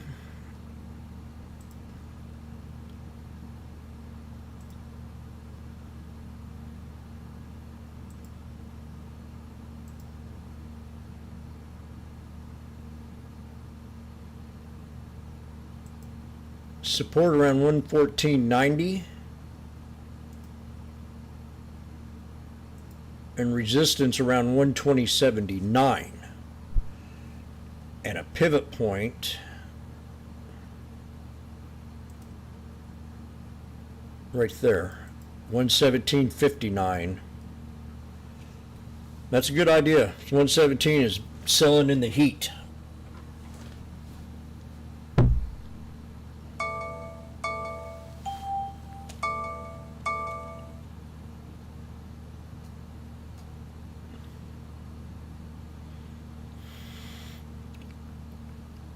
So YouTubers, you see what I just did? If you can count to 4, you can make a little bit more. 1, 2, 3, 4, boom. 1, 2, 3, 4, boom. To the bottom of this resistance. This was support. As you move up the chart, it now becomes a resistance. So Mike's looking at 117, which is right about at the bottom of them wicks, a little higher. There ain't nothing in there to tell me to sell it but that. 116.62.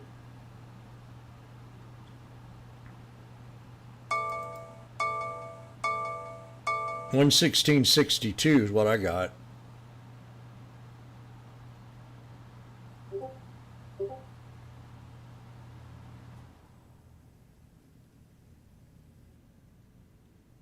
That'd be an early exit. George, what are you talking about today? Earnings are actually really good. And so if you look at the EPS numbers they printed, it was 67 cents. It was 69 cents, forgive me, versus the 68-cent estimate. So they beat by a penny. That was higher by about 17% year over year. And then if you look at their sales numbers at $5.83 billion, they did beat the estimates as well, higher by 9%. And they did guide slightly higher for their AI revenues, which were expected previous to be $4 billion per annum going forward, at least for this year, and they increased that to about $4.3 billion. And their data center revenue actually increased 115% year over year, as well as gross margin expansion. So they actually are showing some good idea, Charlox. You're coming back to support on your AMD. Metrics. But if you look at the stock overall in the last few months, it's been AMD is probably one of the top 20 stocks that I've traded the most.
Given that, what would be your example trade for AMD?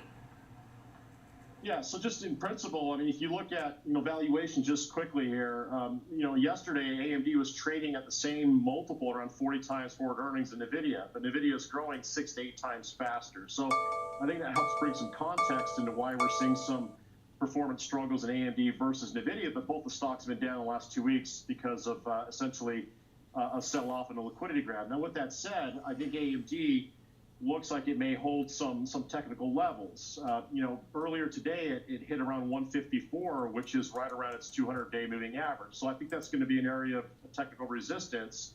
So with that said, I think that it'll hold, the 136-ish area, which was basically the previous day's low. So I'm going to sell a cash secured put in August monthly, essentially the 139 put, and I could earn about $3 of credit per share or $300 a contract. So effectively, all the stock has to do is hold 139 or higher between now and expiration in a couple of weeks for August, and you get to keep that premium. Now, if you do put on this trade, you have to be willing and able to take ownership of the stock at 139 with a $136 cost basis. So the whole premise on this trade is I'm selling a low delta, about 30 delta, which implies a 70% probability that the stock will expire above 139. But at the same time, I'm also selling high implied volatility premium with the volatility index VIX above 15. So I typically do that. As long as the VIX is above 15, we'll sell premium. So, George, when it comes to AMD, it's obviously been living in NVIDIA's shadows for this whole AI race, really. Is there anything that you saw in the earnings report that makes you think it could break out of those shadows a bit? Well, I think what's happening, there's two things happening. I think a problem for Intel and AMD is the CPU markets, because China is making a lot of investment in CPUs. If you look going back news-wise, China is actually looking to restrict using Intel or AMD CPUs in government computers. Therefore, they're going to be building out their own CPU technology. So I think that's a problem from that revenue stream. I think if you look at the client and data center and server markets, those are growing for AMD. And I think they're parallel computing when it comes to looking at and competing with NVIDIA's Blackwell chips, which are their inference chips. I think AMD is making a compelling case to start encroaching on that market share over time. So they're general purpose technologies. They're not the advanced technologies that NVIDIA has. But I think there's room for them to grow. It just comes down to growth relative to value. And I think that's one of the reasons why AMD has been a significant underperformer in the past 3 to 6 months relative to NVIDIA, which again, like I said, has pulled back. But if you even look at the charts comparing the two companies, you'll see a lot more symmetry in NVIDIA versus AMD because it's easier value because their growth trajectory is more in line versus AMD's, which is a little bit more choppy. AMD up about 5% today, still down 1% year to date. George Sillis, thanks so much. Coming up next, it's time for our 360 round. We're going to look at Microsoft earnings and the overall strength we're seeing in tech today. Not in Microsoft, though. Trading 360, we'll be right back.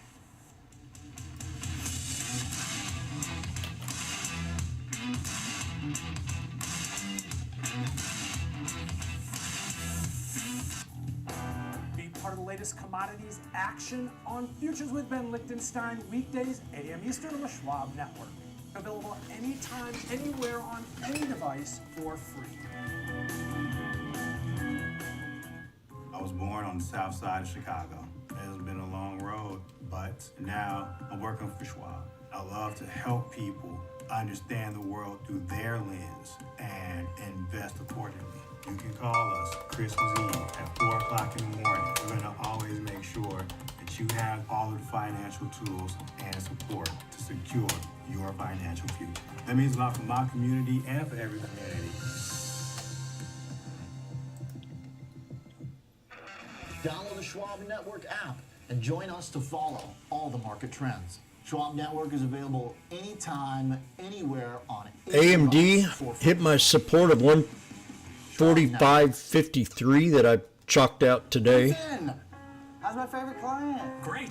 I started. Now, look at the time of the day. Fat cats are at lunch. We got a couple hours.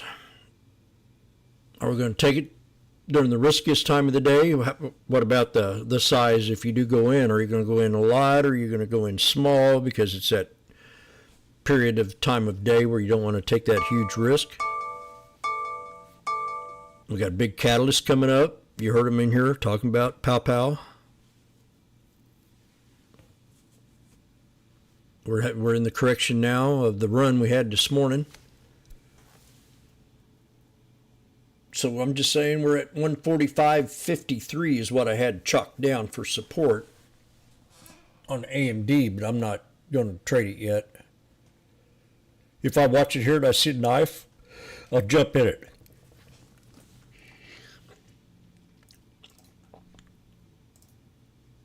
But not till then. I called it. You can't say I didn't call it. We're right at support. AMD, I'm telling you. I'm not telling you to buy it. I'm just saying we're at a support, but we got an hour, 2 hours to wait.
But I won't trade it today.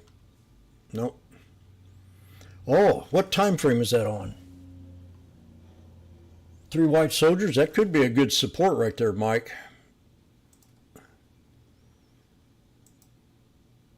Hell yeah. That ain't on the 3 hour. What time frame is that?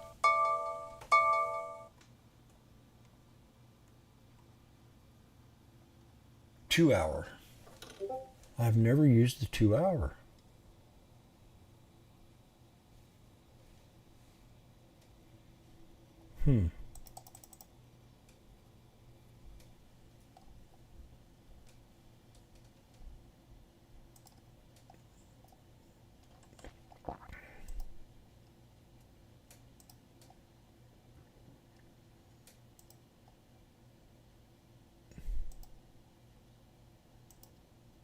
I've never used the 2 hour.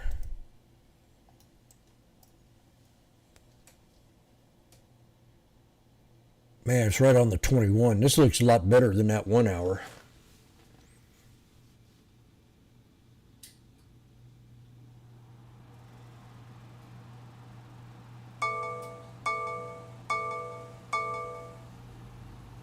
Oh, yeah, there they are. Duh.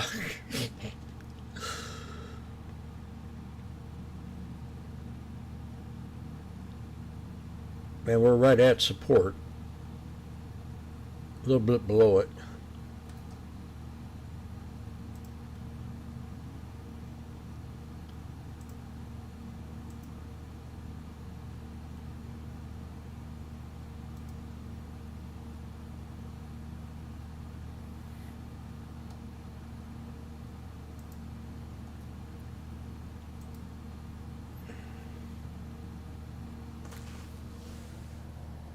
No, I'm not. I'm out of puts. Well, so are you in them? Kazuku?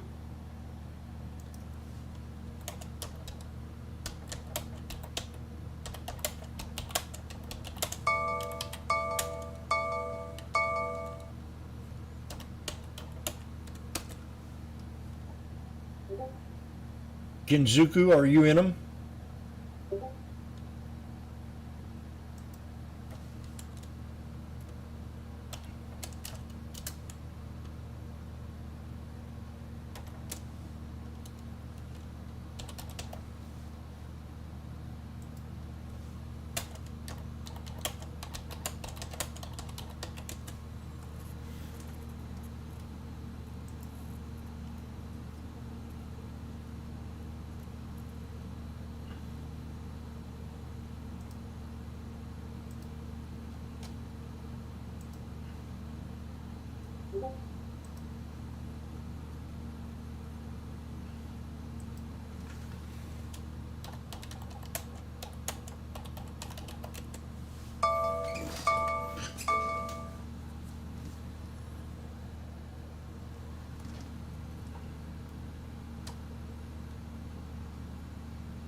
You know, Ken, I'm going to show you this.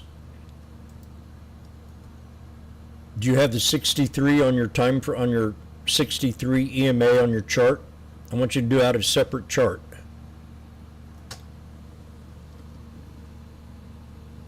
A totally separate chart. And I want you to type these moving averages in. So get a pencil and paper out.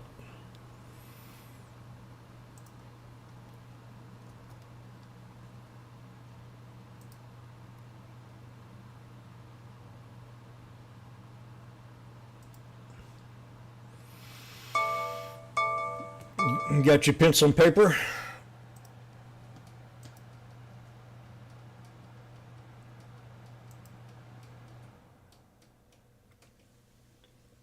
Write down the SMA, simple moving average, the 50 and the 200.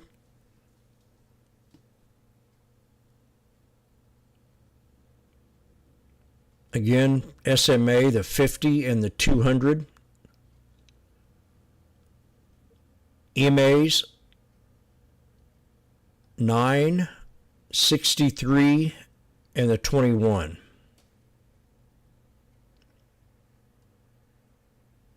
Put that on a totally different chart. Oh, you already have them? Sorry.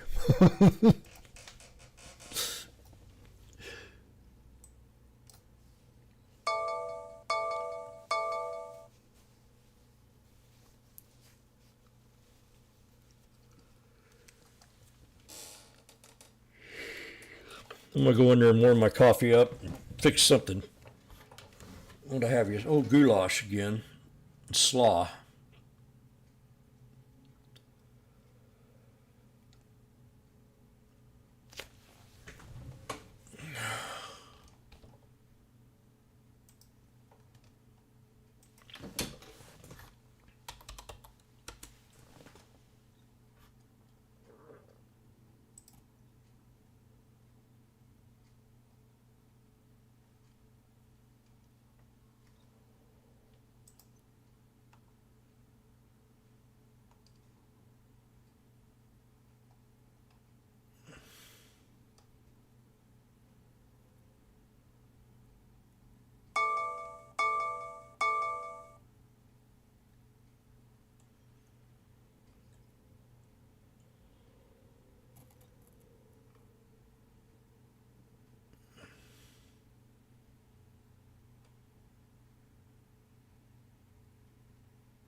No.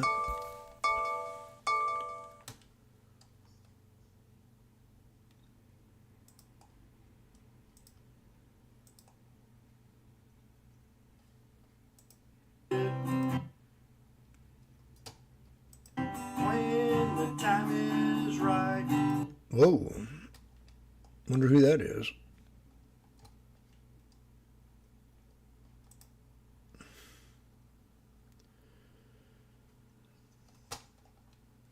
I'm really wanting to take this AMD, but man, the time is just not right.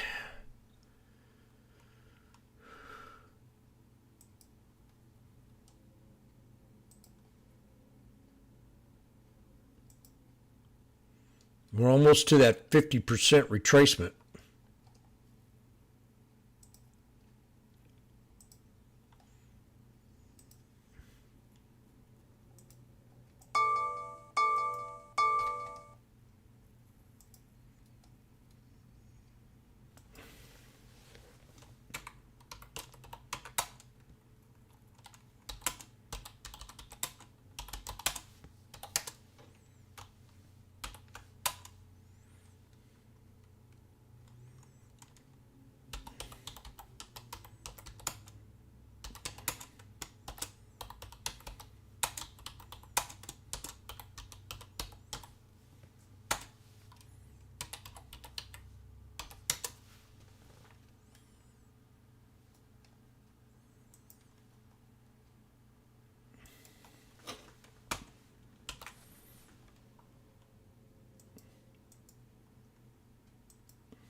Damn it.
And from a broader equity standpoint, we're going to be testing that 20-day SMA, which was an area of resistance. So this is my plan on AMD. And so we can break through. I'm gonna see if we hold this support first. But I really want to wait for PAL, or at least wait till 1:25 Eastern time, because the fat cats are at lunch right now, and volume's been very low in the market.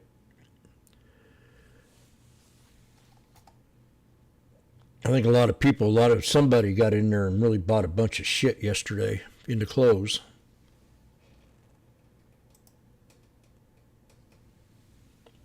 To have a spike like that on the SPX and the SPY.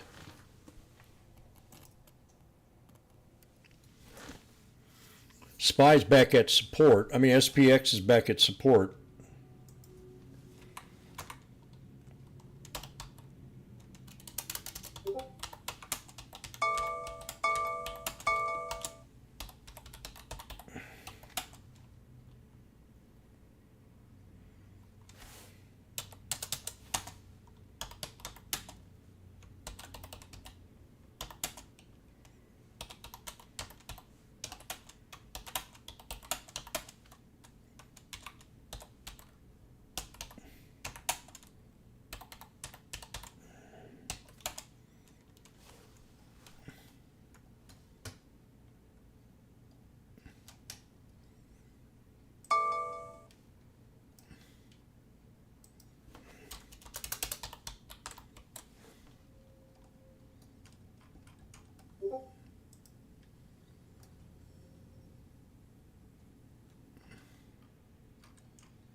Rate. So what's going on here, Kev?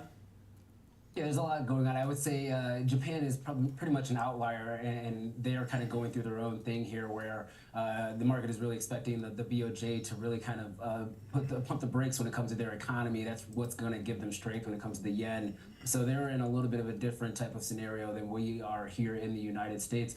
When you're kind of looking at the data over the last couple of weeks' time, I kind of would argue that maybe we do start a rate cutting policy. I have not been a fan of that before, but just looking at the trajectory and the increase that we are seeing with initial claims is enough to probably cause a little bit of angst in the market. You're talking about a growth rate of about 13.5% to 15% since the beginning of April on the initial claims number. And once we start cracking that 250 240,000, 250,000 level, that's when we could see a significant acceleration when it comes to the unemployment rate. And I think that's the biggest focus right now when it comes to the Fed. This also can be, we have to just kind of put that out there, this could be a buy the rumor, sell the news type of an event. What's the worst that actually can happen? Powell actually signaling, or not signaling, that a cut is on the horizon here in the near term. And I would be very surprised if he actually comes out and says that and then changes his mind at Jackson Hole. Jackson Hole used to be more of an economic update type of meeting, and I'm not sure if it's really changing into an economic policy type of meeting. And if that's going to be the case, then maybe we have to look out here. So I think it's a nice bounce to the upside, and I think when you're looking at the economic data as far as PMIs, and then also looking at GDP too. GDP, a lot of people are saying, wow, it's a healthy growth for GDP. 80% of that growth for GDP that we saw for that number came from government spending as well as inventory builds. Positive inventory builds is actually a net positive for GDP, even though that also is a signal that maybe they're not able to sell their inventory out. And I think that's something that the Fed probably will acknowledge here in this meeting. Yeah, seasonality coming in inventory builds. But Kevin, on the flip side, GDP report better than expected. Yep. MasterCard earnings today. Their CEO is coming out pounding the table and says, hey, consumers resilient. They're still spending. That stock was up higher, kind of pushing back against the Visa. But then you look at the expectations of that rate cut being near 100%. I think it's 10% for a 50 basis point cut, according to CME FedWatch tool. Jobs data, the ADP report, came in a little bit lighter than expected, 122,000, but hey, there's no government jobs in that number. Right, exactly. Exactly. Remember, last month, 70,000 government jobs. Now, here's the risk going forward, in my opinion. Remember, this is just my opinion. I think the market wants more than one rate cut by the end of the year. In 1995, when they started to cut rates, they did one and then waited. If Jerome Powell's saying we need to bring down the Fed funds rate as inflation goes lower, he could frustrate the markets by saying we're one and then we're waiting again. It could be like a hawkish cut that could affect the markets. Now that's September. Right. That's not today. That's September. But there's, the market, as it does, the petulant child that the market is, keeps building in more and more cuts. And eventually, I think Jerome Powell will probably cut in September, but then is it a hawkish cut where he says, now we're waiting again? Yeah. There's the risk. If the data's like it is right now, he's going to have to say that. But KG, that's another aspect that I kind of wanted to, kind of expand on here is, why does he have to say anything that signals a rate cut in September? Because we've got so much data between now and the September meeting. This really sucks, man. This new monitor I got. Rhetoric that he's kind of stated that, like, hey, if the data continues, I hate it. But not signal a September rate cut, because I think that's what the market Fucking wants. can't copy shit on this. Well, I would say Jerome Powell seems like the type of individual that would like to give a signal to the market before actually taking action and really trying to shock the street. I think the biggest concern that you have is if we do get a surprise cut.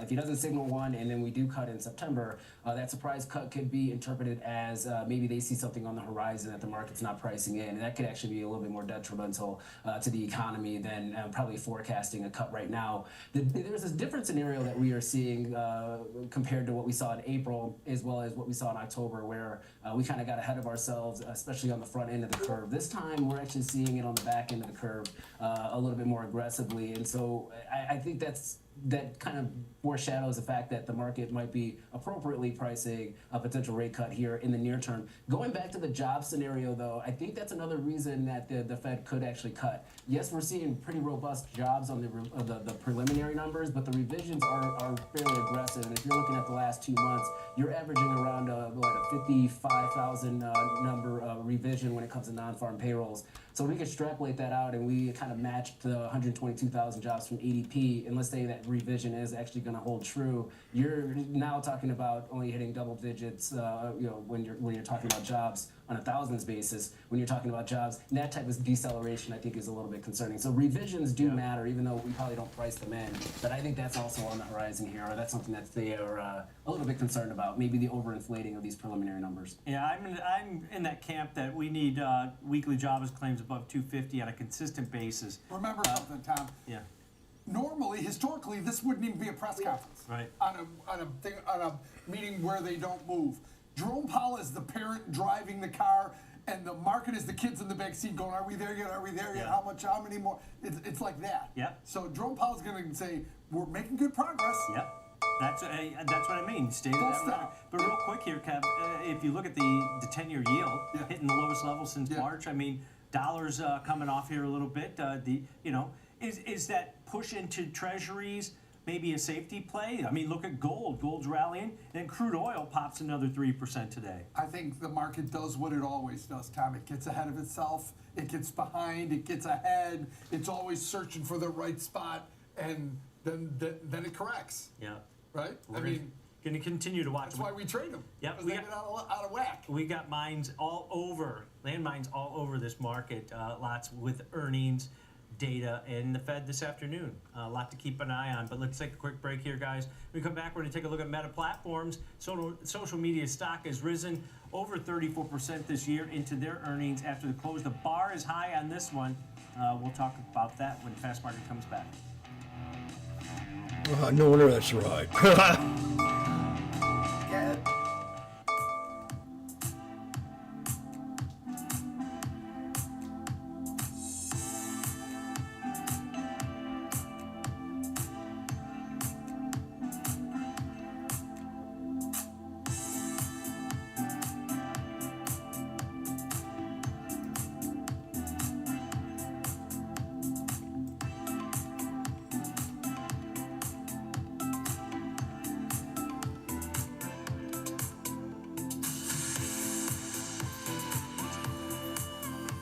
The video better?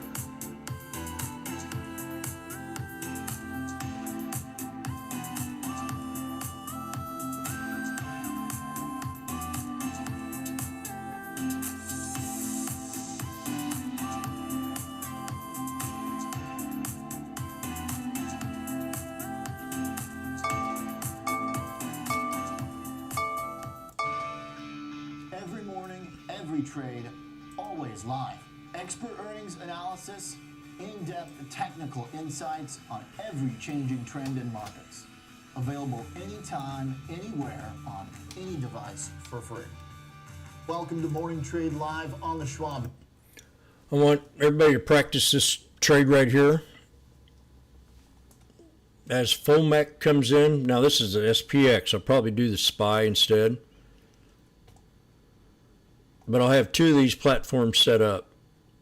I'll have one set up in the calls on the SPX, and I'll have another chart set up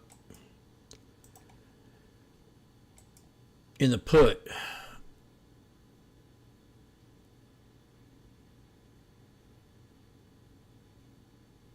Well, I like that one right there. If it's 500 at 940. So I have two different platforms set up on two different monitors. And as I start to watch the SPX, we got pretty good at this year. I think I had one bad trade all year long on this.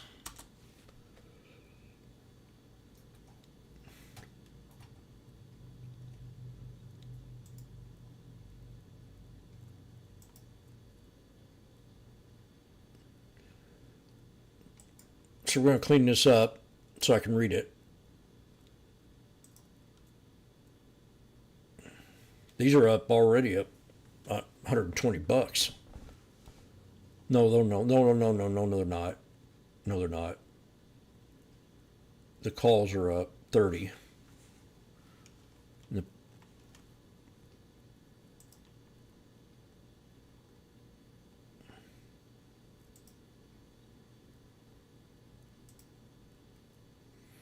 So here's the 5-minute, 5-day. Right, first thing I noticed, I mean, just right out of the gate, are two important levels.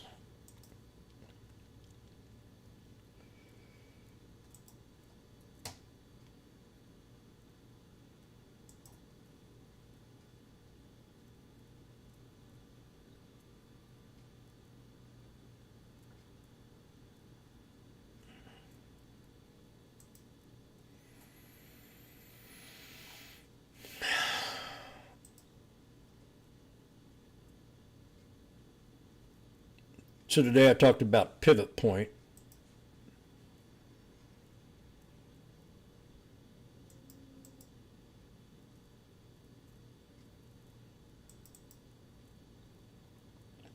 So this is your support channel. This is also a gap. We could easily drop down to this other support right here. If the news, if he sounds like he's whatever. The market's been trying to say time, it's time, it's time, it's time, it's time, it's time, and he's not budged a bit.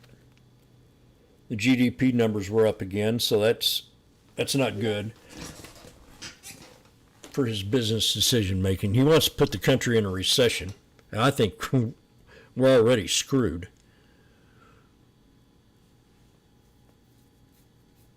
Doing this in the middle of a war is not the smartest thing to do.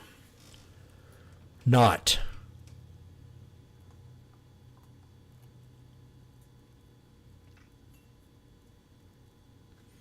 So the put, if I go to buy this and I see like a triple top, we come up here and we get a triple top. We got an inverse head and shoulders right now. So I'm planning out this trade. I'm not going to take it until he gets out there on the mic.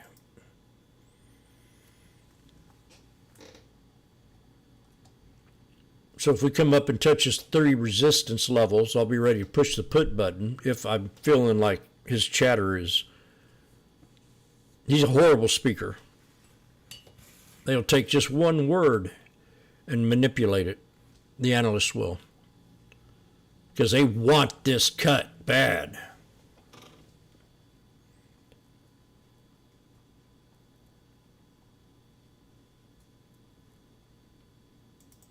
So I'm going to set an alert right here in case I wasn't watching. I'll be prepared to take the call.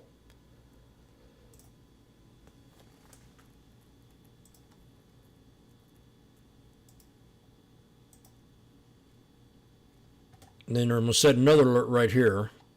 You got a gap in between here. Would be your second channel, your first channel.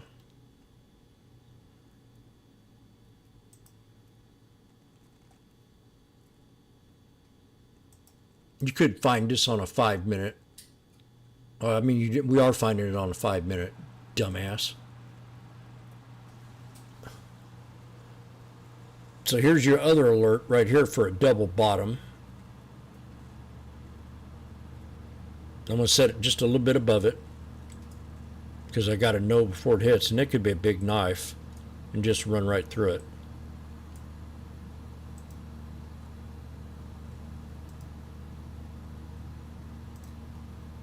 Mark that below 55 something something.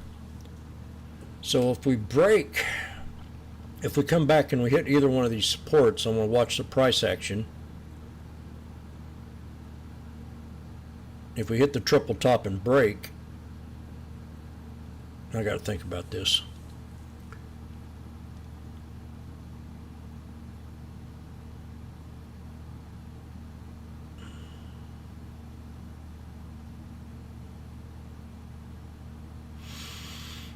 I'd really like to buy it down here. Remove this.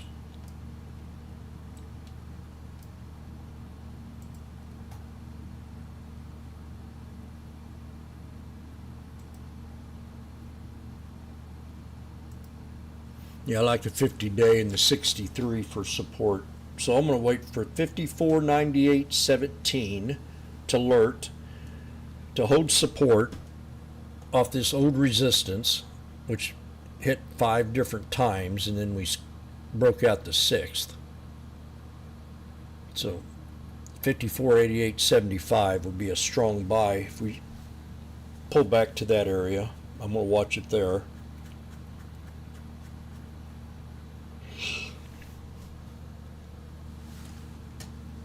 We'll just wait now.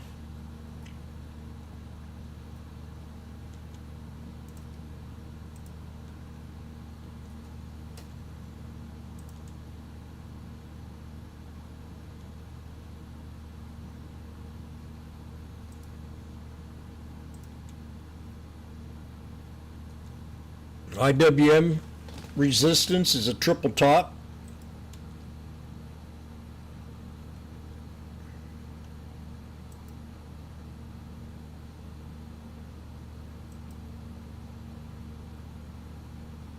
The fuck?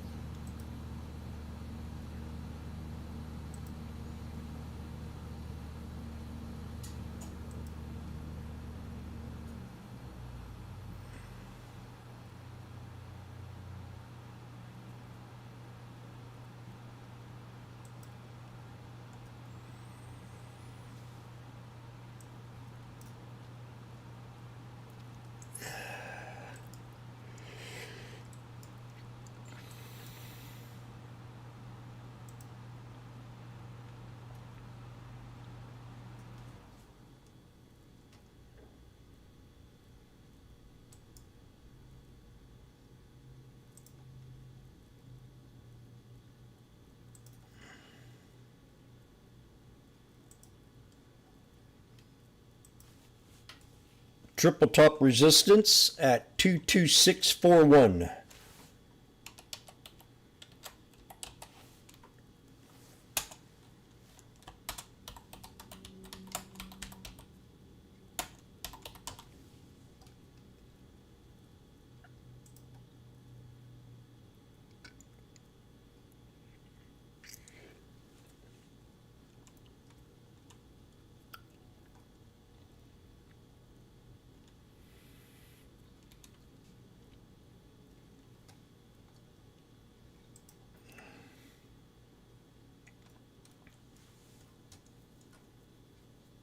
Bitcoin soft overhead.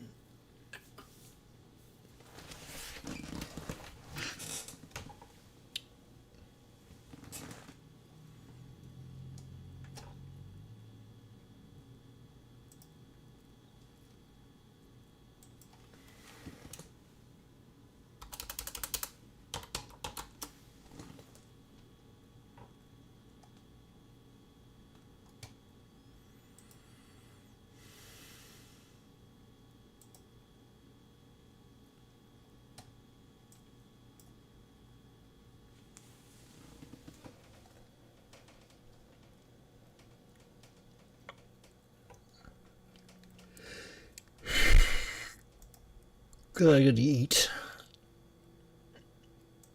I had a banana and a little bitty Fascinating. Like Pop-Tart, but not a Pop-Tart. Fascinating. Mike?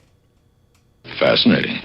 146.10's resistance if we pull back to the 50%. 143.81. AMD.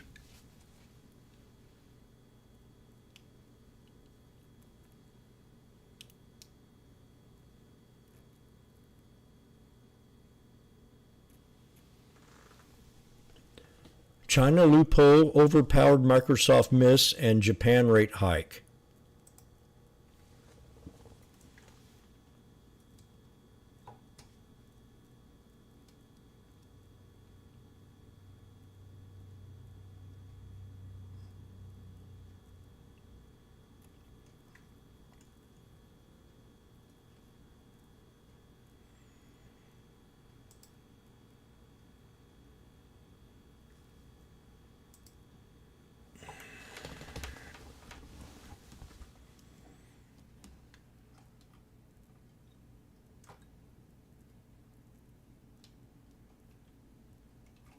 Huh.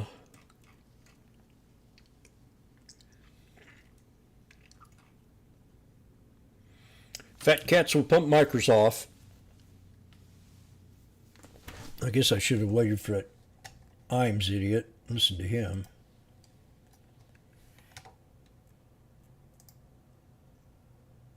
For the year. All right. Let's take a quick break. Thanks to Kevin Green, senior markets correspondent here, joining us, breaking down markets and meta platforms. But Andy Swan from Like Follow here is going to join us to take a look at sentiment data in Etsy, the online marketplace stock, down about 20% this year. They report after the close. Also, stick around.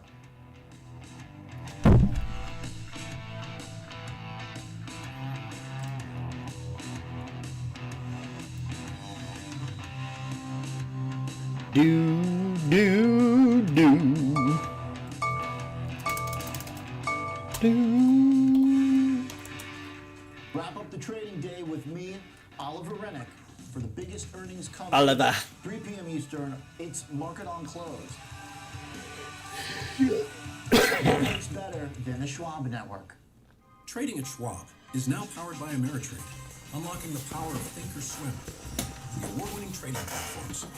Bring your trades into focus on Thinkorswim desktop with robust charting and analysis tools, including over 400 technical studies. Tailor the platforms to your unique needs with nearly endless customization, and track market trends with up-to-the-minute news and insights.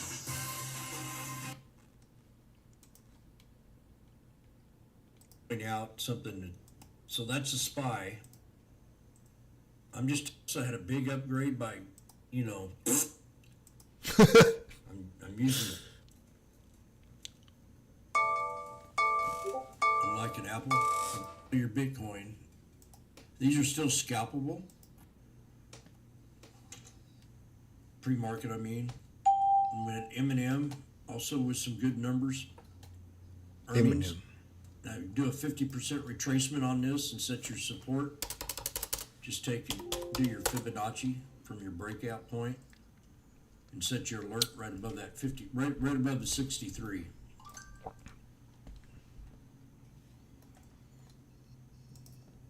This is MM off good earnings. MMM.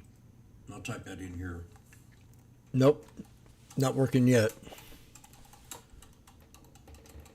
I was up 40, 50 bucks yesterday, 375. I don't have AMD in here. Where I love to talk about chart patterns, moving averages.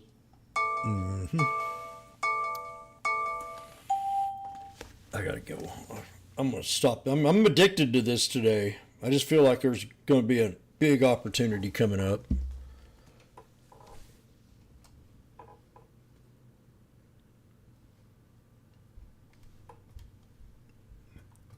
The prison guy. All right, so we're talking Etsy. The stock's down nearly 20% this year. I mean, a year and a half ago, the stock was 149 bucks, so it's pulled back pretty significantly. Are you guys seeing bad data on this? Because it seems like as a facilitator in a marketplace like this, it's a win-win situation. Is it maybe a reflection of the consumer at this point? Well, I think it's a reflection of the consumer for sure, but it's also a reflection of, kind of what Etsy stands for. I think Etsy's had to really evaluate that and has made some tough decisions. And, Etsy doesn't want to be eBay. Etsy wants to be Etsy, which means Etsy wants a human touch on everything that's sold through the website. And, I think that what we're trying to figure out here and what Etsy's trying to figure out is, how big is the market for human-made goods selling to people that really love items with a human touch. And so they've cut a lot of listings off of their site. They've really cracked down on what I would call just, resellers who, may buy something from a Chinese manufacturer website, mark it up and put it on Etsy. Etsy doesn't want that. And they're going through a little bit of a turnaround or they're having to make these tough decisions of, do we give up revenue in order to maintain the core value of what our company stands for?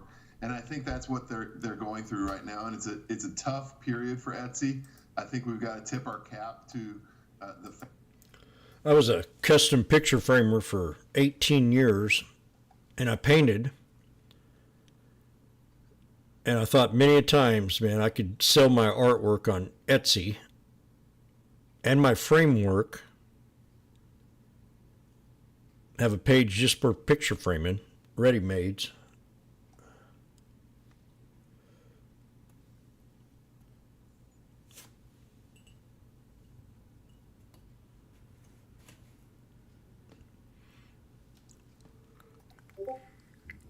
That's what I thought about doing at one time, but I just don't have that kind of time.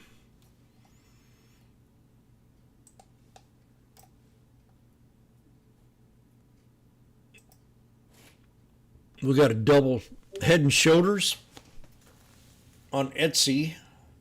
It can bounce up. it's set up to bounce up. It can also bounce down on the 5-day rule.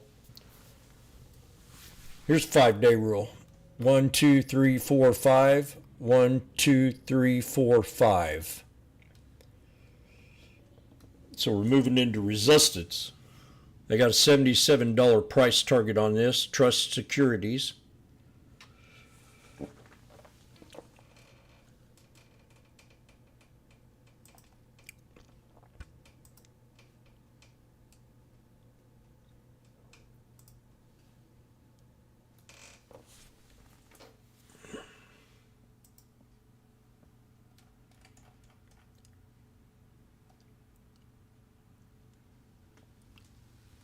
I could have. Damn, I didn't. He wasn't around when I was painting. Dadgum. I never thought about that magnificent.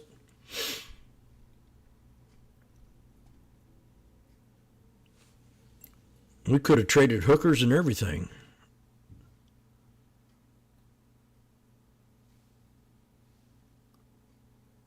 Maybe next time.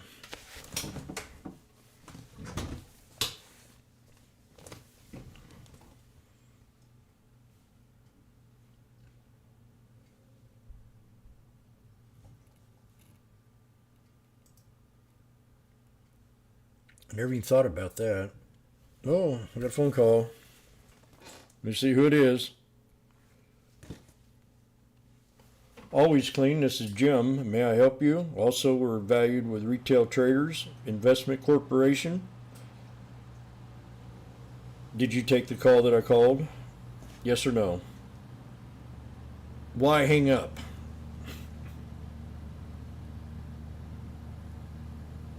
How dare you?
The implied volatilities are 184% in the first expiration and only 100 in the second. It's only 80 in the third, but I kept it to the first two, Tom.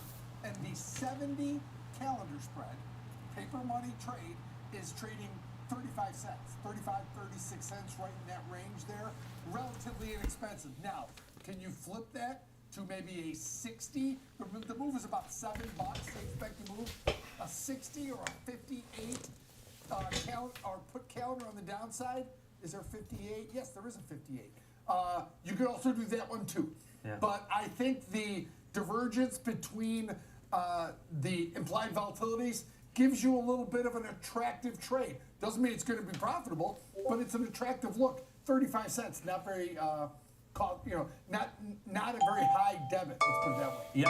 Let's Well, break they're this wanting one down. Etsy This is bad. on the call side. Yes. Buying the August 9th weekly options that expire in just about 9 days. Buy the 70 call. Sell that same call in the August 2nd weekly options, taking fuck advantage is of it? that Do dispersion that over between there. implied volatility levels that Kevin mentioned.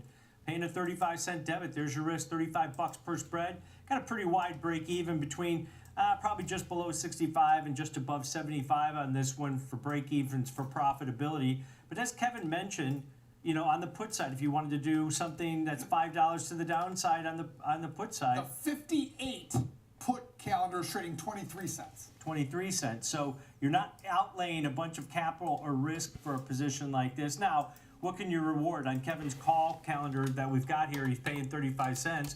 Kevin, when you look at something like that, sure. If I see that thing trading 70, 75 cents tomorrow after earnings and the stock's at or near that 70 level, do you start like maybe closing a portion of it out or all of it out? Or do you do anything with that? Remember, it's that 70 strike. Do you think it's going to go through the 70 strike? Do you think it's not going to make the 70 strike? Do you think it has a chance? But if you get 70 cents earlier in the day, and the stock's up around $70, and you get a double or a little more, sure, you put in maybe a 75 or 80 offer and see what happens. Yep, I think that's a good key. Like when we look at these risk profiles, it says you can profit up $300 on a 35-cent option. Well, most likely you're not going to get that unless it pins there on Friday afternoon. On Friday expiration. Yes. Even if it goes to 70, you got to get to Friday expiration at 70. Right. For that to happen. And as Kevin mentioned, the dispersion between implied volatilities, you're buying 100% implied volatility on aggregate in the August 9th options that you're buying on the 70 strike, and then selling about 184% in the near-term August 2nd, since it's only got 2 days till expiration on this.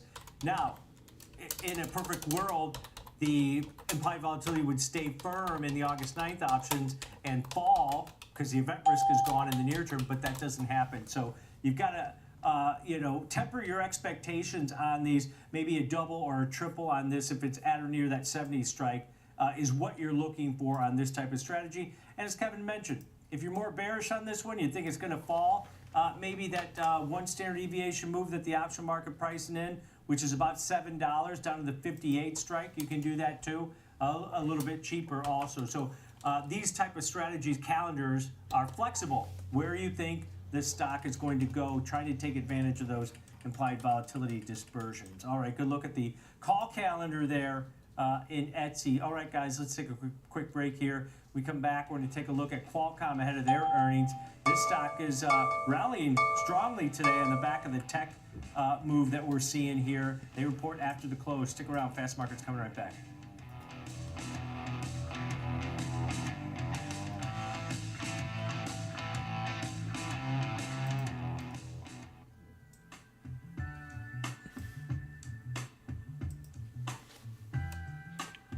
The puts are at 1020 now on the SPX.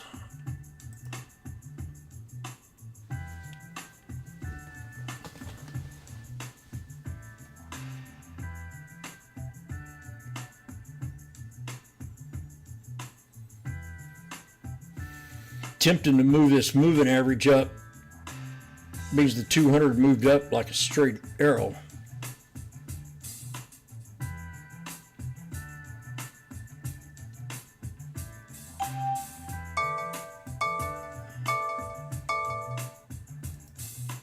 Do, do, do.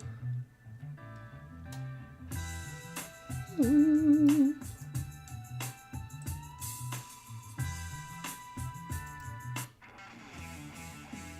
Dear. Binge watch the market with Schwab Network. Tune in 24 hours a day, 7 days a week on schwabnetwork.com on all your streaming devices.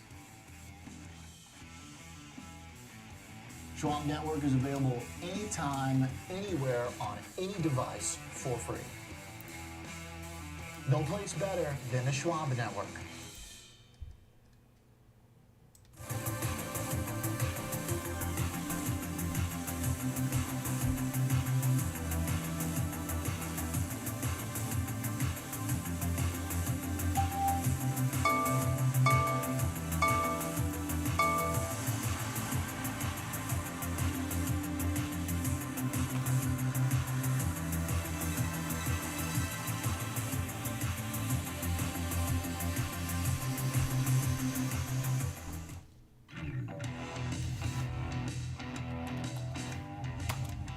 Fast Market here on Schwab Network. Before we take a look at Qualcomm ahead of earnings, let's bring in Ben Lichtenstein, senior futures contributor here on the network. Benny, got stocks near all session highs here on strength on the back of tech. Yeah, not far off all-time highs as well. The S&P is only about 134 points off that record level, 56.69. Today up to 55.34. Tom, I saw the Dow get above 41,000. The Russell joining in, small caps to 2268. Last I looked, here they are just off that level as we speak. And in the NASDAQ leading the way, right? Tech has been strong today, to say the least, up to 19,366. We're just below 19,300 as we speak, but still up on the day by about 500 points. This comes ahead of Fed Chair Jerome Powell's comments, the meeting, the decision this afternoon, and quite the build-up into it as far as some of the earnings that we've seen from some of these big tech names as well. But it also comes with 10-year yields, Tom, which have dipped now back down below to 4.07%, nearing 4%. You've got the U.S. dollar futures to 103.62 and the index below 104. So I think there's a few contributing factors to the rally we've seen, and looks like stocks are trying to get back on track. Yeah, definitely. Got that Fed meeting coming up here also. That might lend some volatility. But look at the crude market, Benny. Before today, where it's up over 3.5%, it was down 7% in the month of July, but seeing a nice bounce. I guess people are taking heed of this geopolitical risk, right? Yeah, there are some concerns that now we're going to start to see the situation in the Middle East, which has been ongoing for quite some time now, a year and a half now, basically. Continue to broaden, right, with the recent developments in terms of Tehran, as far as Lebanon and Israeli attacks that have taken place there. Today we saw crude inventories, another draw. I think it's the fifth weekly draw we've seen since June 26. They were down 3.4 million barrels, gas down 3.7. Distillates actually saw a slight build, Tom, but yeah, I mean, I think that crude oil definitely a reflection of what we've seen in terms of the geopolitical tensions and those headlines that we've seen. Back from 74.50 back up to 77.50, so it's a big day on the intraday basis. But as you look at that bigger picture, Tom, you're going to see we're still kind of stuck in this range. All right, great breakdown for us. Thanks to Ben Lichtenstein, senior futures Lichtenstein network. But now let's bring in George Tilla, senior markets correspondent. George, we're talking Qualcomm ahead of earnings. Stock getting a nice 5% pop today, but it's still down pretty significantly, over 11% just this month. And, this will be all about the smartphone and the processors in there. And you're hearing booming, sales as far as new AI-enabled phones. And not only domestically, but they're global. And China's really picked up also. What do you got for us here on Qualcomm? Yeah, I mean, I think I'll speak with about China first. I think if there's some sanctions with some of our international partners, Taiwan, maybe Korea or Japan against Huawei, that actually might be a good thing for Qualcomm. So they are essentially a major competitor of Qualcomm in that region of the world. So that's something to keep in mind. I think, looking at the price action too, you mentioned the decline last month, but, the stock is down since around the week of the 16th of June, about 28%. So it's had sort of a major correction or a pullback, but I think there's something interesting here for the company, especially when you consider the smartphone integrated AI interface that we're going to see in terms of that super cycle renewal, especially around Apple, considering, again, Apple is about 20% of Qualcomm's total sales.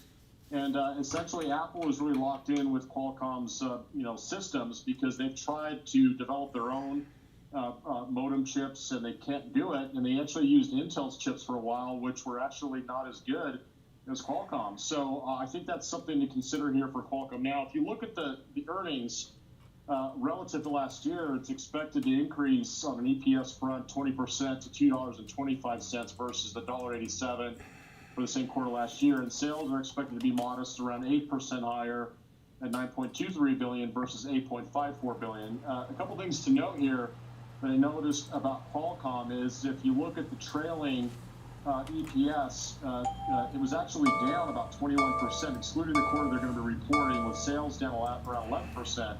The guidance hasn't changed in the last 90 days for earnings going into the remainder of this year as well as 2025. So that could be a barometer pull for Qualcomm higher, assuming they do increase their guidance for sales and earnings But at the end of the day, I noticed the company really hasn't grown all that much, and they're not expected to grow very much in the next year based on Still, you got consensus in there and got my lunch. change, which may end up causing the stock to either continue higher because we're seeing a nice rebound today alongside in sympathy with the rest of the chipset.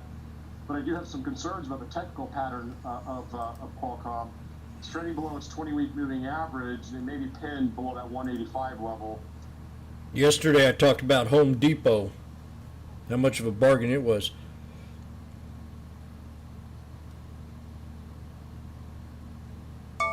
Had the bottom down here, 359, now it's 369.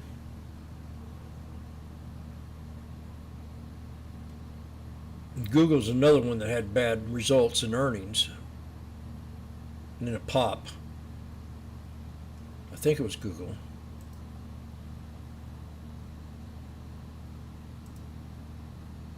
Yep, it was Google.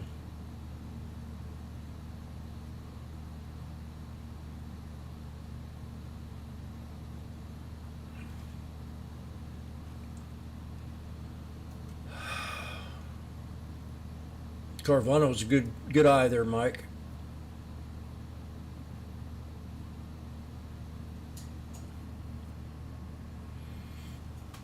I called this out yesterday, Carvana, on an inverse head and shoulders, a two-headed snake.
On a $12.30 move in the shares, low. it does seem low, but at the same time, on a percentage basis, it's pretty elevated, and maybe some of that implied volatility coming out today on a 5% pop. Look at that 200-day moving average, 162.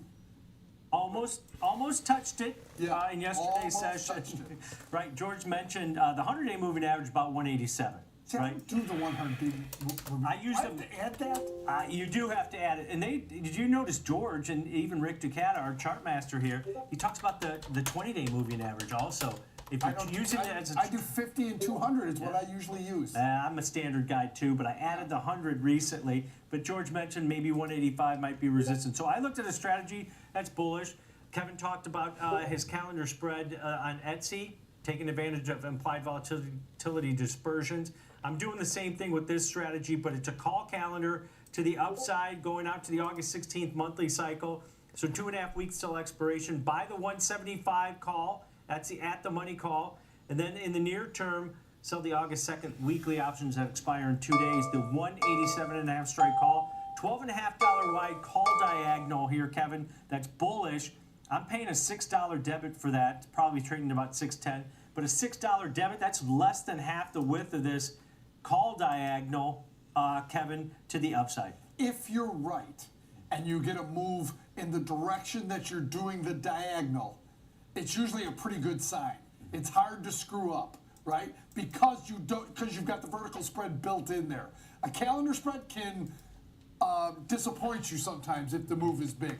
If you look at your chart there, you don't care how far it goes up, right? I mean, you'd rather have it go to the strike, but you don't need it to. Anything on the upside is going to be a good outcome. That's why, depending on your opinion, the diagonal is better than the calendar. Yep, and in the August 2nd weekly options, it costs more. Yeah, we talk about that dispersion. August 2nd weekly options, you're selling about 120% implied volatility on aggregate. Buying in the August 16th monthly options that expire in 16 days, buying a 55%. So that's why the cost of this $12.50 wide call diagonal is that LRCX is down pretty good of the call diagonal. And as you get closer to expiration in the next couple days, you'll be able to roll that short option a couple times, also creating credits, reducing risk and that break even. But the risk is $600. That's a nice setup, Mike. The debit you pay on it, you just need to move towards. I've never even heard it before. I think about 175. Anything above that should be profitability on that. All right.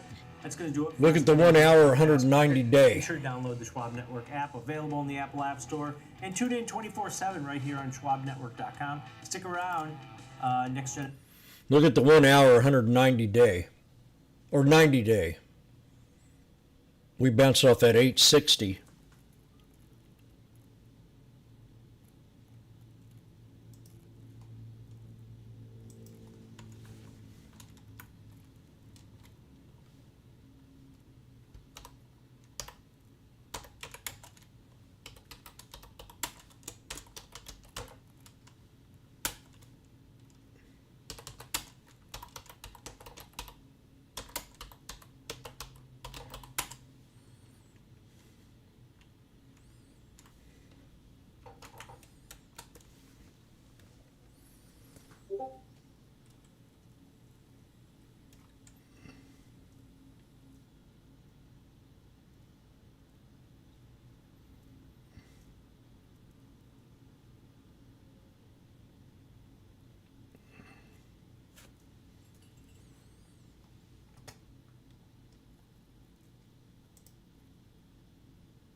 On what time frame?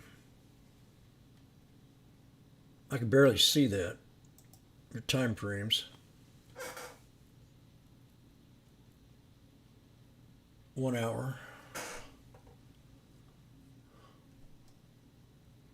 Well, that don't make no sense.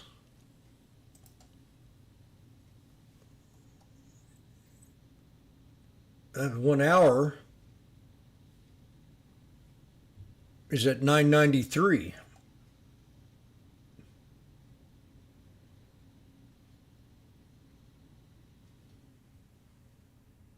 Is it an EMA or an SMA? I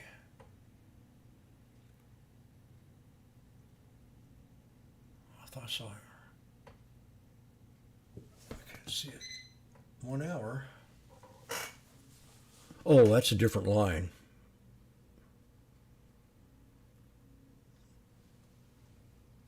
Prime score.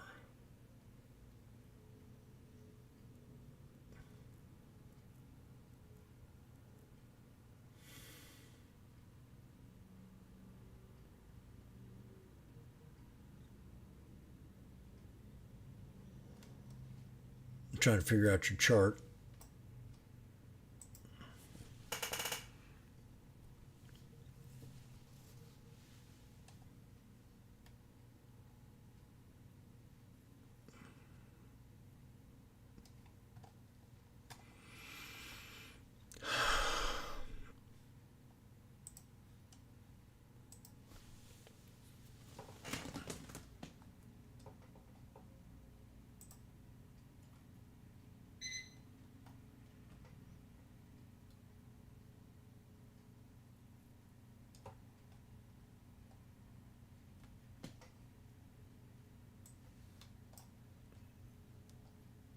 Wow, somebody said a nice thing about me.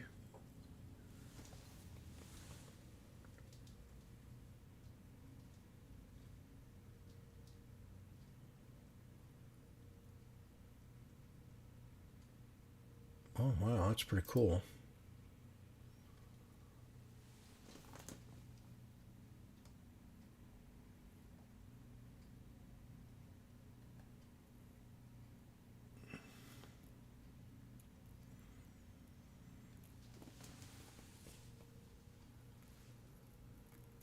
That's real nice of you, Schizo.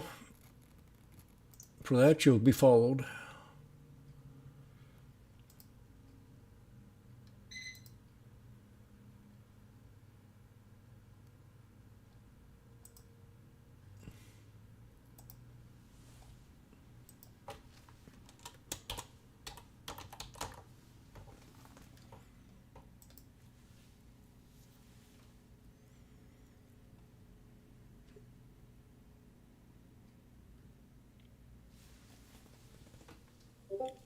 So I got 23 more minutes before the fat cats come back.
Coffee?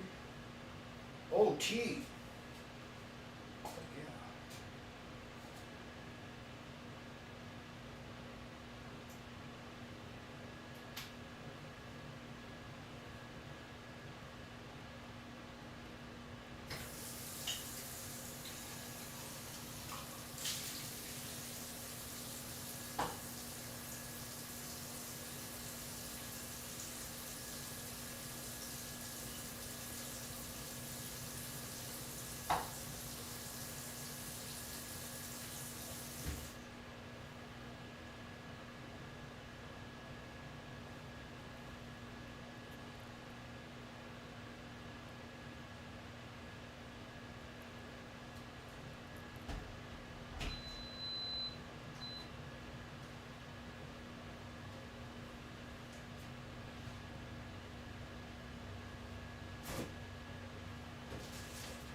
You don't have Schwab.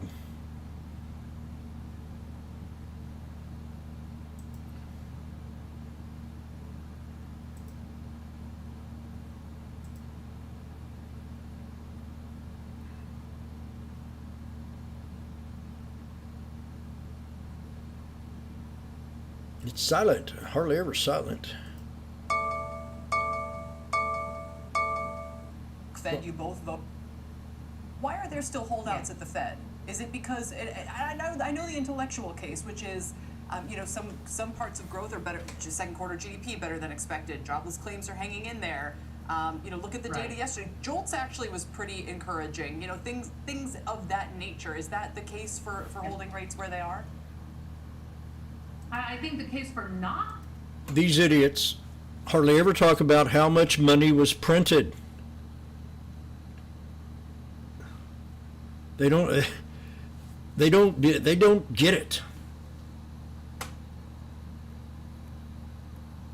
When you print $12 trillion in 3 years, I mean, damn. Obama printed 8 in 8.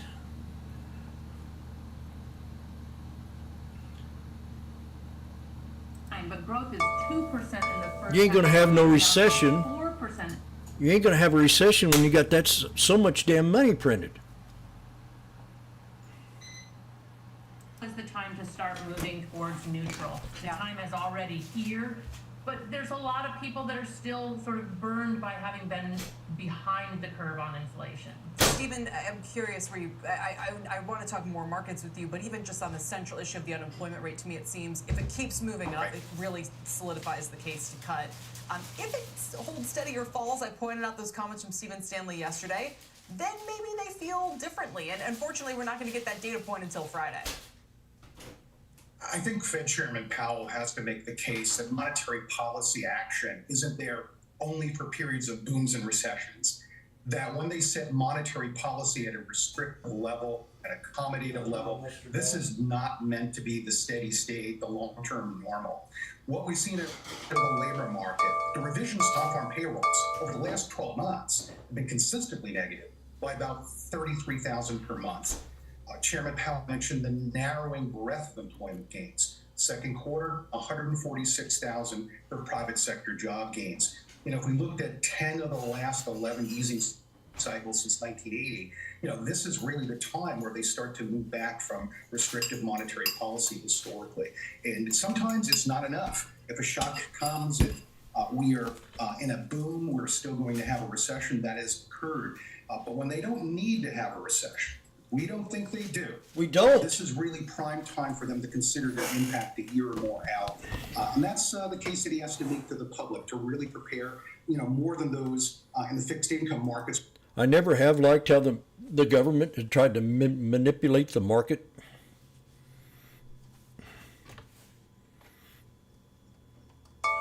Can't you just...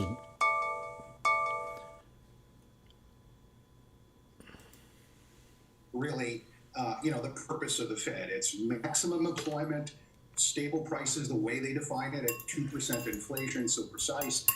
It really is sometimes difficult, again, to take into account that we have relatively accommodative financial markets in certain respects. We take a look very broadly, though. We take a look at the exchange rate, take a look at mortgage rates, and take a look at the behavior of interest rate sensitive parts of the U.S. economy. We're pretty suboptimal right now, and there's really no reason to continue that if the labor market is all slowing. All right, fair enough. Sue Badra, we get to dig in on rates a little bit here. So many juicy developments with the yield curve, and just the fact that we've unwound that move to 5% a year ago, and I do think the Treasury refunding was a big part of that, don't you? I mean, when they cut borrowing estimates, suddenly you feel like you can get your arms a little bit more around the fiscal piece. Yeah, I mean, I think that plays in the back of investors' minds. But for the most part, this has been a very gradual decline in 10-year yields towards that 4% level that we were kind of anticipating heading into the elections. You're seeing a bit of caution because of geopolitical risks. You're also seeing the markets broadly pricing in a pretty healthy pace of cuts for the next several meetings, or I'd say 3 cuts by the end of the year. That is supporting easier financial conditions. So 10-year yields should gradually decline as we were anticipating heading into the elections. But once we get the outcome of the elections, I think that's when you're going to see that yields are going to rise, especially as the Fed starts to cut rates or get away from restrictive territory. To me, the biggest question is the market overpricing the path of cuts, given how strong the data has generally been? Right. Yes. I think a cut per quarter cadence makes more sense. Say that again. You think of what per quarter and where it is overpriced. Is going, as many now say, sub 4%, or is it headed higher once again? So was that for me or for Steve? Yeah, Subhadra, for you. Sorry, go ahead. Yeah. No, I think this chick's smart. The market is overpriced because they've already priced in these rate cuts to 6. And we've not even had one yet.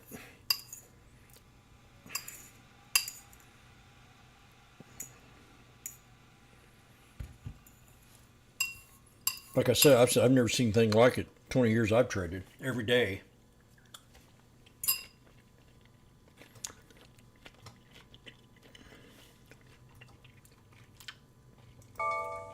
I do. Okay. I've had enough. All right, our panel is uniform. I'll just argue with them all day long. So we should think of this as potentially getting us to the start of a... We'll leave it there. Thank you all for your time this hour as we get ready to hear from the chair, Subhadra Rajappa, Stephen Whiting, and Julia Coronado. And coming up, we'll get... I don't want to hear what you're going to come up with. Schwab's still blacking out?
I'm going to do a video.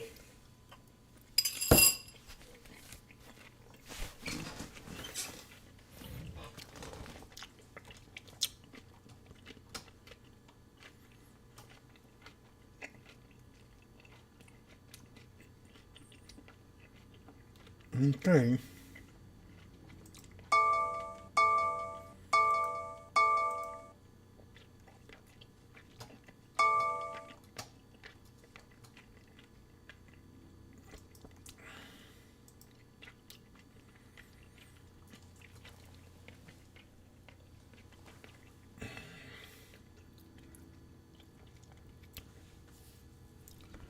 And my coffee, and then I'll do it. Let's see.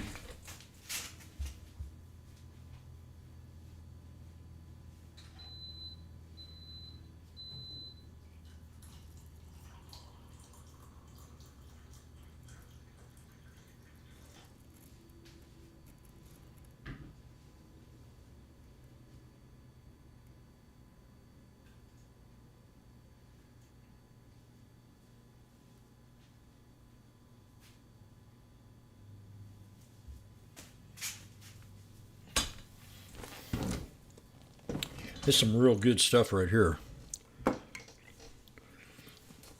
First time I've tried it.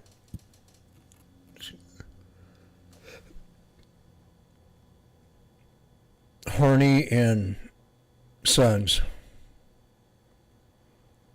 Harney and Sons. Okay. Ready, YouTube?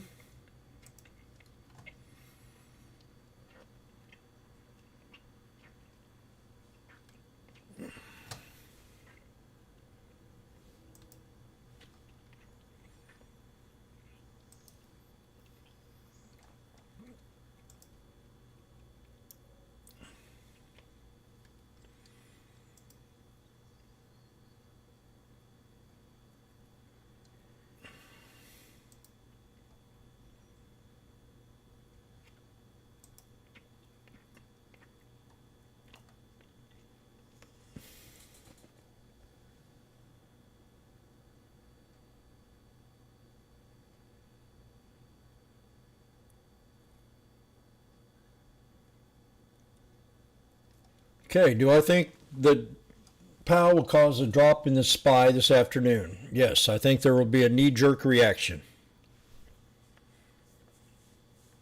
But we kind of hit a support level. We've sold off into his speech, which is different than being up into his speech. We are up, but I mean, we're down big time.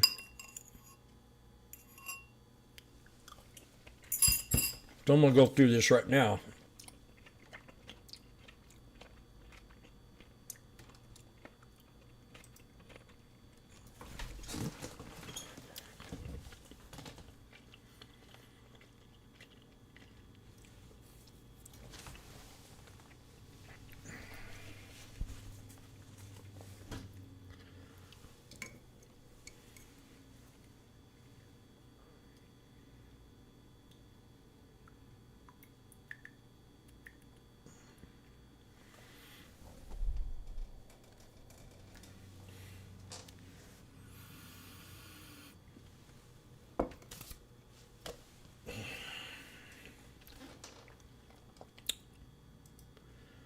Good afternoon, retail traders. This is a midday reaction. Be right before the fat cats come back from lunch.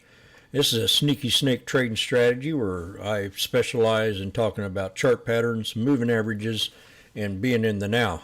So the now, we're thinking about the market's kind of low volume, waiting for the pow to come out. See what he's got to say. They're really sold on this September rate cut. Are we already priced in? I asked my question.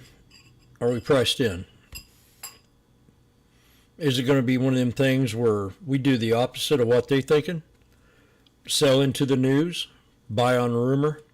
They've been buying on rumor for almost 7 months, 11 months, almost a year. They have been buying the rumor for a year. A year. Okay? It's been a year. And the market's done nothing but gone up. My opinion is I think it's already bought in. I wouldn't be surprised if we have a knee-jerk reaction after we have the bounce today and whatever consolidates. If we have a knee-jerk reaction of a pullback. Just the fact that we might be priced in. But these guys, I mean, I've never seen anything like it since I've been trading 2004. I've never seen a reaction with the shit that's going on, with all the wars, with the $35 trillion debt, and how everybody can still be bullish. It's the weirdest time of my time since I've been trading. So we pulled back the 3-year. Let's look at the SPY. I just type them in.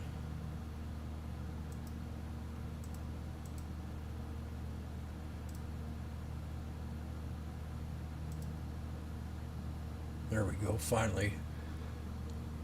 So we got some good runners today. We had a killer day yesterday. Great pullback. Great pullback. Now these are the weeklies, but I want to show you something here on the daily.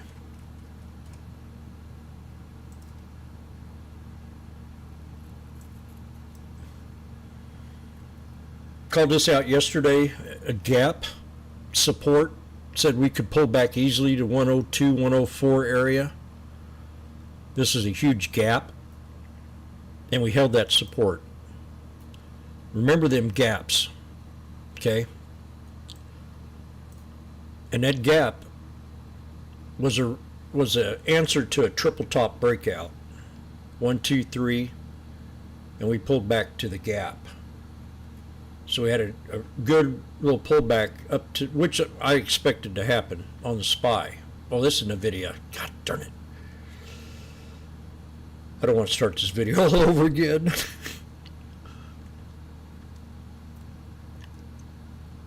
I'm going to.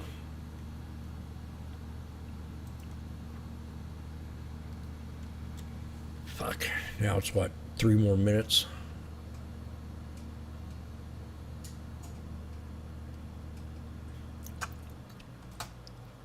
How did I get the video in there?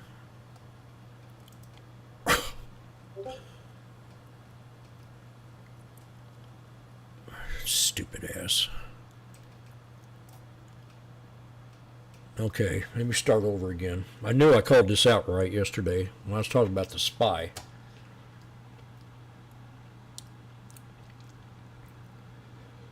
So I don't know if I should be doing this during Pow or not.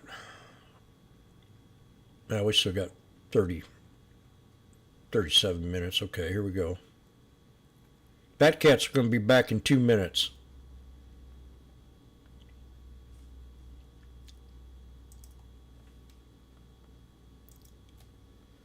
Hello, retail traders. This is Washboardjim after eating a bowl of cold slaw. Man, that stuff was good. I made some honey mustard mix to put in with it. It was delicious. So we're going to talk about Pow and where I think the market's going to be going from here. He's coming out in about 30-some minutes. Was it 1 o'clock or 1:30? 2:30 Eastern time. Might be another hour. So here's the SPY. This is on the daily chart.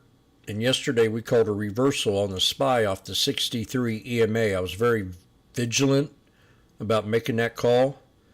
I said, this looks like a good support, man. Load this boat up.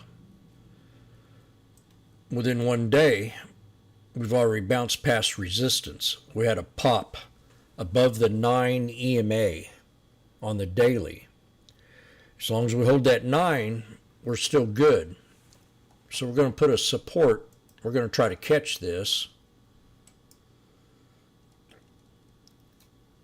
What the heck? Tricky little sucker.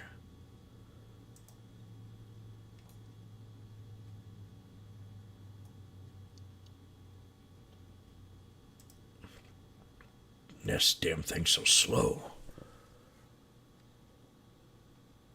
I think they're doing this on purpose to me.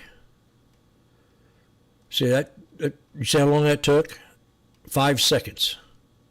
That only takes about 1.5 seconds to do. Fascinating. That 3 or 4 seconds can mean everything. So we got the 9. We got to hold the 9. We're going to put a trend line right there on the SPY. Get ready for PAL.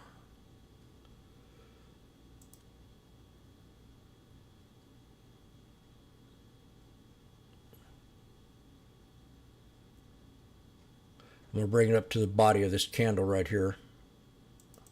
So that's support. 549.07 for right now. The 9 is at 547. So we'll put a price line there. And then the 50 is at 543.31. And then the bottom support will be the gap.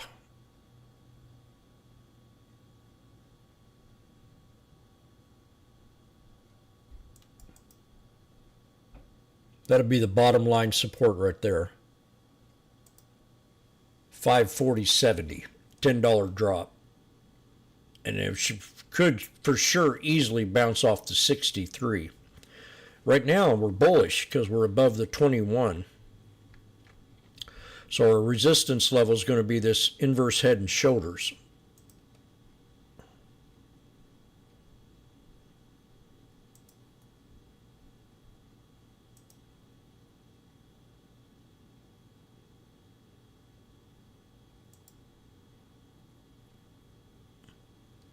We're going to put an alert right on it. And then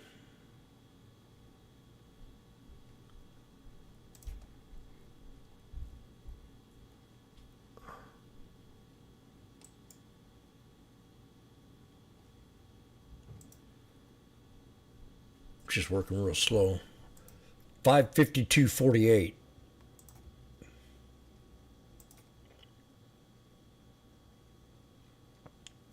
And I think I put it on wrong. Yes, I did.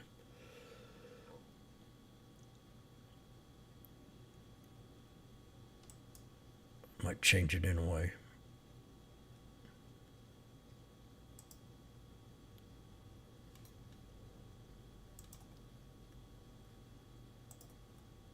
The mark at or above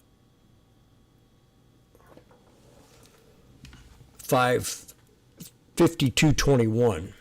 That's the resistance to break. If we break that resistance, we'll take it right up in here where we consolidated for almost a week and bring it down to the body of that candle right there.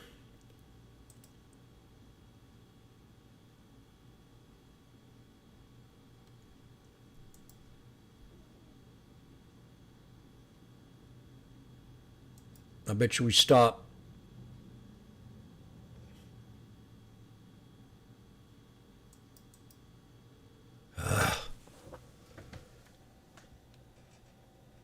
it's real tricky, man. This thing really sucks today. 2 days in a row.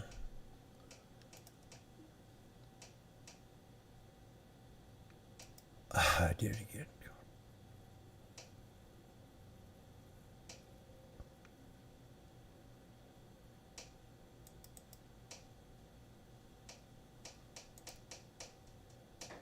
556.40.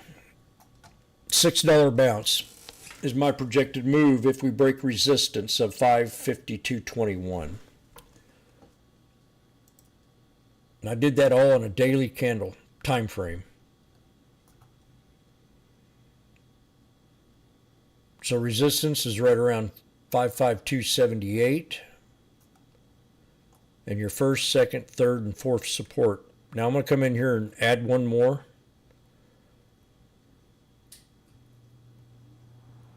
I think I'm going to move that on up. I like the triple top breakout. I'm set. Move this alert. I'm going to move this alert up or put a new one in here.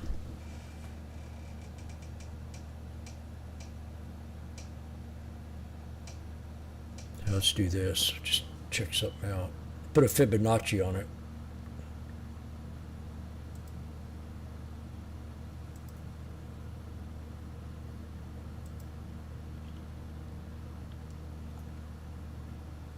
Oh yeah, right where I thought it.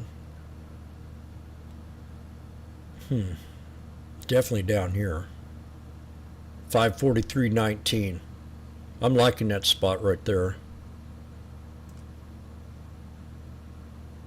Here, let's not change that. Put a new one in. Oh, what did I say? What did I say? What did I say? What did I say? 543.31. So we'll set an alert right up here on this here to warn us before we get there.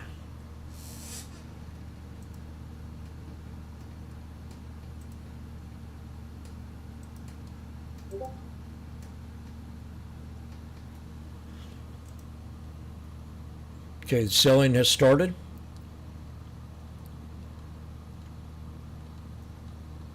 If we don't hold this support right now on the SPY,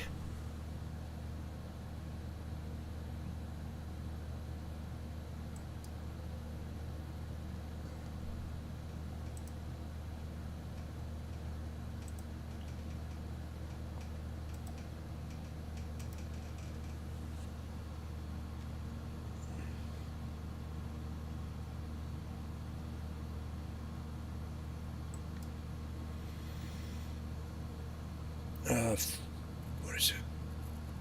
50% retracement.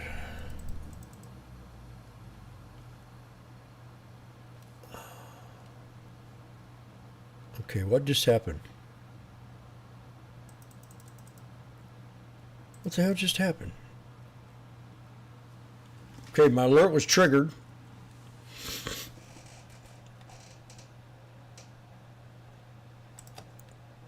Oh, I know what it's going to do.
Got straight crossed.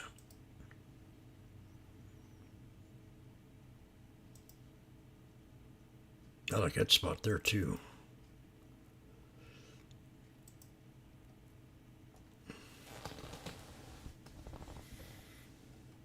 Well, I'm still recording. I'm just going to stop it.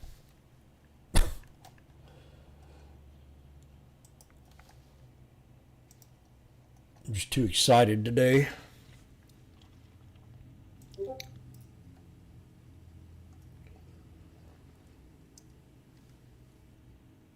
Randy?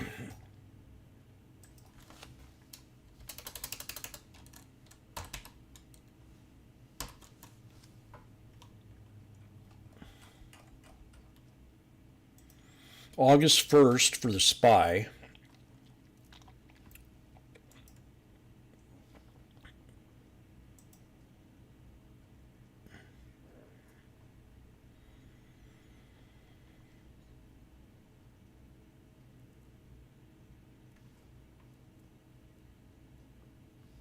"25 more minutes. We are at first support here, but I just don't know.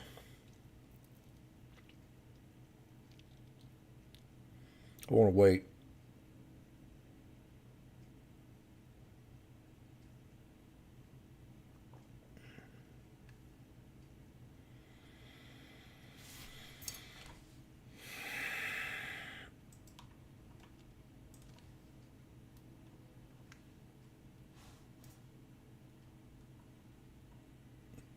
The 550 strike.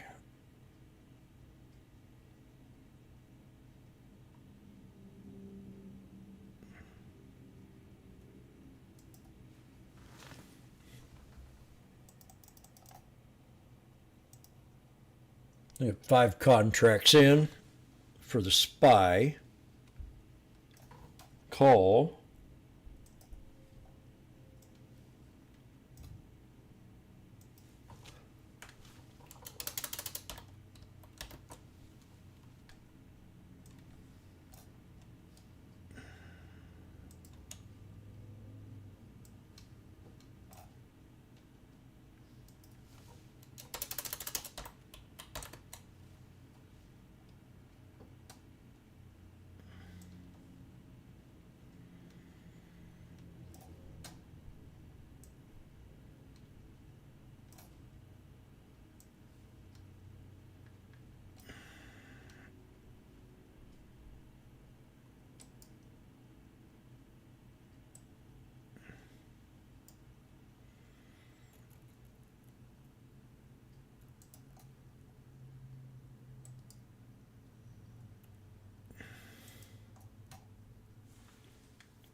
It's going to go down. It could go down farther. It could really crash. 54.50 for the SPX.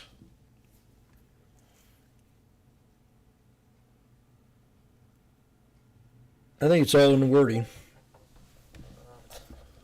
We've sold off for the bounce up. That's all I got to say.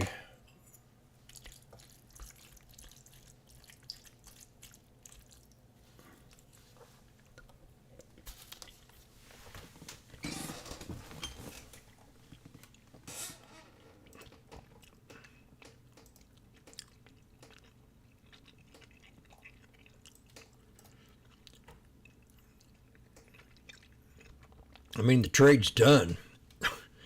3 black crows all the way to the 200. I'm out.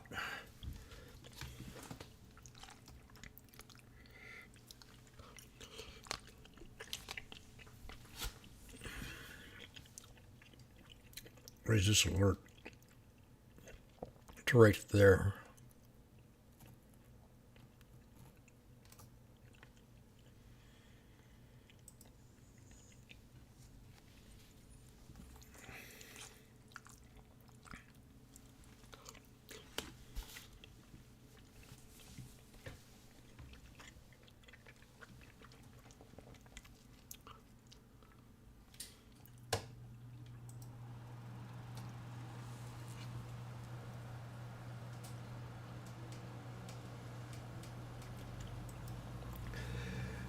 I would think it's a good question. Gaps usually, I got a question asked on YouTube and I'm going to answer it, or try to. Kinzuku, gaps usually fill, so why would you think the top of the gap would be support rather than the bottom?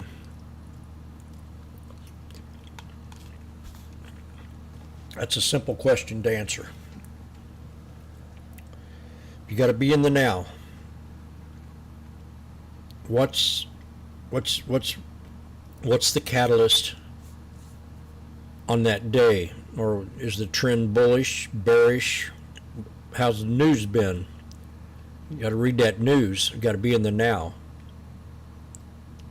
If it's not too good a news, and it has more to deal with the company than the fundamentals. I mean, the fundamentals more than with outside interference. If the fundamentals were bad, you know, you could probably easily touch the bottom of that gap. But today's news is pow-pow. Oh, we're just waiting for pow-pow. We've already had a hard sell-off.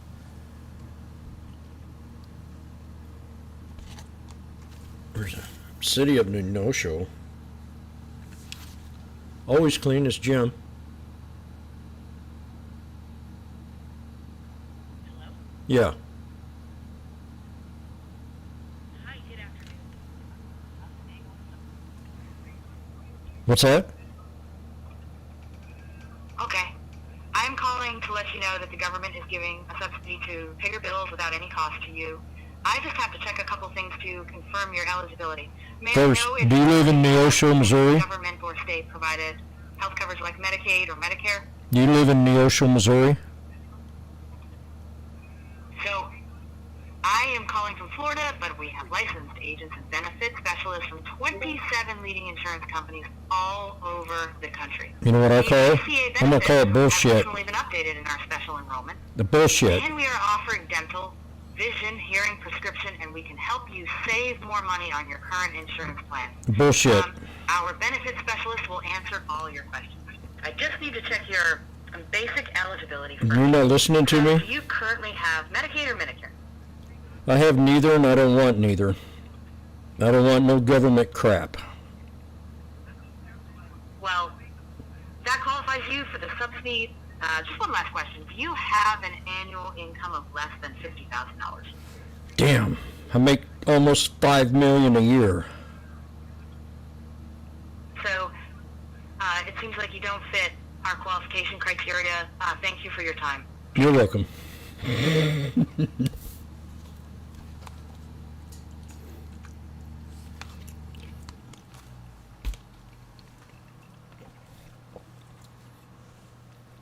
I ain't going to talk to some robot.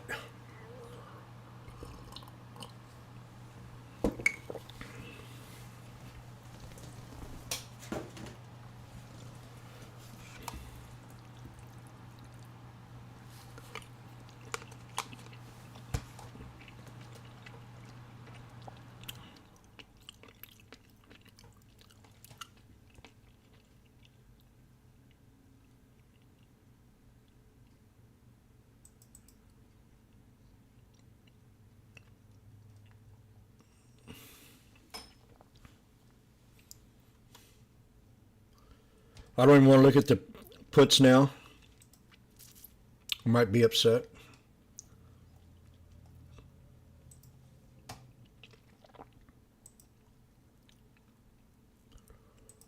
Oh, I think I did. Yeah, I think I'd be upset. No, I wouldn't. No, I wouldn't.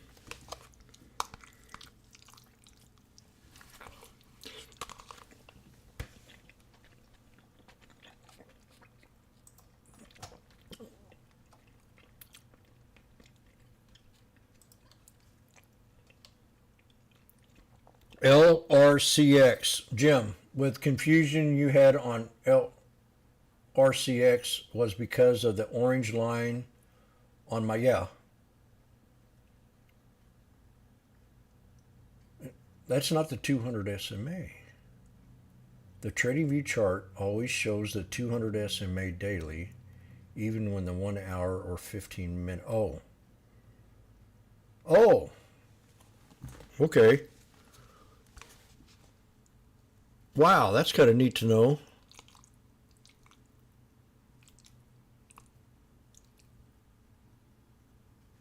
Huh.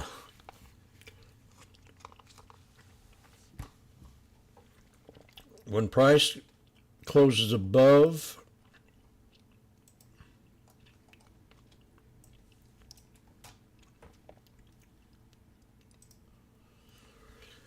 when price closes a full daily candle above the 9 EMA, I might take a swing at it for long, setting alerts for now.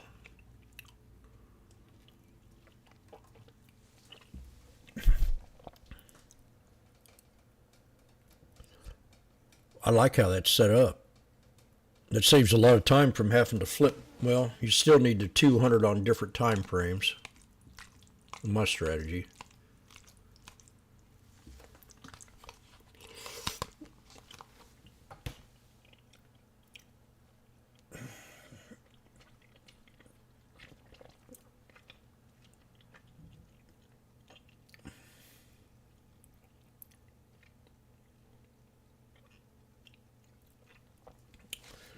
I see what you're saying, though. That's a confirmation after you've had a confirmation.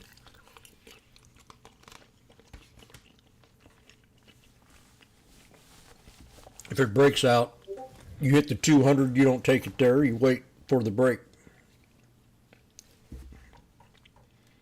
Especially if the 9 breaks. I'd take the 200 to the 9 and probably sell it. But if the 9 breaks, one body above it,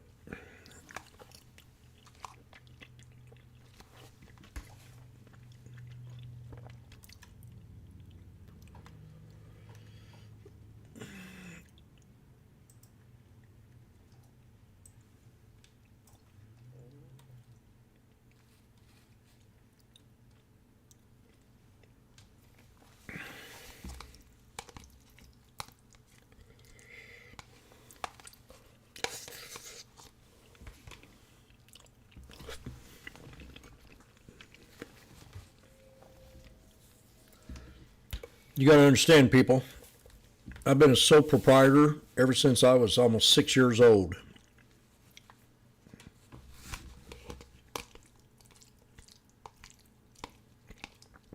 I knew when I was 13 I didn't want to work for a corporate.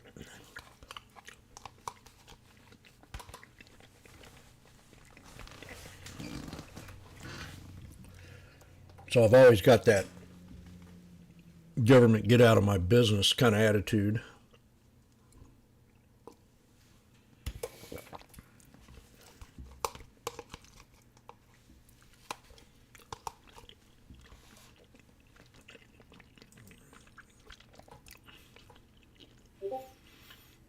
The Etsy's already had its bounce.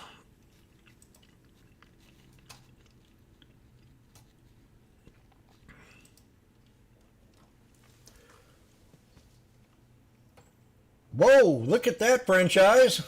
Woo!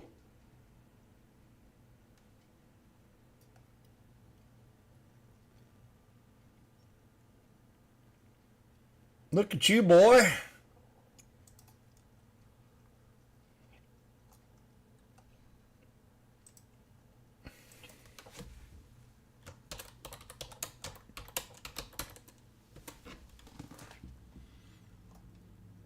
No change in rate cut. It's selling news. If this immediately pops. I'm selling my calls, going into the big puts at anyone in SPX and SPY. I'm doing it. I'm ready.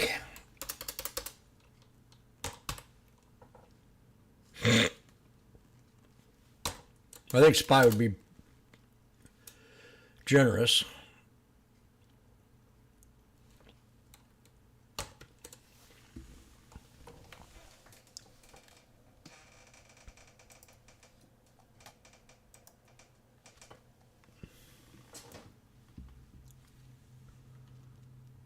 No, I'm not in.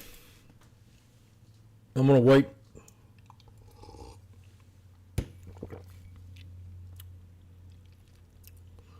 I wanted to go ahead and buy them calls there, but I didn't do it.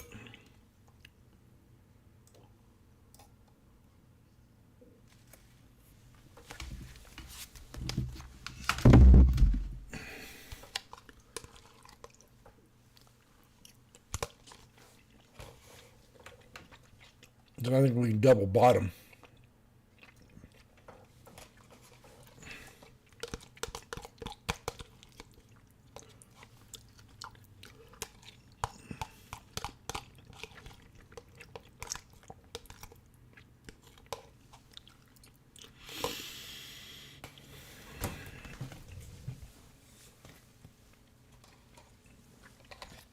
I need to put on a lighter shirt. Oh, I know what I need to do.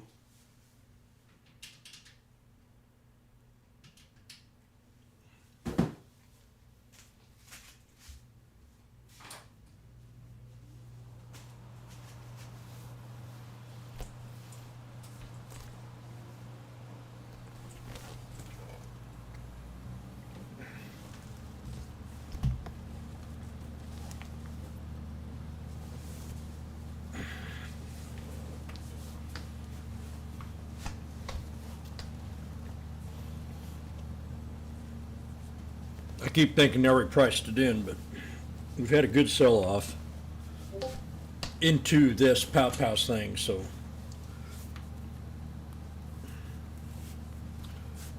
I'm gonna go out to my car real fast and roll down the windows. Forgot about it.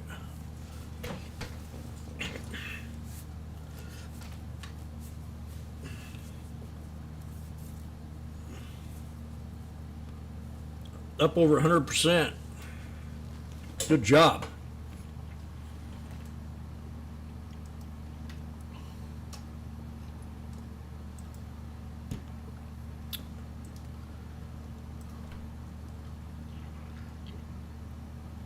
They're up pretty nice for me too, but I'm not in them. The 550s.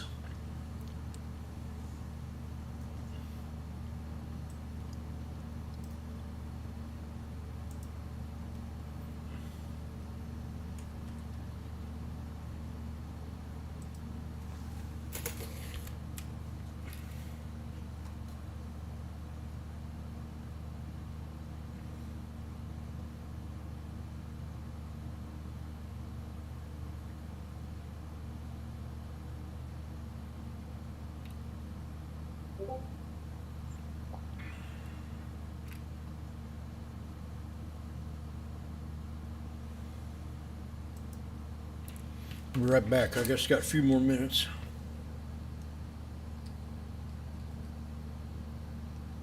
Man, 550s are up real nice. Not 100%, but 50. Ooh.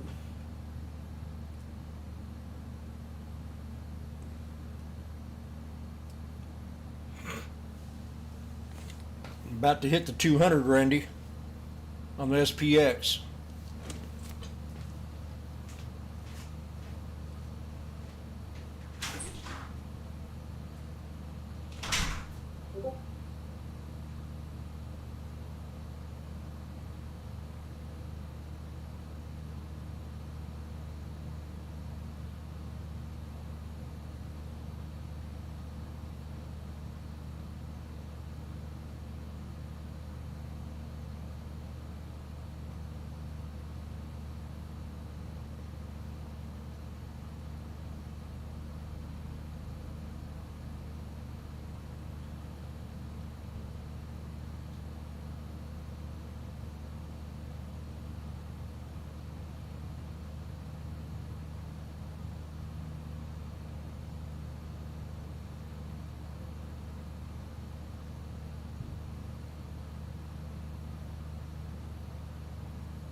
Yeah.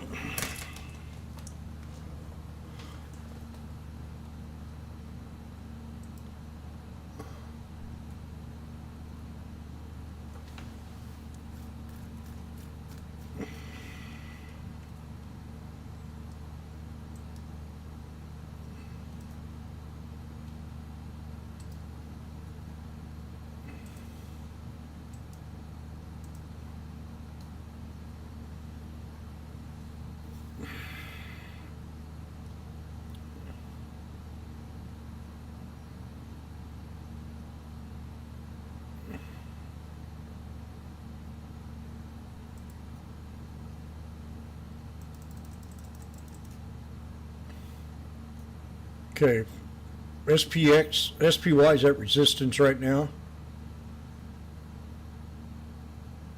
The 545 strike put August 1st.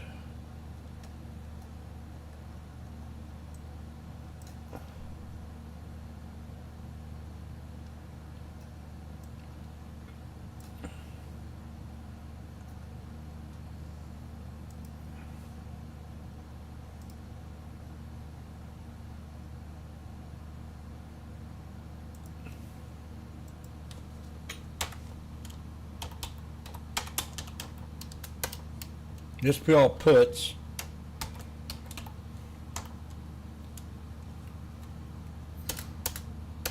SPY.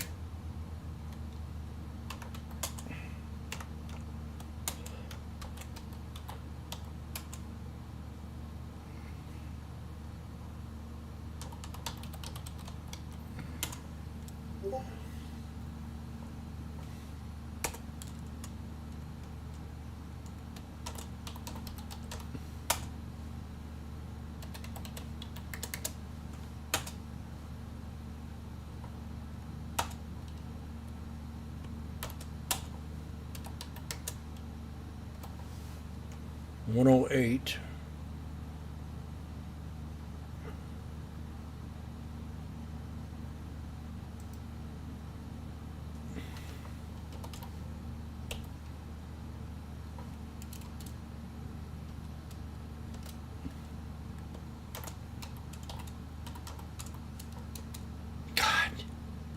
At 115.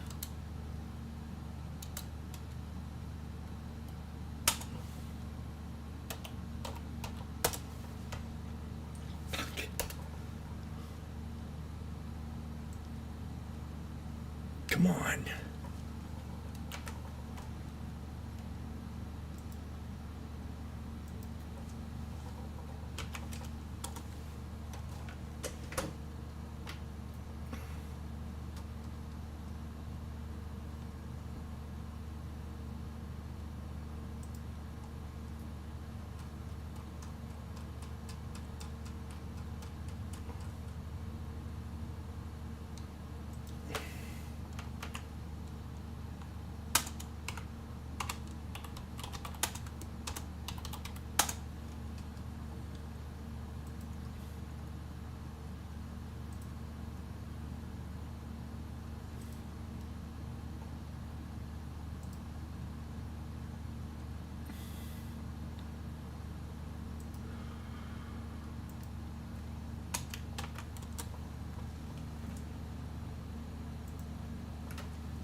$120. If you're in this trade, consider profit. 122. We're at the 63. Now for new ones on YouTube, my strategy is all about chart patterns, moving averages, and being in the now. I try to make it as simple as I can. We took what you call a triple top right here. No, they don't have to be horizontal.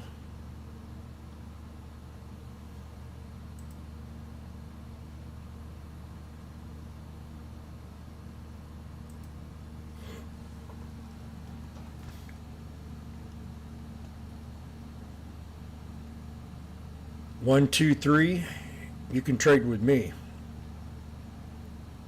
Down here we got an inverse head and shoulders. You know, could stop short right around 549.23 if we don't reverse here.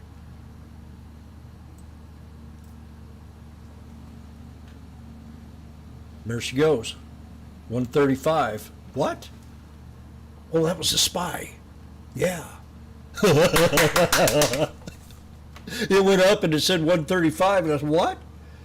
139. Get out. Sell it. Sell it.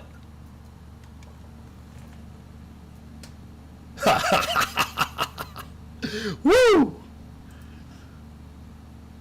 Randy.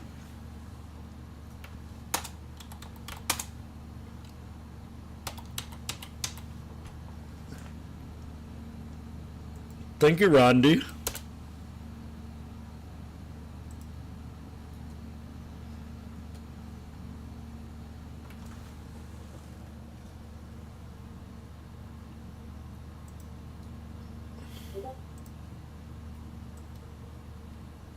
Thank you, Randy. I won't take your wife out now. She's all yours.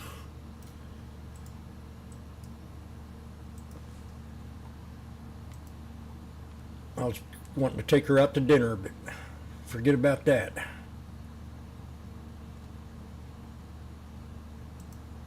Take her out for some chicken soup.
Roaring shitty.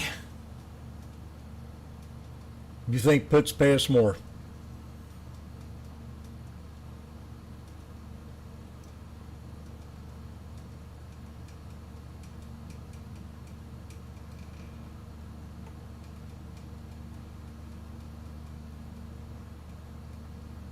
Protect yourself. Protect yourself with a vertical put spread.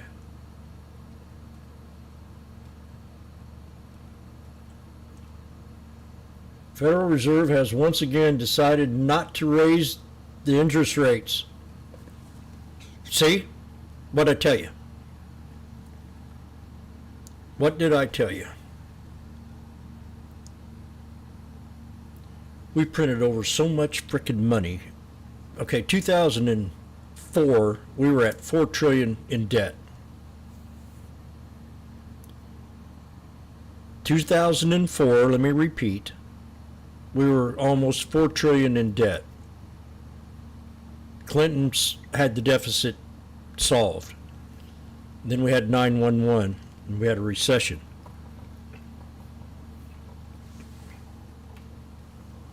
What was I trying to say?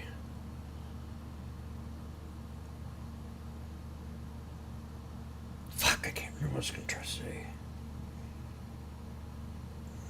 Recession, debt. $20 trillion. Now we're at 35 trillion.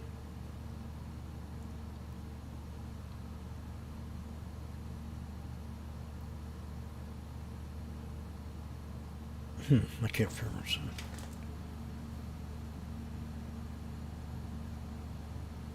$526.91, Randy. That's what I have as resistance. 55.26.91.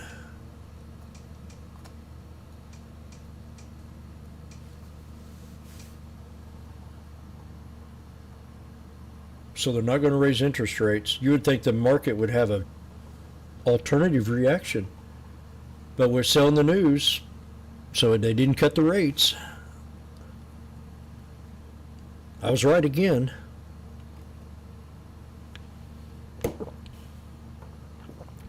That is some good tea, I have to admit.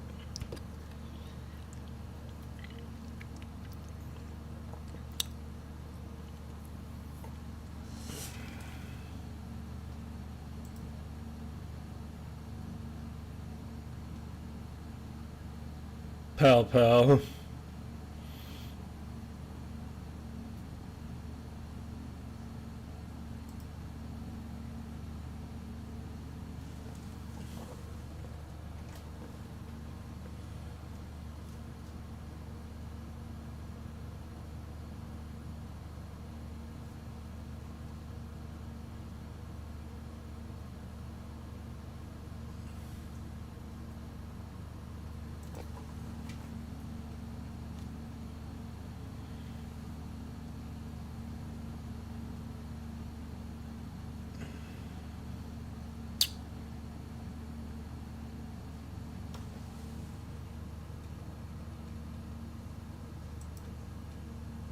Schwab's off the air.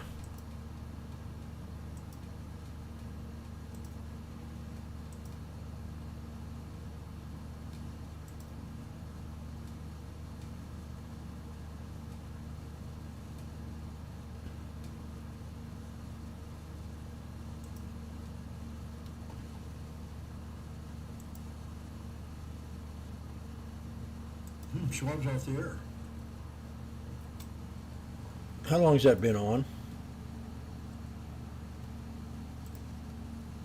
Shit, you been hearing two of me, guys?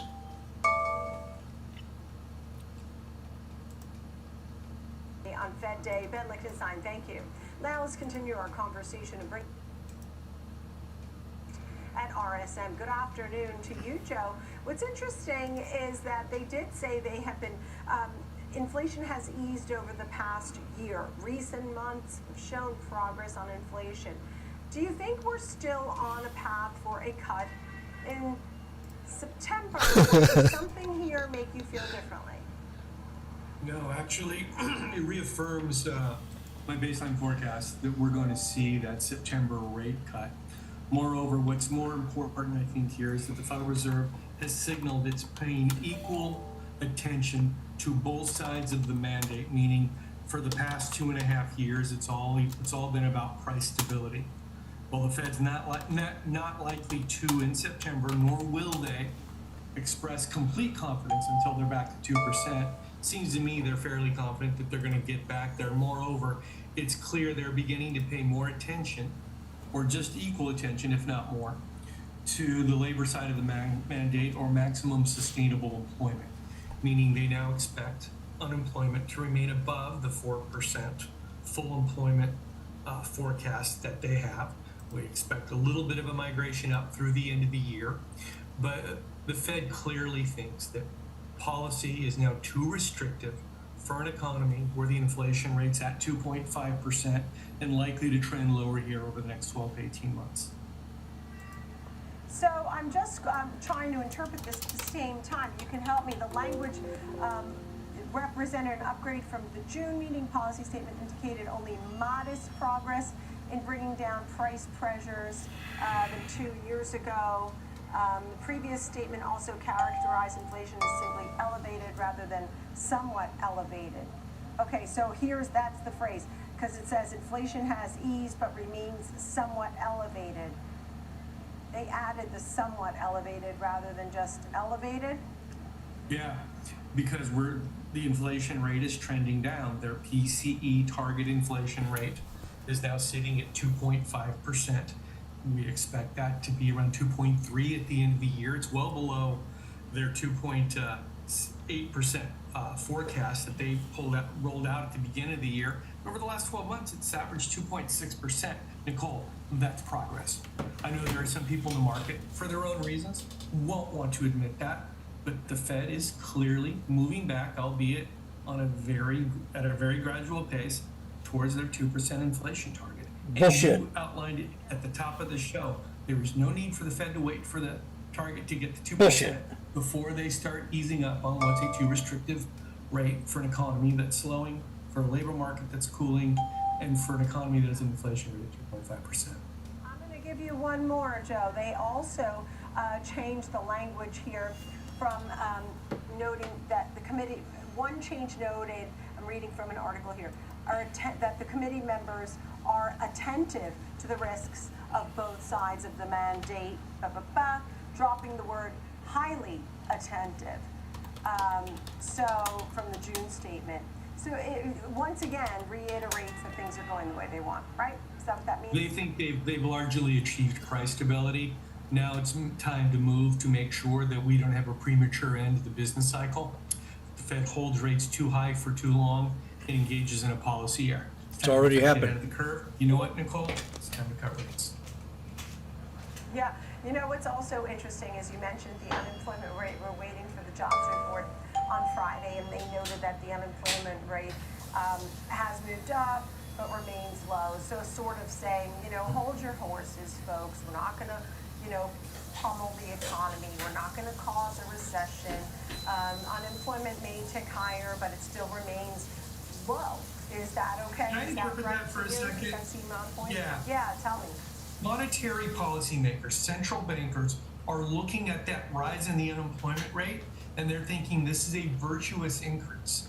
The unemployment rate is increasing because people are entering the workforce seeking to capture higher wages. The unemployment rate is not going up because of an increase in layoffs. That's the key. So it's important for our friends out there in the trading community not to engage in what we call a false equivalence or false dilemma here. We can walk and chew gum. That unemployment rate's increasing for all the right reasons. People want jobs, they want the higher wages, right? The Fed's not going to keep rates too high for too long. They want two jobs to pay for the recession that we're in, the inflation, you millionaire. I know too many people that are barely making it by right now.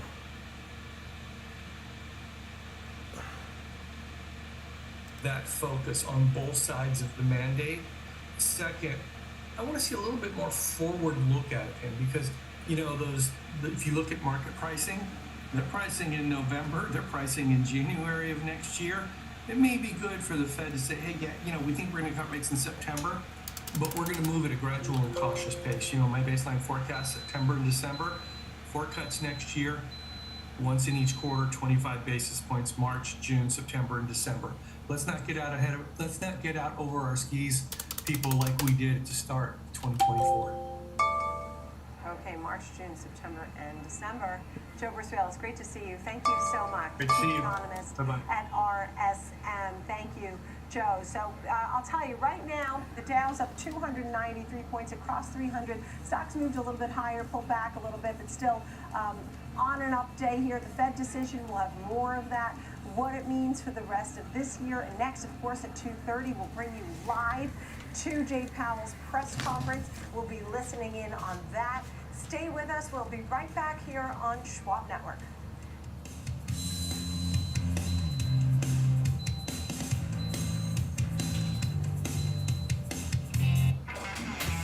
Empower your portfolio with the Schwab Network. Available anytime, anywhere, on any device for free. Schwab Network.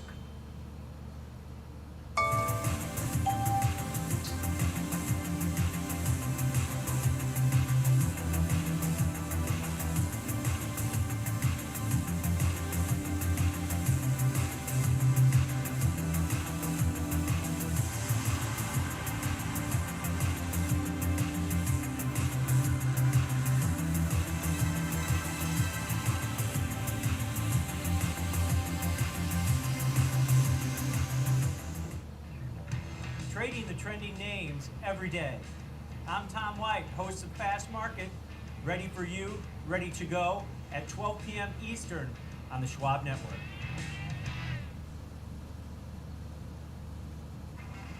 I'm Nicole Petalides, host of Trading 360 and The Watch List, live on the floor of the New York Stock Exchange, where we bring you breaking news, experts, CEOs, influencers, and analysts. It's all available on Schwab Network.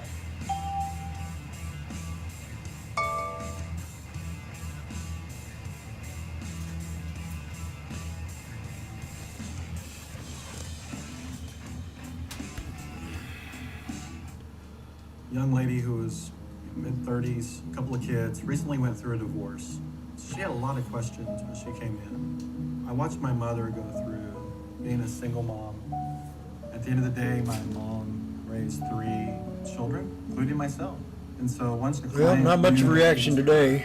We were able to help her move forward. Your client won't care how much you know until they know how much you care.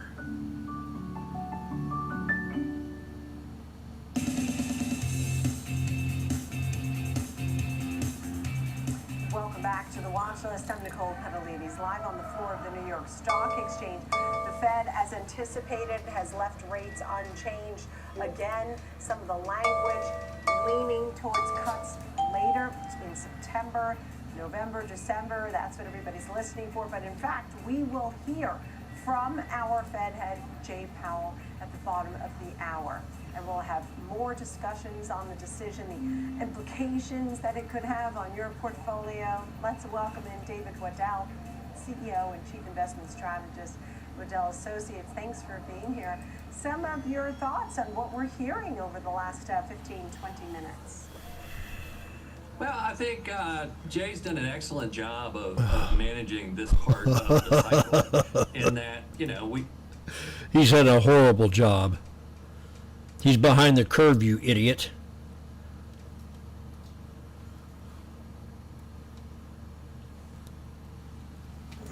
That was the talk for almost 2 years.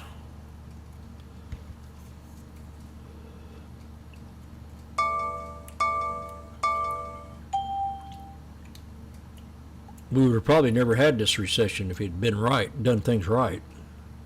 Well, not recession, but this inflation.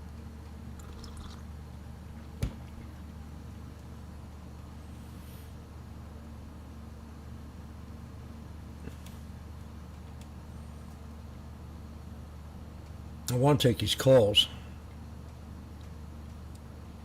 the 5560s.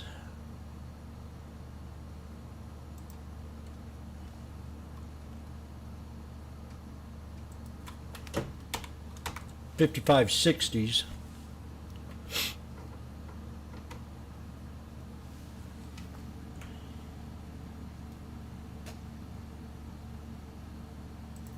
That inflation is moving to that 2% goal. What do you think they need to see? A couple of more prints or what? No, they just got to get to September. I mean, it would have been a little panicky to do it today, although I probably would have telegraphed that. So they're following their own pace and calendar, but they're really paying attention more to the labor market than they are the inflation, because if you take housing out of the CPI, we've been at target for quite a while. So I think the inflation game is pretty much won. It's now the labor game that they need to pay attention to. And sadly, in the past, when you have the unemployment level moving higher, there's inertia there. So if I'm Powell, I'm getting a little bit nervous about that, and housing's kind of a mess. So the Citigroup Economic Surprise Index has been negative for a little while. So there is softening around, specifically with low-end consumers who are hit hardest by high rates. And so, there are risks to this economy. I'm not in the recession camp, but if he ignores it, then there could be a recession. That's not good for his legacy. And right now, his legacy is fine. Yeah. What did you think about the Bank of Japan hiking rates? They've only done so twice since 2007, I believe. And then we'll have the Bank of England. I mean, what do you think about any sort of coordination or lack thereof from the different central banks? I mean, Japan's got its own kettle of fish to deal with, and always has, in the way that people can push that currency around and those rates around. So I'm not conjoining what's going on with Japan with the United States, other than some of those activities end up disrupting stocks as people do technical trades around it. So, Europe has a little bit more growth, but then Germany's actually declining. That inflation head fake that I don't think anybody really believes, and so they're on the path of cutting. The UK's on the path of cutting. We're about to be on the path of cutting. It's a regime change across the planet, and it's time. We've gotten back to somewhat normal territory, but the real Fed funds rate is 2.3%. It needs to be 1.5%, and Powell knows that. So we're being too restrictive, and we've staved off a financial crisis when we used the emergency measures back during the bank crisis last year. If we hadn't done that, it would have tipped us right into a recession. So they saved us from sort of the SPX puts July 31st strike 5,500 at $6. Strain among the consumers, and therefore, irrespective of what the other people are doing, These are SPX puts July 31st strike 5,500 at $6.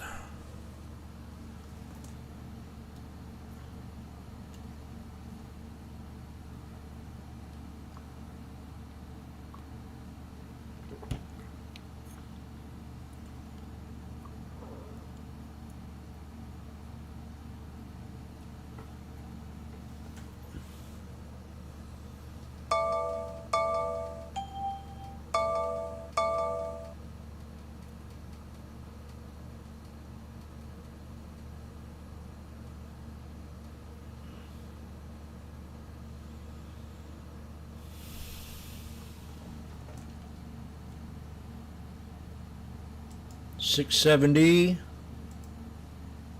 Ronde. Could have got them at $5.80, but I didn't. I hesitated.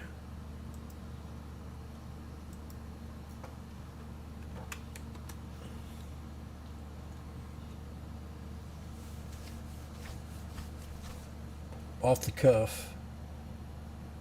What stock's that? I can't see with the ticker of the stock.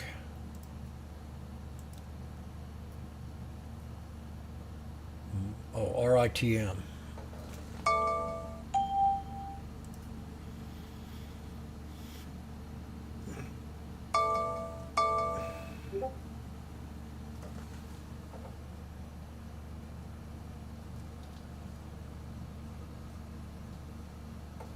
You think I made a mistake?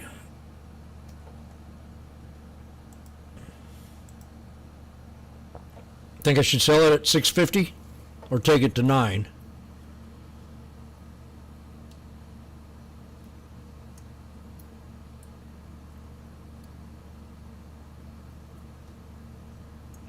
my words, brother.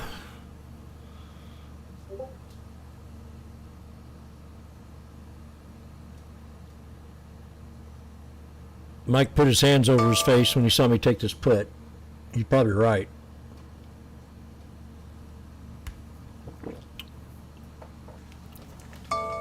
That's some good tea. I like that tea a lot.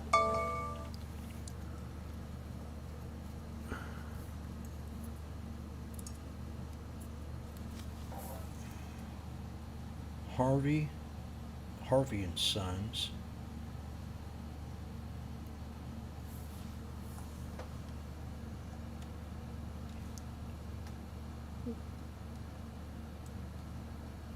There is a delta in the room.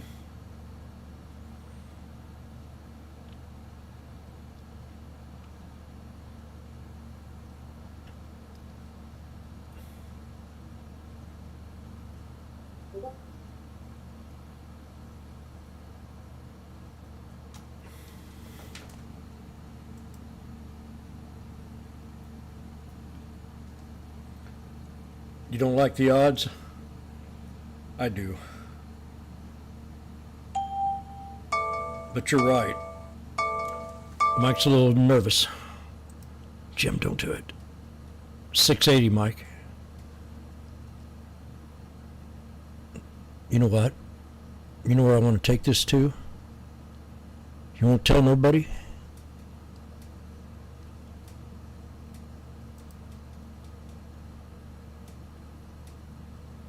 I promise you won't tell. I'll tell you where I'm going to take it to. You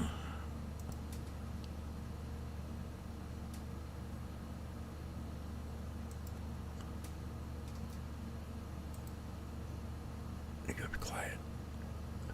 Hey, little baby, don't say a word. Mama's gonna buy you a mockingbird.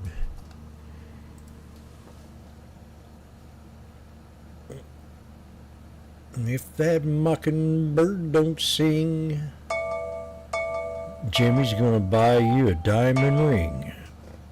$7. There's my 100. Now we're at the 21. So if you took this trade with me, and you know how to read moving averages, Jim, I just made $110, man.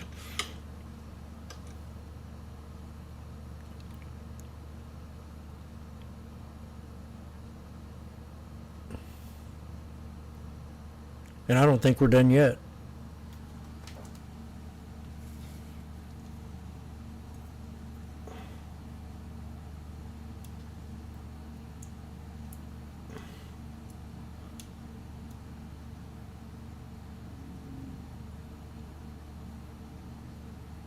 Now it's starting to look a little scary.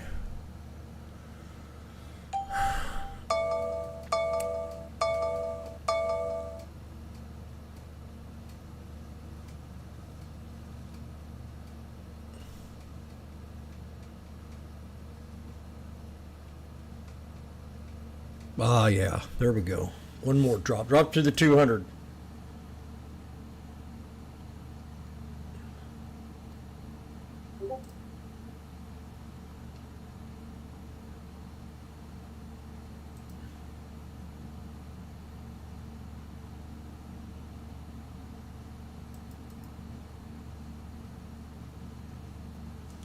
If you're ever in doubt, give Washboardjim a shout.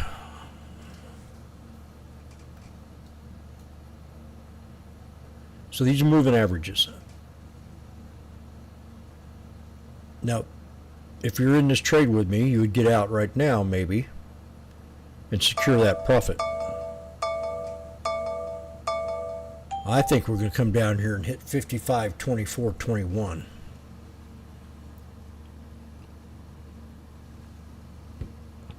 We're squeezing right now. You got the 21 and the 9. We got 31 minutes to power hour.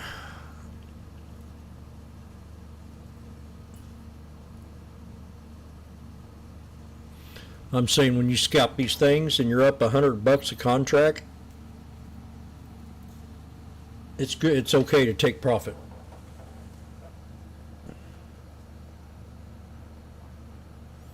and we landed right on the 21. We hit it 1, 2, 3 different times. We got overhead resistance right here. So I'm still in the trade.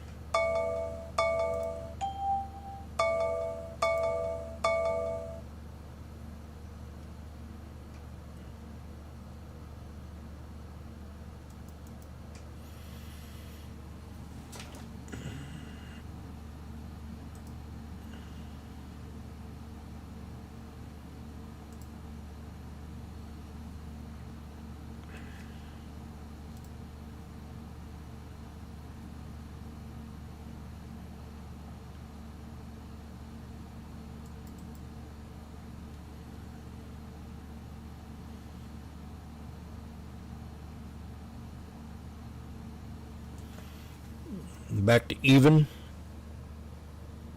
Up $10 there, even.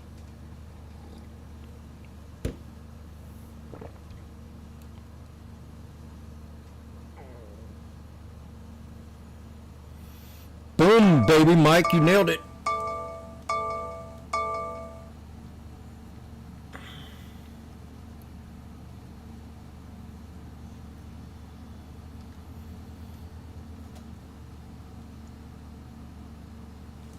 Damn, I'm looking at the SPX. What the fuck's wrong with me? I should be looking at the SPY. Oh, I'm right. I'm in SPX. Panic attack.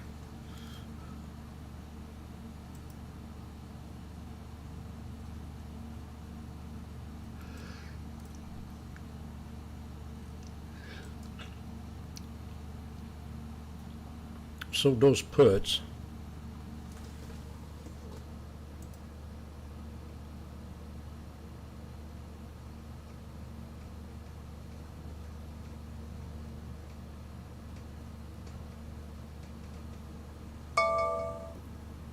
I got 2 calls. I'm gonna get back in one of them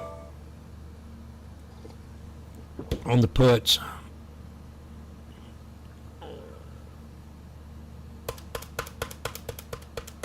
Now it's at 5. Woo, Mike, good call.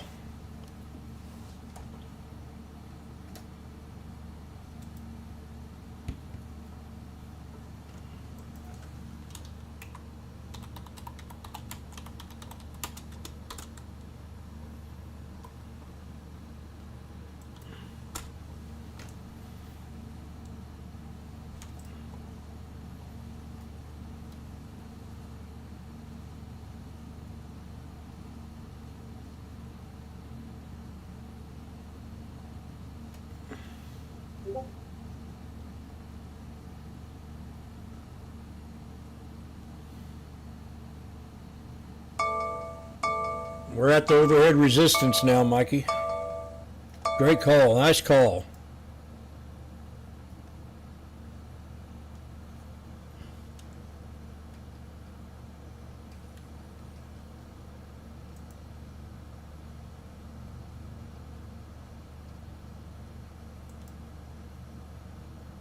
So if they would have cut the interest rates, we would have had a bounce. And we didn't cut the interest rates and we had a bounce.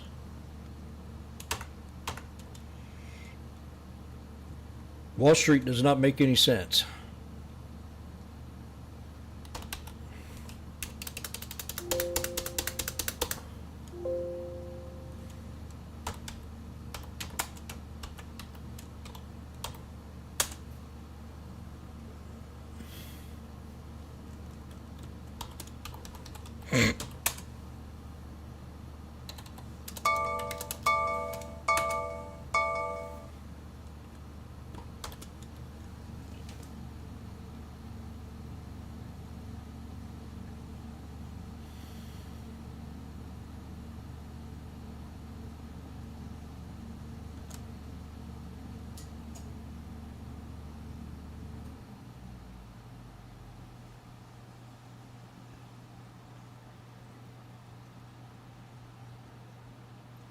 Okay.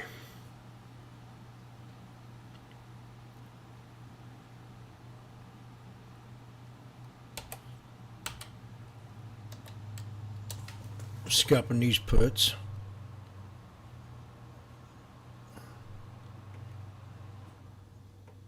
450 for the 5,500 strike.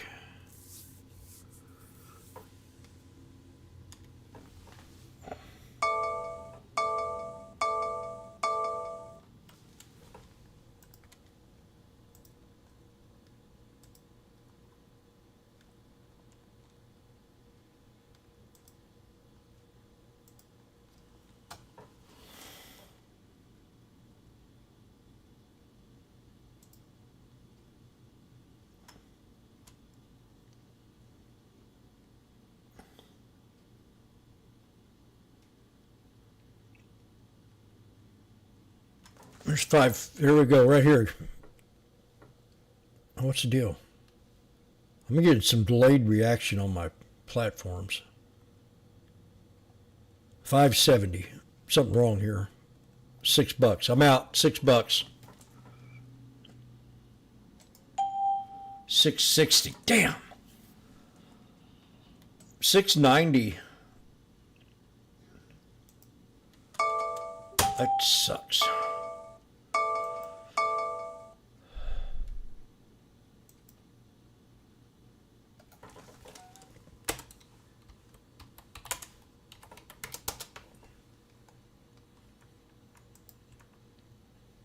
Yabba dabba doo. 610.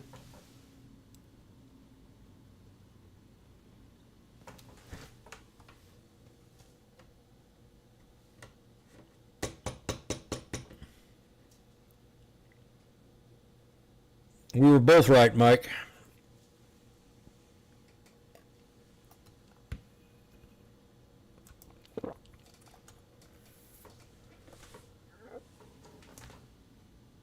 Mike's making a killing on the video.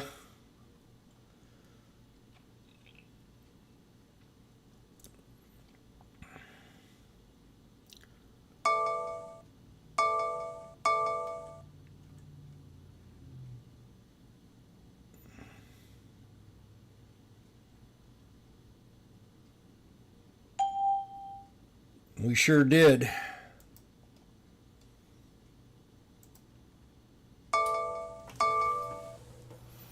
I want to give a shout out to everybody that served in the military franchise. I'm thinking of you right now.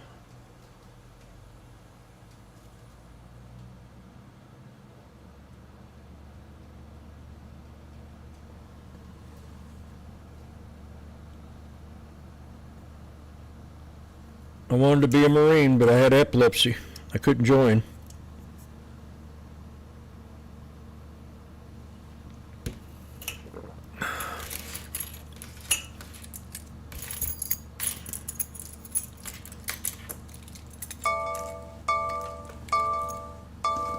Very nice.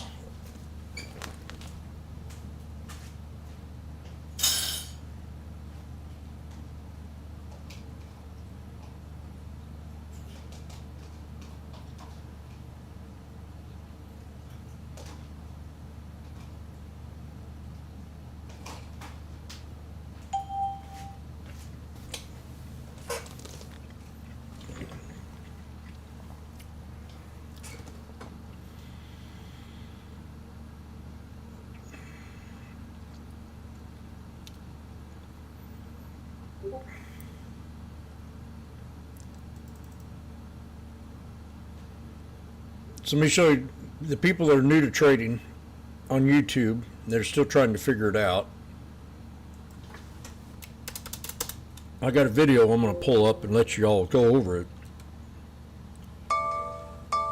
What am I doing here?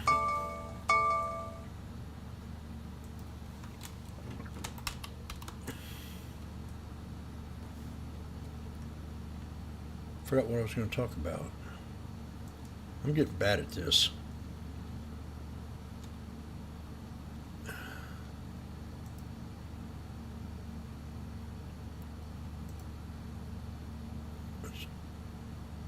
Oh, dementia.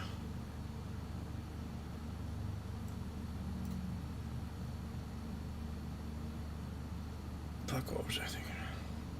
I'll go get me some tea.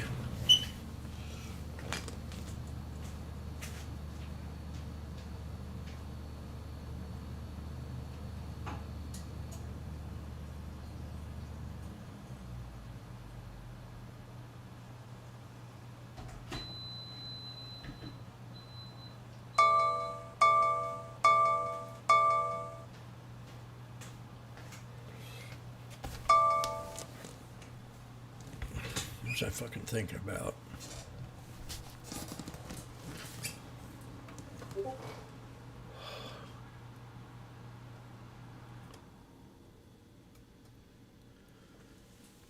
A lot of them are on YouTube because they work. So, you guys on YouTube, down in the content, there is a link to the Discord room. There's no charge in this room.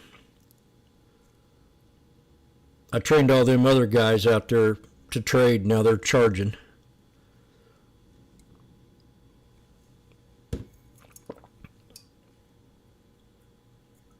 Most of them are charging $100 a month.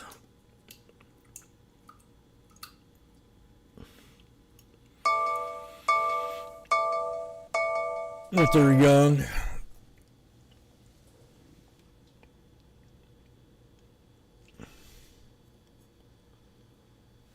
If you do join the room, say hi.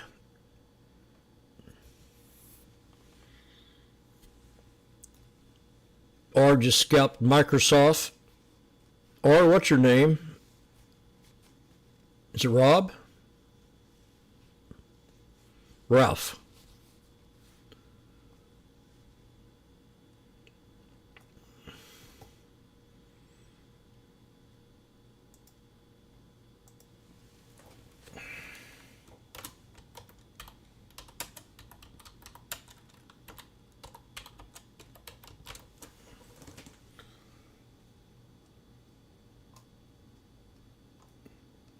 I need a new pair of shoes.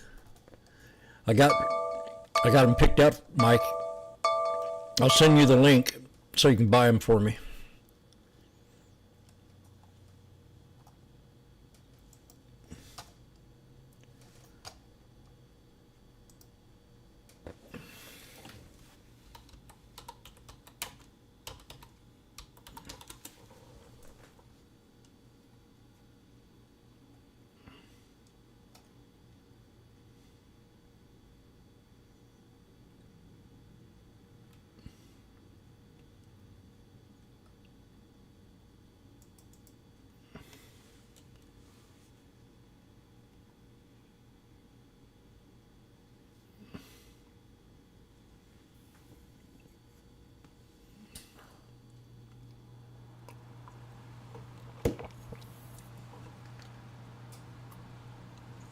Dang thing, spike popped right back up again.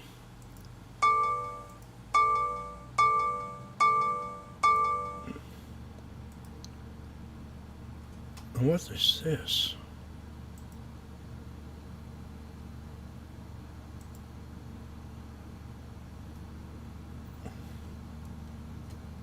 Where in the fudge? Some charts I don't know what to do with.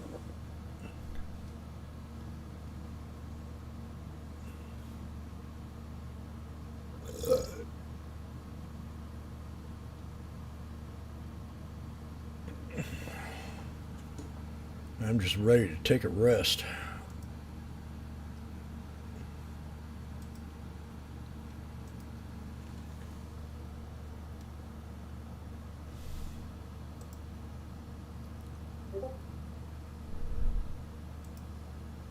The labor market, maximum employment is one, and stable prices is another. So we weigh those two things equally under the law. When we were far away from our inflation mandate, we had to focus on that. Now we're back to a closer to even focus. So we'll be looking at labor market conditions and asking whether we're getting what we're seeing. And as I said, we're prepared to respond if we see it that it's not what we wanted to see, which was a gradual normalization of conditions. If we see more than that, and it wouldn't be any one statistic, although of course the unemployment rate is generally thought to be a good single statistic, but we'd be looking at wages, we'd be looking at participation, we'd be looking at all the things, surveys, quits, hires, all of those things to determine the overall status of the labor market. But we're looking at it now. I would say again, I think you're back to conditions that are close to 2019 conditions, and that was not an inflationary economy.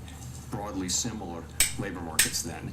I think core inflation was actually running below 2%. So I don't now think of the labor market in its current state as a likely So, Powell, did you just admit that Donald Trump had a good economy?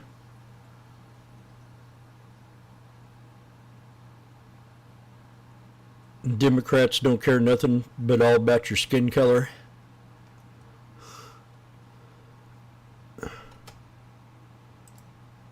But we're more confident that we're on a sustainable path down to 2%. So those two things are working together, and we're factoring those both into our policy.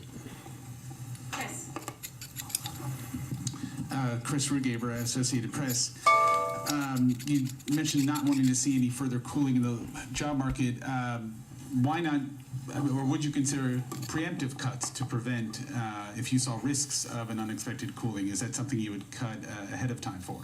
So I wouldn't say I wouldn't want to see any other cooling. It would be more of a material difference. If we'd be looking at this, and if we see something that looks like a more significant downturn, that would be something that we would have the intention of responding to. So in terms of I don't think of it that way. I think of it as, we're actually in a good place here. We're balancing these two risks of, go too soon and you undermine progress on inflation, wait too long or don't go fast enough, and you put at risk the recovery. And so we have to balance those two things. That's the nature of having two mandates, and I think this is how we balance them. It's a rough balance, but it does feel like that. Again, the labor market feels like it's in a place where it's just a process of ongoing normalization. 4.1% unemployment is still historically low, and we'll just have to see what the data show us. And just to follow quickly, I wanted to see what you thought of the recent JOLTS report, which did show gross hiring has come down even below 2019 levels. Layoffs remain low. So it painted a picture of a very static labor market. Is that sustainable in your view, or something that is worrying? Thank you. Good question. The data points continue to point to kind of the direction we would want to see. So that was taken as there was a decline in job openings. That was good. Today's ECI reading was a little softer than expected. So that's a good reading. It shows that wage increases are still at a strong level, but that level continues to come down to more sustainable levels over time. That's exactly the pattern that we want to be seeing. So I think the data we've been seeing in the labor market are broadly consistent with that normalization process. Again, we're closely monitoring to see whether it starts to show signs that it's more than that. I truly believe that normalization has always been a process every 4 years. Every election year. I really believe that. It used to be the politicians were out on the road campaigning, but now they're not. They sit at home. Joe Biden in the basement. The only one that's campaigning has been Donald Trump. He's been on the road. Sellout crowds of 60,000 or more.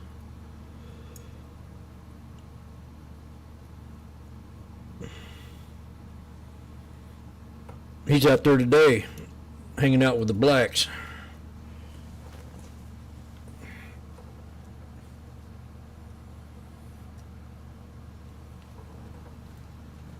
Okay, we hit resistance.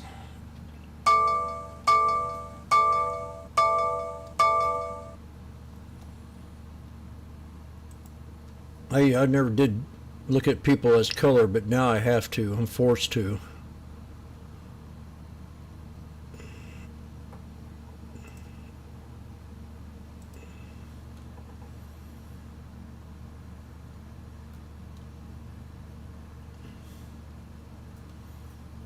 Oh yeah.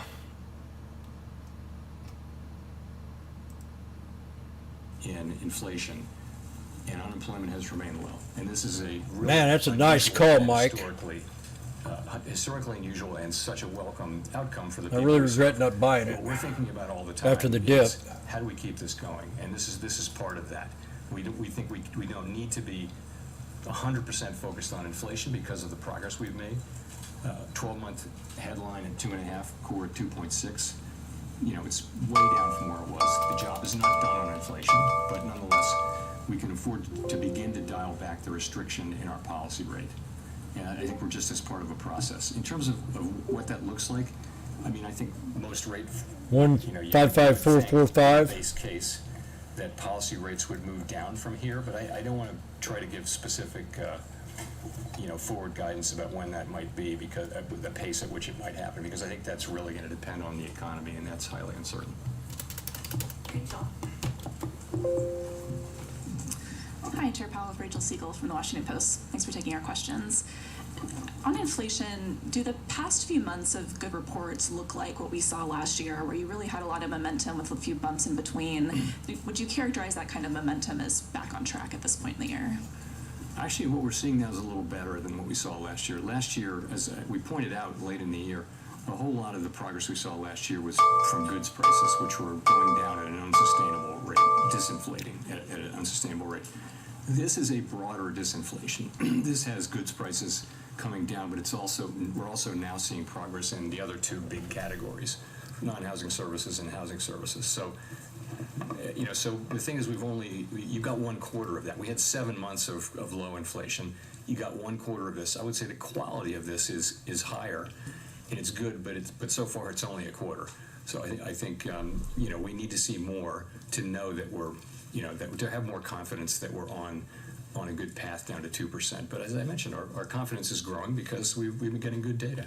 And things like the ECI report and frankly the softening in the labor market conditions, give you more confidence that the economy's not overheating. It doesn't look like an overheating economy. And it looks like an economy that's normalizing.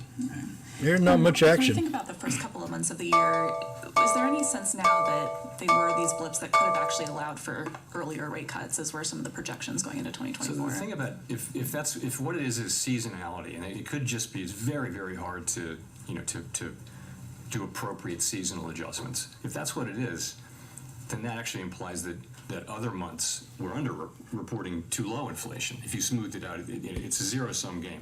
And that's why we look at 12 months. We look at 12 months because that takes all that out, all those effects out. 12 month now is 2.5% headline, 2.6% core. This is so much better than where we were even a year ago. God. Now, the job is not done. The prices are not going down, you dick. Inflation sustainably under 2%, but we need to take note of that progress, and we need to weigh the risks to the labor market and the risks to our inflation target now more equally than we did a year ago. Michael McKee from Bloomberg Radio and Television.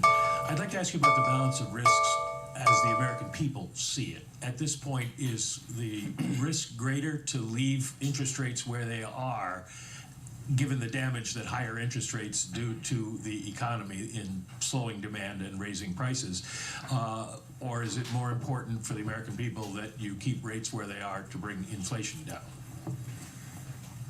I think that we've been given an assignment by Congress. This is how we serve the American people, is by achieving maximum employment and price stability, right?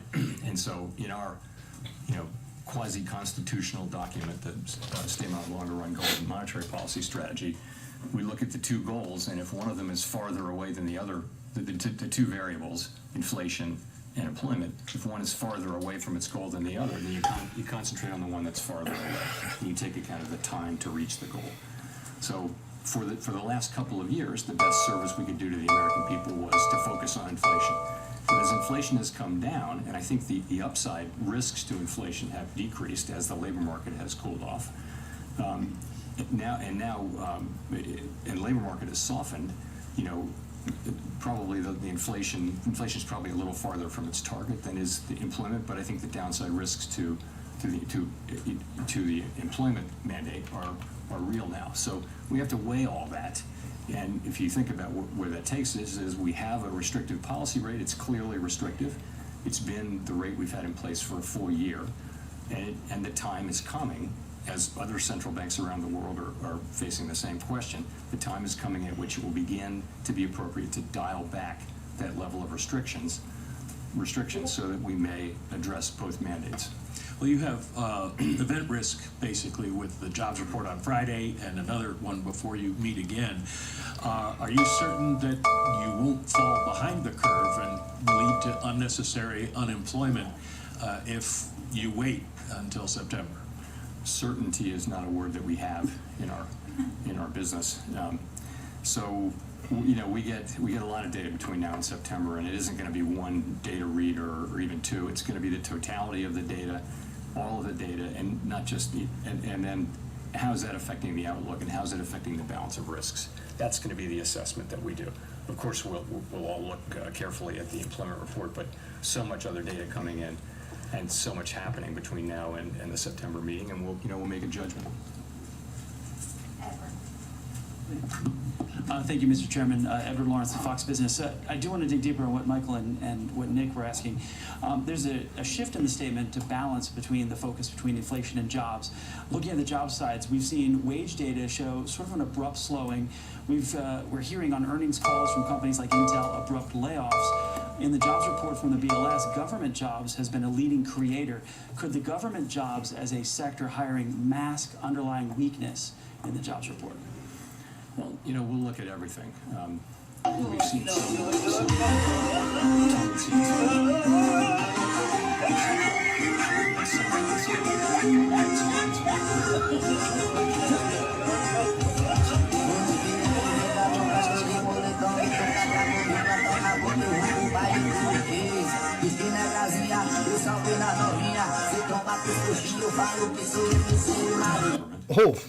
So we'll just be looking at all those things. Hey, just so as a follow then, so could the Fed then be behind the curve? Because you said some of the reports, in the last meeting, you said the reports could be noisy or overstated. That was our Fed Chairman, Jerome Powell, speaking in Washington, D.C. with a bevy of reporters asking some key questions. I'd like to bring in George Silla, Senior Markets Correspondent here on Schwab Network. We just heard from Jay Powell. And, we could go with the obvious scenario. Things are going in the right direction. The cut seems likely in September. But let me ask you this, because now I'm hearing it more than once in the last 20 minutes. It started off as, is there a hawkish twinge in Jay Powell's statement? And it had to do with the dual mandate and that unemployment now is becoming more of a risk. And the last reporter there actually said, are the creation of government jobs perhaps masking some more weakness that we're seeing in unemployment?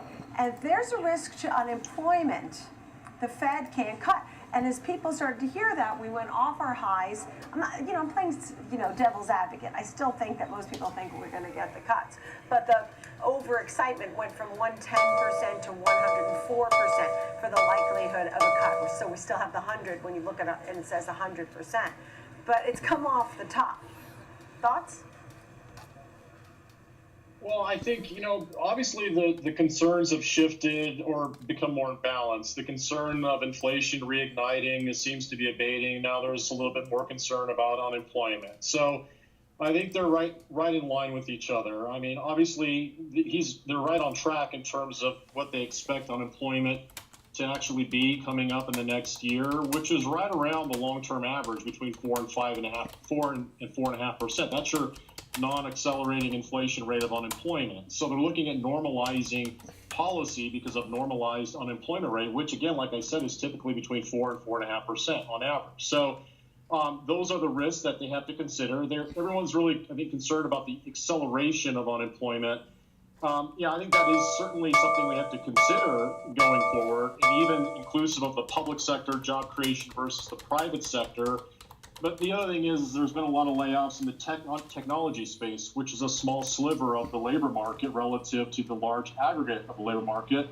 And I'll say this, one of the things I really focused on was the mention of the data points for inflation. It kind of separated out the housing versus non-housing private consumption. The housing market is really the culprit, I suggest right now, for the continuation of core inflation. And you essentially still see quite robust job growth in construction and residential maintenance jobs. So those are areas that are cyclically prone to economic recessions, but those are areas of the economy that are still now in high demand. So I can see where the balances lie. They seem to be more symmetric right now.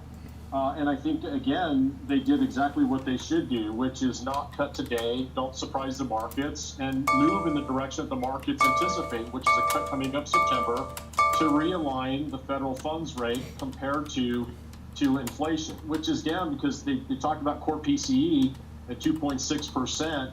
And right now, just based upon the midpoint of the federal funds rate, they're 275 basis points above that. So they have room to cut based upon the mathematical premise of prices relative to the cost of capital. Yes. And we will have Jackson Hole in August, and then in September we'll have our next Fed meeting. Thank you for that, where he did say, can you imagine a scenario, 0 cuts to several cuts? So he left us not certain of anything. George Sillis, nice to see you.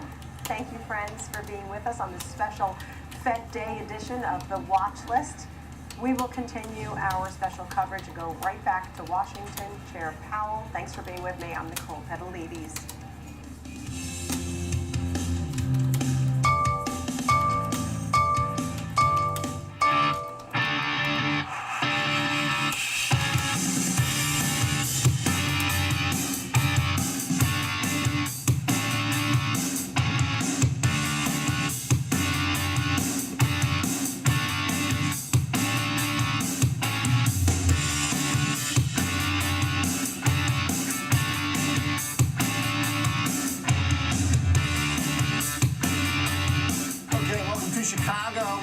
Markets in melt-up mode, a celebration as investors are hearing the sound of soft landing when it comes to Jerome Powell talking about even risks now.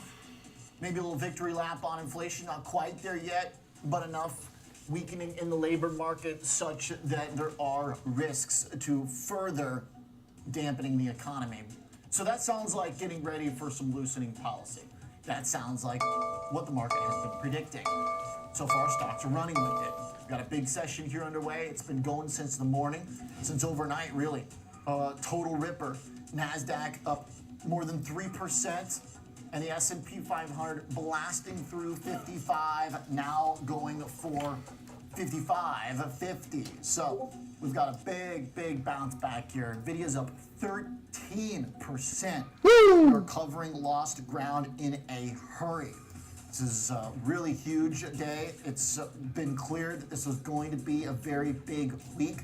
The question, of course, was which direction. So this is a massive success by bulls to be able to reclaim the direction after we put in some higher lows.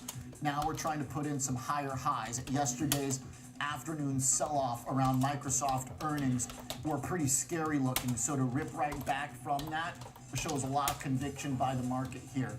Now you've got participation. I said it yesterday, boy. Hired basically every style of investing, every factor, every theme. Tech out front, though, crucial in getting the big move for the S&P 500. Oh. So for a couple weeks, 3 weeks, they were setting up this pullback. NVIDIA. Oh, God, this is way overpriced. Oh, no.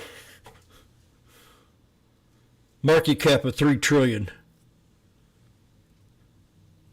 They purposely pulled back the market on purpose. Just so they could buy the dip. I don't think it had anything to do with the fundamentals at all. NVIDIA is the hottest company out there right now. We're going through a new economy. And all these AI things. I can't stand it, but it'll take time to get used to. People calling me up all kinds of times of the day.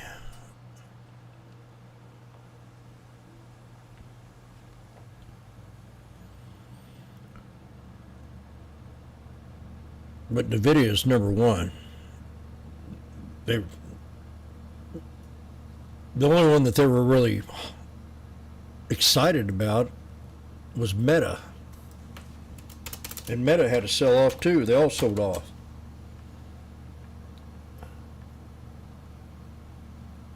Come on. This is really slow. What's going on here?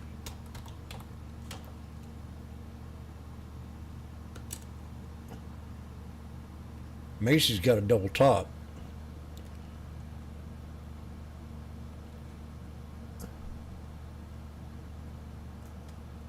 Oh yeah. Jimmy called out Meta yesterday.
Hopefully get this fixed.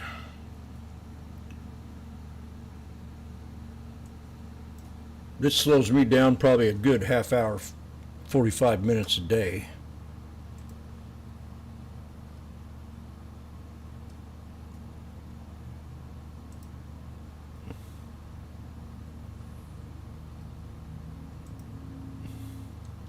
One, two, three. One. I'm trying to copy this off and it's not copying for me. There it goes. Finally, took 7 seconds to do frickin' that.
Power hour.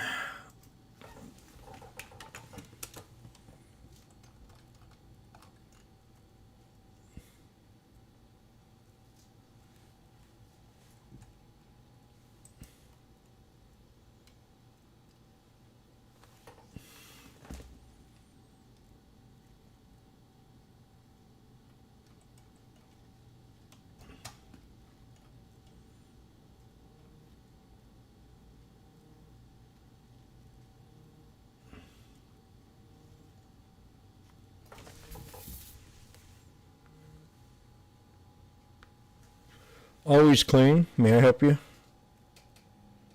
Retail's at your happy hand. No, I'm not a swinger.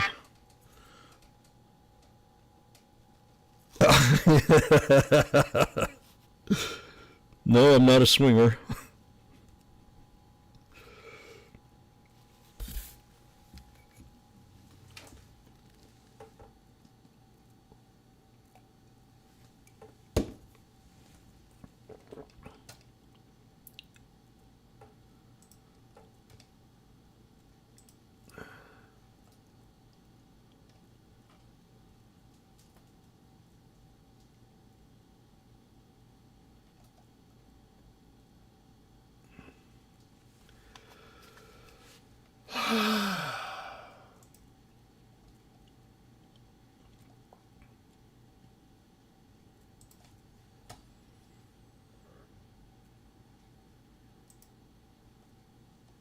God dang, you look rough today, Anthony. Director of Research at Research Affiliates. Campbell, you've been a doubter that the Fed's been able to pull this off, that they're too tight for too long. What's the latest here in your thinking? It is too tight for too long. So I'm certainly glad that they gave a clear signal that a cut is on the table in September. However, they need to be proactive, and they should have cut today. Indeed, they should have cut in January. Yep, So they I agree. changed some very key language where they refer I agree to 100%. as No one else has ever said that. elevated. And again, I just don't understand the phraseology. I don't either. Inflation, in terms of what's reported in terms of the CPI, is running at 2.97%. The main reason that it's running near 3% is a very stale shelter inflation number that is running at 5.2%. And that is far removed from reality. That is based on the past. It's based on stuff that's already happened. If you put real-time housing inflation into the CPI is running at 1.5%, so below the Fed target. And it's been below the Fed target for multiple months. So now, given that they've been so late, we have to wait till September. We get the unemployment print on Friday. We've seen other data that indicates a slowing economy. I looked in particular at two key numbers. One is retail sales. Retail I like sales this guy. are highly correlated with personal consumption expenditures. Personal consumption expenditures is 70% of GDP. And retail sales have been flat for the last 6 months, and literally flat for the last 2 months. And those sales are reported on a nominal basis. So on a real basis, they're actually negative. And this will spill into GDP in the third quarter, and probably the revision to the second quarter will bring it down. So Who is this guy? too long, and I think it's unfortunate that we'll have to pay the price. What'd you make of the surprise Fuck, uptick give me a name. in the last GDP read we got? If these things have been brewing for some time, should it not be weighing on some of those figures at this point if we're getting pinched on wages versus... I mean, all last year they kept saying Powell was behind the curve, behind the curve, behind the curve. I haven't heard it hardly any this year. He's still behind the curve. He should have cut them rates at the first of the year and had the market pull back a little bit, then we'd be set. I would have done it. Which is now But I'm not the a- you know. second largest spending category. But that was excellent The service explanation. is calculated at 3% average interest rate. We know that's going to go up towards 4%. So you put that together. Anybody know who this guy is? With the economic situation that we're seeing was slowing, and it really points to the Fed moving earlier. Marco So I said risk two factors. pieces of information I look Marco, at. So Marco. sales is contemporary, and something else I look at are kind of consumer macro, loan macro. delinquencies. So think of cars and credit cards. Feds. And that is increasing. That means that consumers have gone through their savings, the savings that were pumped up with COVID stimulus. And that's what has really carried the U.S. economy in the last year and a half, where people No, I don't know draw about down that, their my friend. savings. The savings have been drawn down. Obviously, you would prefer to use your savings rather than to pay 20% interest on your credit card debt.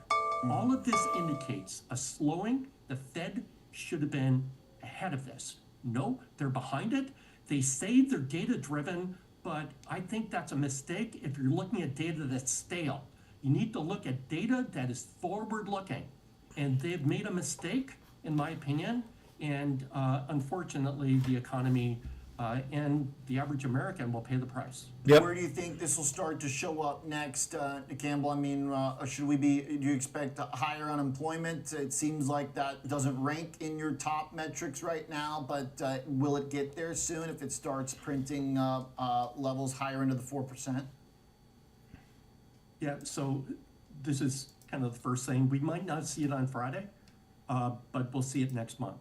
And we've seen a clear trend in terms of, you look at the ratio of job openings to unemployed, that has been trending down from like 2 to 1.2. Yeah. And employment very persistent. So it will show up there. It is Always clean, may I help you? showing up in what I call the 493.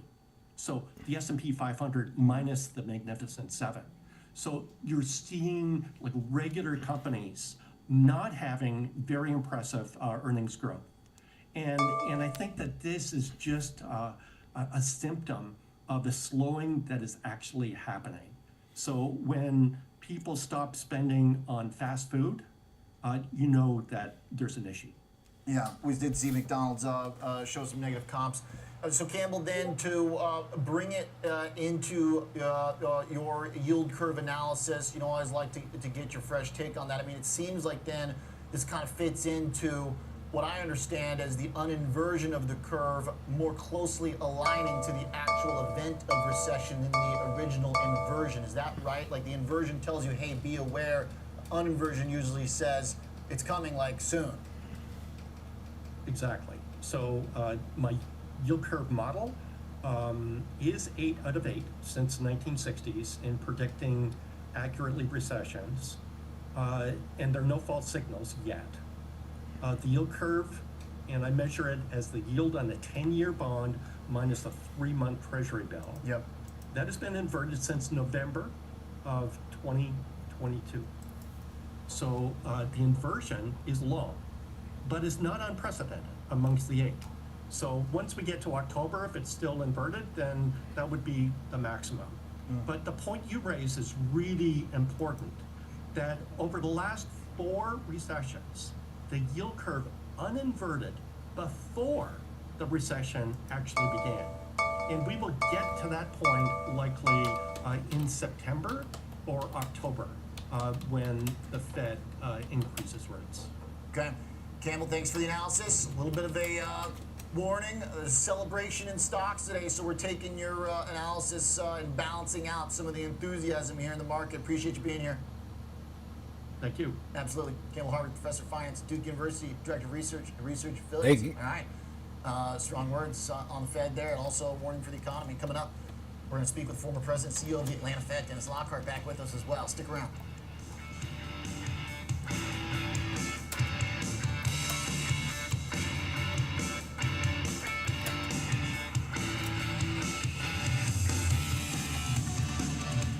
Download the Schwab Network app and join in on the latest market trends. Anytime, anywhere, on any device for free. Schwab Network.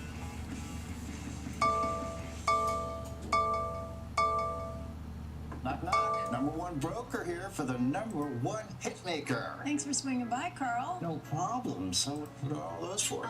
This lets me adjust the bass, add more guitar, maybe some drums. Wow, so many choices. Yeah, like Schwab. I can get full-service wealth management, advice, invest on my own, and trade on Thinkorswim. You know Carl is the only front man you need. Oh, I gotta take this, Carl. It's Schwab. Have a choice in how you invest with Schwab. Be part of the latest commodities action on Futures with Ben Lichtenstein, weekdays, 8 a.m. Eastern on the Schwab Network. Available anytime, anywhere, on any device for free.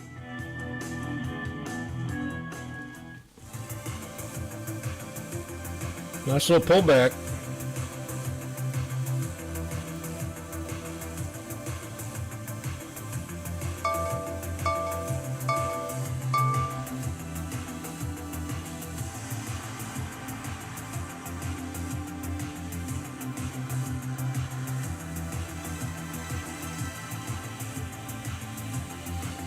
It was 100%er right there. I didn't trade it. Accelerate your market knowledge and shift your perspective into full gear. Real-time example trades, a full hour of trading insights. I'm Tom White. I'm Kevin Hayes. Catch me on Fast Market, weekdays at noon on the Schwab Network. Fast Market, ready for you, ready to go at 12 p.m. Eastern on the Schwab Network.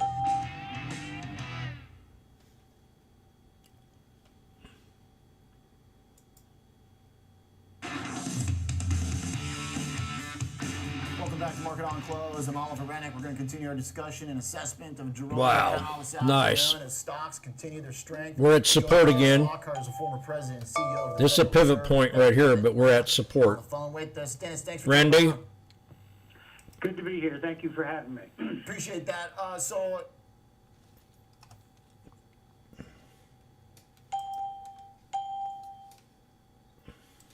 What time is it? We got time.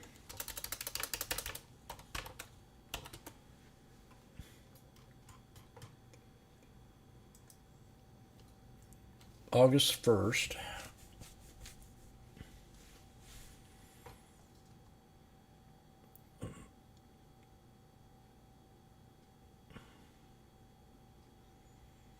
454s. I'm kind of leery. Could pull right back here.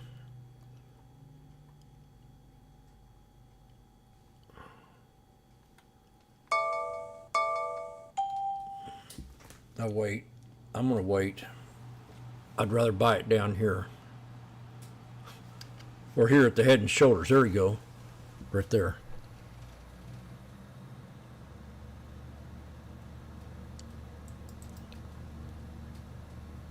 Inverse head and shoulders. So set your alert at the shoulder line.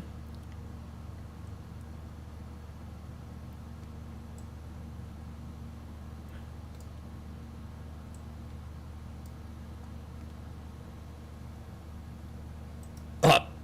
Oh, not yet. We did dip a little bit. Come on. Yeah, it's taking way too low.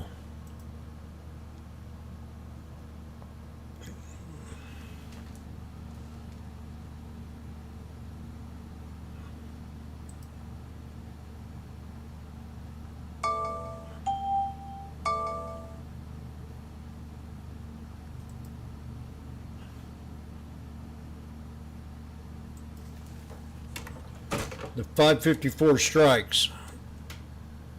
Get ready. We got a 1, 2, 3. 554 strikes.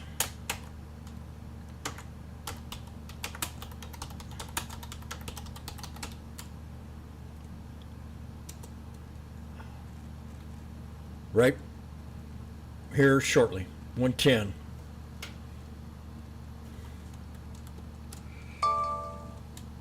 106. Okay, this is it. We just triggered my support.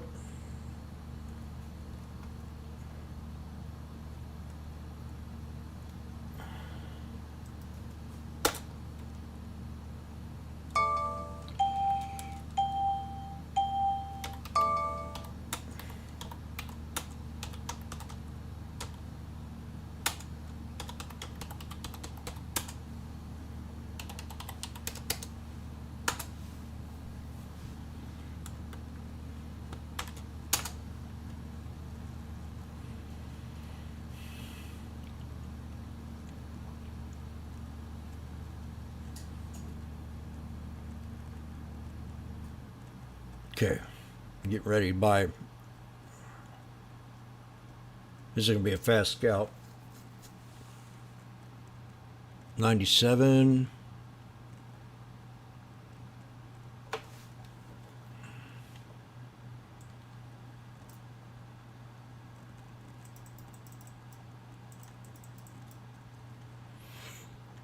The 554 strike.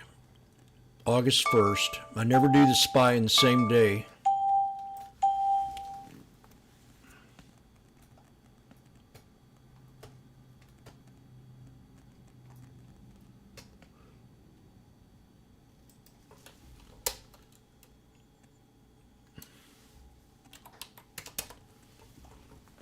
You can get out now at $100.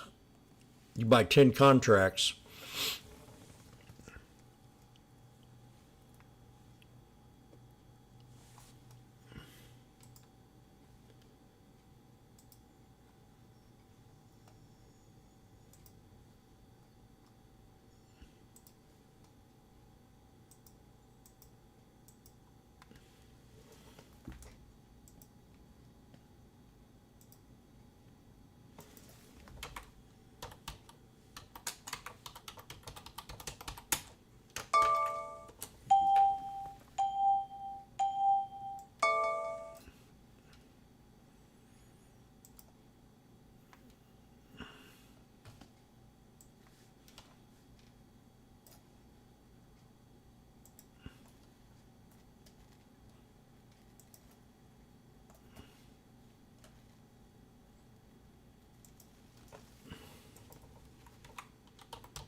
What do I do? Buy this put? What do I do?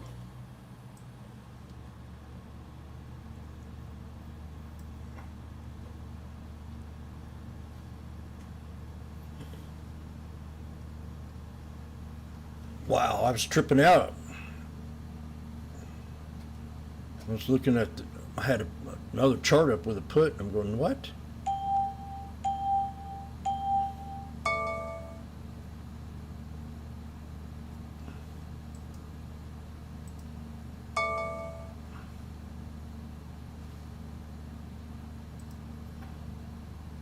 Okay. You get out at $1. 10 cents.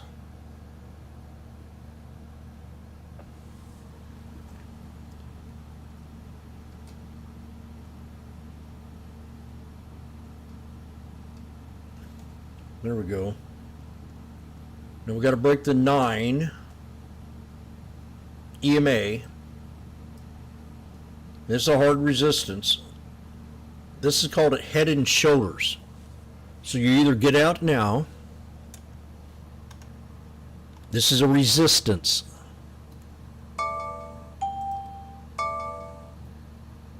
Here's your head. You got your left shoulder, left shoulder, left shoulder, right.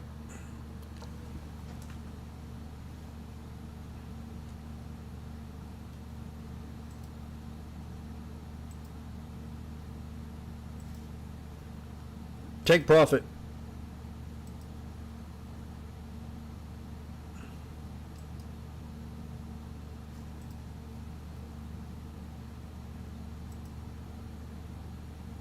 So you weren't even in that trade for a couple minutes. You made $200.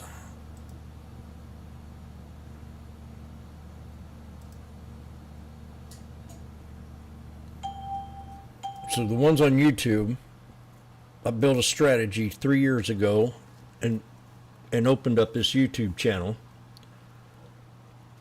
and broke up with my little sweetheart and had to start something new, something fresh.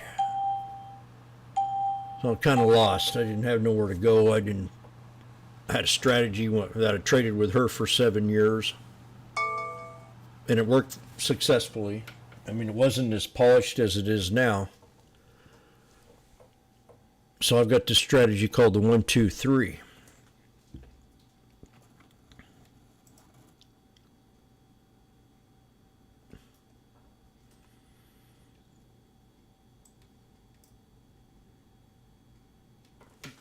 So we come up here and we break out. We have this, and it pulls back. Then it comes up, creates another. There's 2, pulls back, comes up and creates 3, pulls back, and then comes up and creates number 4.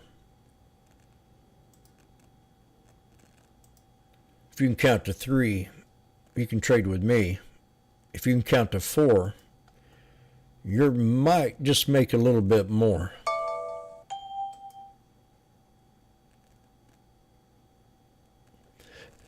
Listening to Trump this morning, or he's talking about Kamala. She talks in rhyme. Now these things are 126.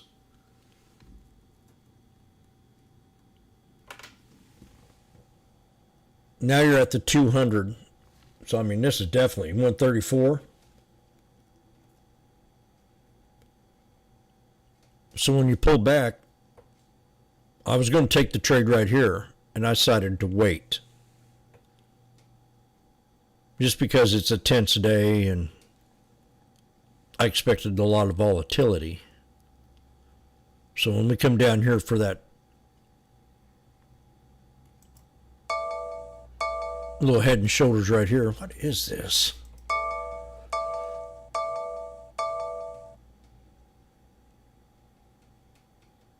Yes, platform 6, 7 seconds.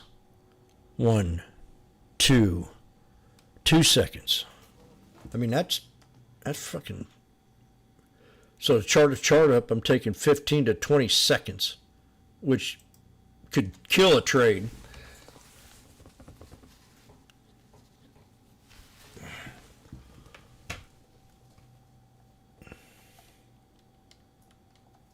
So So here you have a Head and Shoulders, and here you have an inverse Head and Shoulders. Then we hit the 63.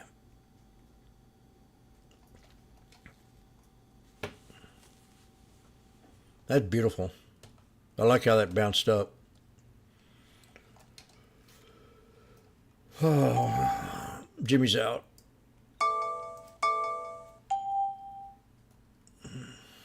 Four, five.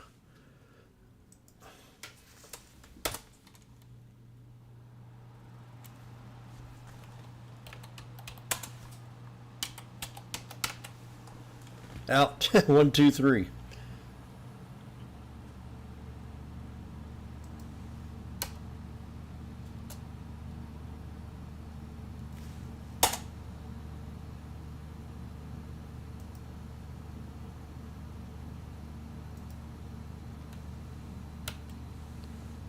Just to type that in, it took me 15 fucking seconds.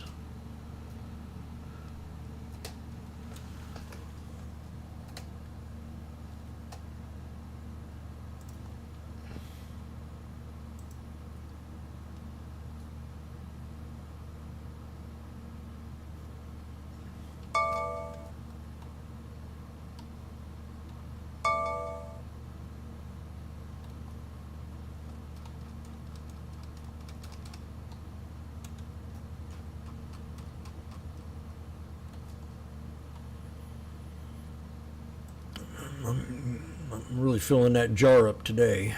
I gotta watch my mouth. It's very unprofessional.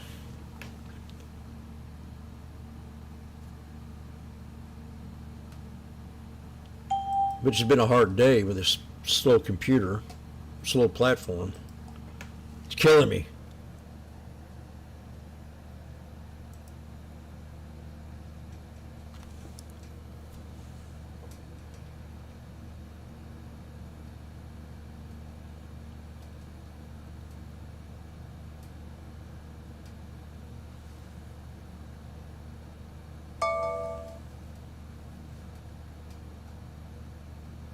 Gavin Adkins. You know who that is?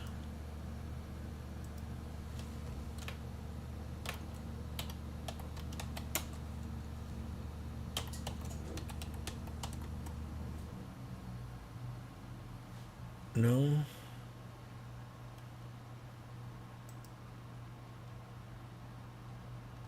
Are you Gavin Atkins?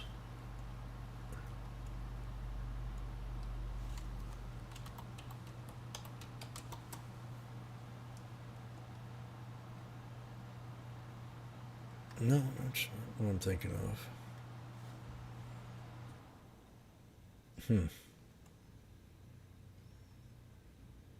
Well, if you're a football player, hi, booyah to you.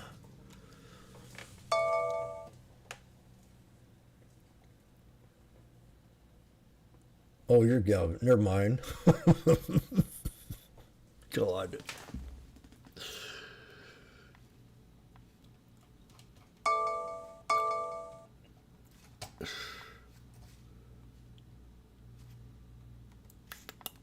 $135 for these suckers.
$150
God have mercy upon us.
God, 176.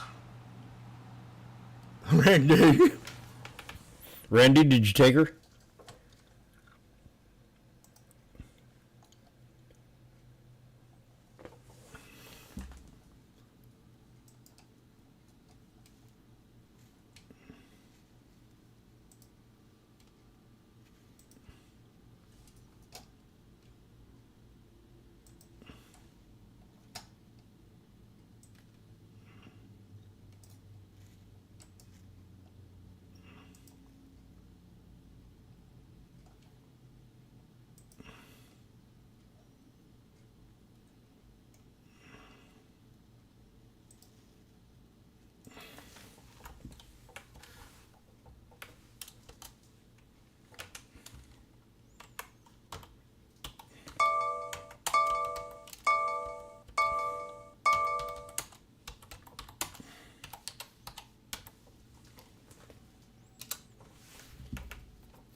Yay?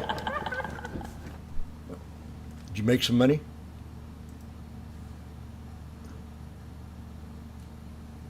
Mikey? Iran leader has ordered a direct attack on Israel in response to the assassination of Ismail.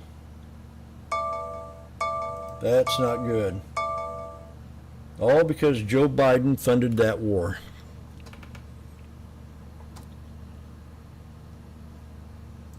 So let's give Joe Biden some credit.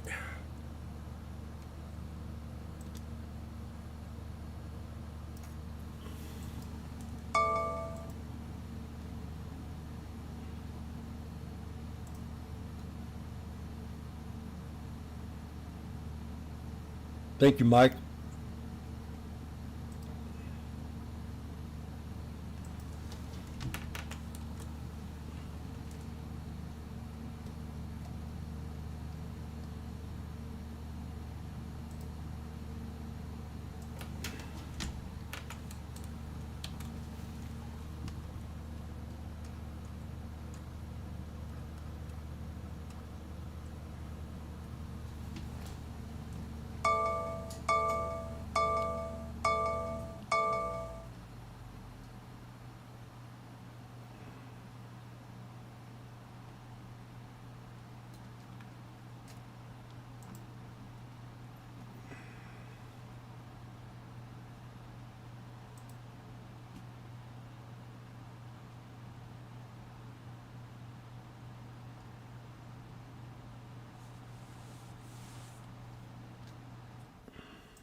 No, you're laughing to see.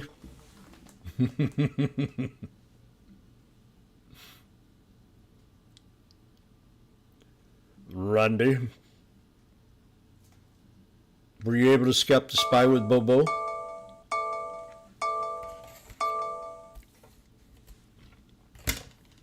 I mean, just like that.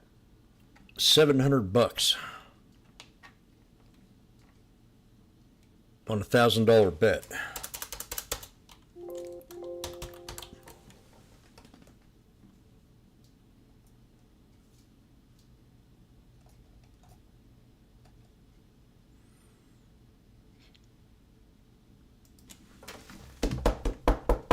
Jim, what a masterful call on that inverse head and shoulders.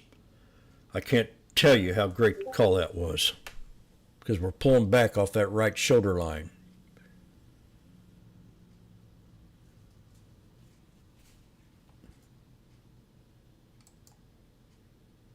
I know, it's not the prettiest one.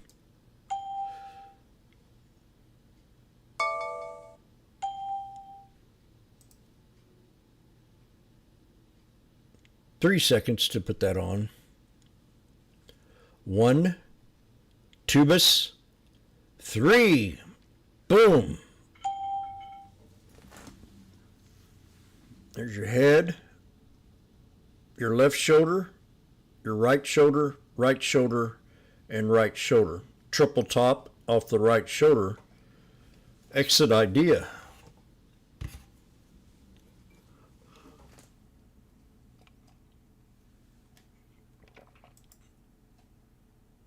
Yeah, big rally after what was initially a sell-off. I think what we saw initially was Meta earnings. Markets were looking for some sort of explicit timeline about when those rate cuts might come, and you really didn't get that in the statement. But then as we heard comments from Fed Chair Powell, it supported our case, and I assume the market's case, that rate cuts are on the horizon. If you look at the statement itself, again, nothing explicit, but it focused on things coming into more balance. I think that's the key takeaway there, where it's not just about the inflation outlook anymore. It's more about the dual By them fools on X. to both sides, and the Fed seems, I wouldn't say worried, but cognizant of the fact that the labor market's coming into more balance.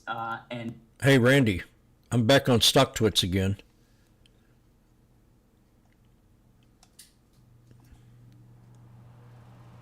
Just don't call the CEO of Disney a homosexual.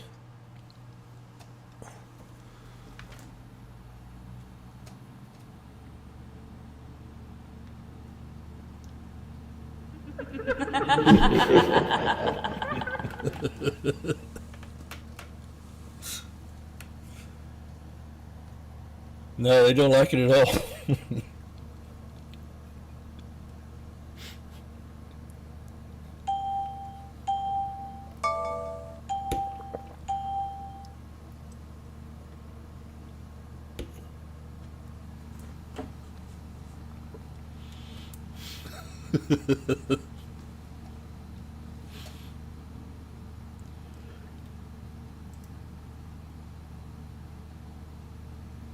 I told the guy I misspelled it. I meant homie, not homo.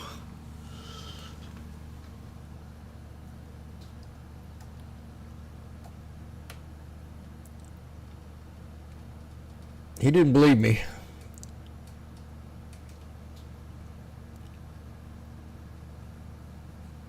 There's nothing wrong with gays, YouTube.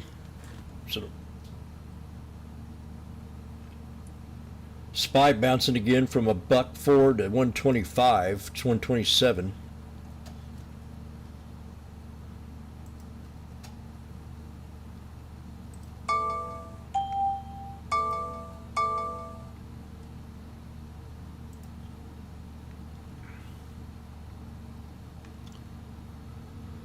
Oh well.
Oh, wow. Already closed. Give me 1 second here.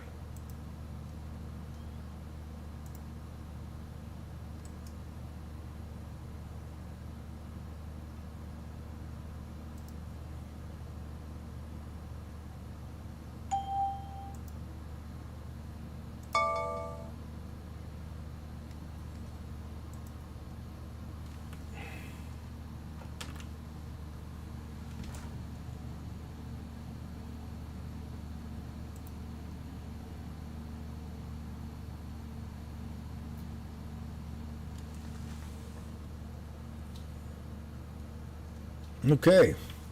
Well, today's not the kind of. Well, the guy was kind of right on Schwab. He was wrong yesterday, but he was actually right because he said later half of the week, which we have Thursday and Friday, we should be green or flat. They've got the news. I didn't think it really would have mattered because we were at those technical support areas that I called out yesterday. And I'm going to call them out again to show you. So the next time it happens, you'll know. Or at least jot it down on paper. How do you do, time frames? You got to have different time frames set up. You can't just go off one time frame. Now, I like using the 1 minute because I can read the charts better. They kind of give me a underlying indicator if we're going to start to form a pattern or something. And I trade off patterns, so I use the 1 minute for that purpose only. And I've been live on YouTube. I've been showing the 2 minute, different ways of trading it.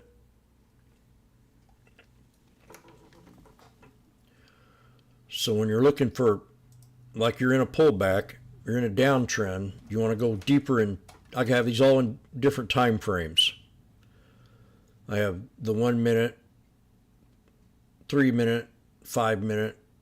I've had the 2 minute up here, 10, 15, 30, hour, 4 hour, yearly, daily, weekly, yearly, monthly, and a 30-day hour, which I'm going to move that up here. Where'd it go? Okay. What was it? Oh, God. I hope I ain't catching. Where is it at?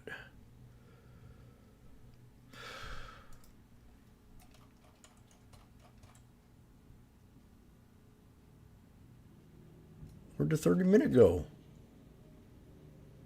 Oh, it's up here.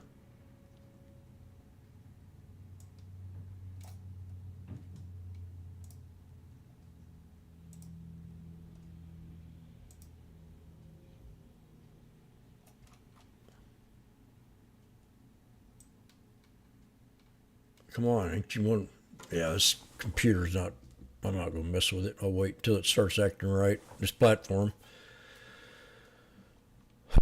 What was I talking about?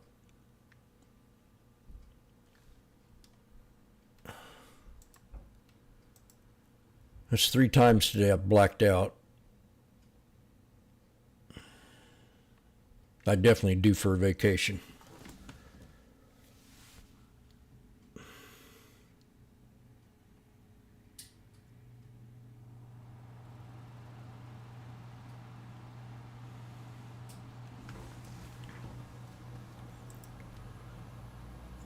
What the hell was I talking about?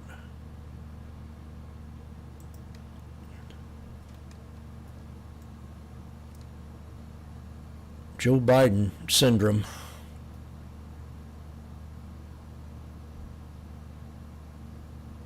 Anybody tell me what I was talking about?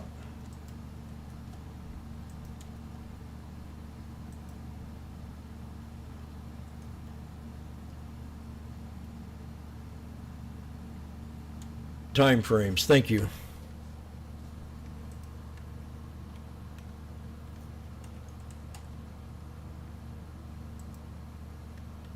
God, what?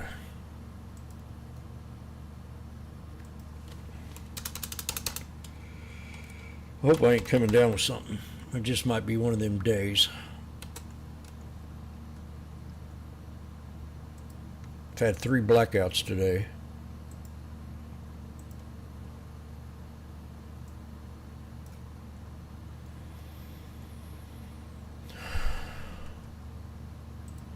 Okay, start over again.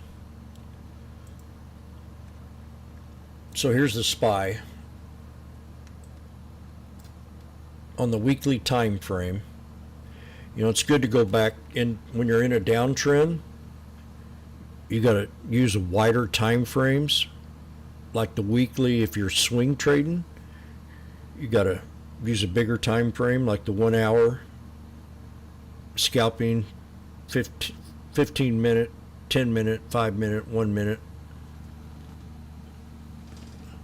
But here yesterday I illustrated that we had landed on the 9, and then today we held up the 9. So that's still saying we're bullish in the trade because we're above the 9. So today when we came in, we knew we were above the 9, and we more or less held it with the body of that candle. Now if this starts to sell off, the next support's going to be down here at the 21. So I've got a pre-alert just in case we hit that 534. The market got the news that it needed, and that's what it was waiting for. I don't think it would have mattered anyway if they did a rate cut or not. The chart today really supported what Powell said. So I think the market's thinking September for sure.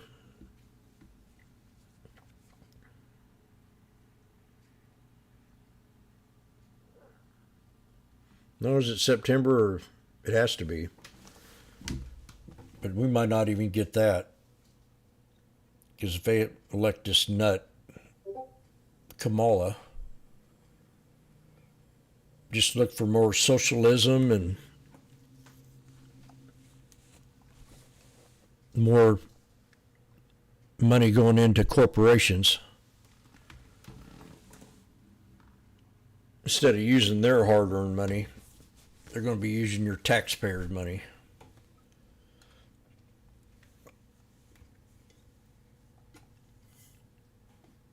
So get used to them time frames, the 9, the 21, the 50, and the 63, and the 200. As long as we hold the 9, we're still bullish. We called this out here. The last dip with 3 black crows. We had a nice little run. Each one of these represent a week.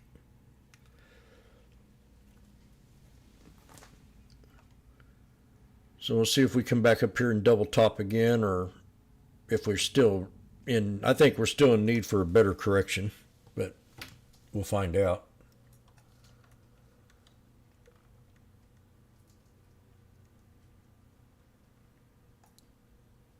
Yep, I agree. I agree 100%, Mike, about the oil. And if Iran attacks Israel again,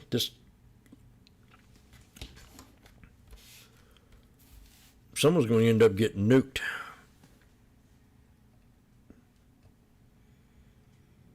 I don't think we need any of this crap. If I was president, there would be no wars.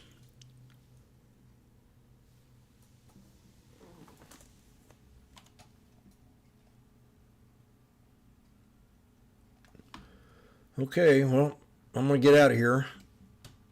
Today I've kind of acted a little strange, I think. I feel like I'm acting a little strange.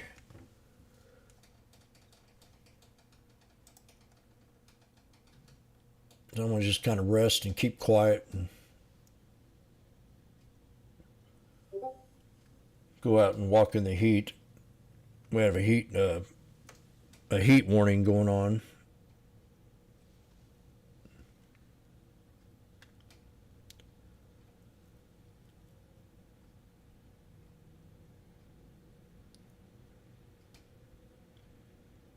Today was a good day because I kept saying, wait, I'm going to wait to take the trade, and the stock would fall down just a little bit more, and then I'd jump in it. I got stuck one time or two times.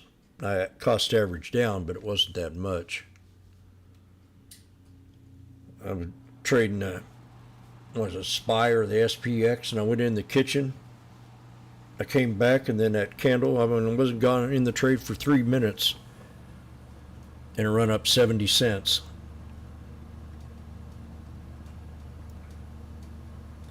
Keep studying them chart patterns. I'm going to give you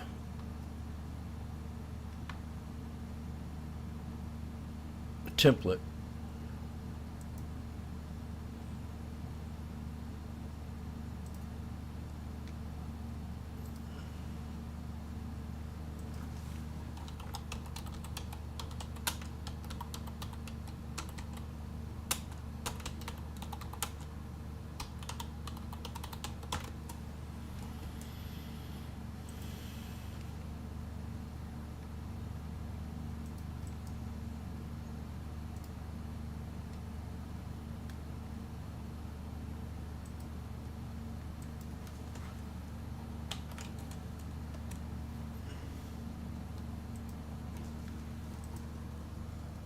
A little too much on there, huh? Minus 24. Well, that ain't going to work. So this is what I want you to do.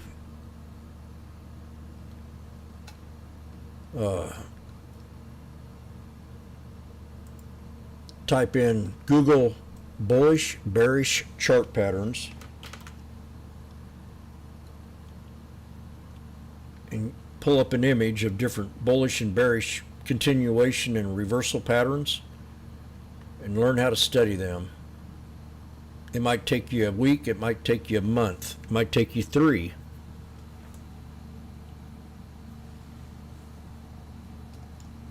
But learn them.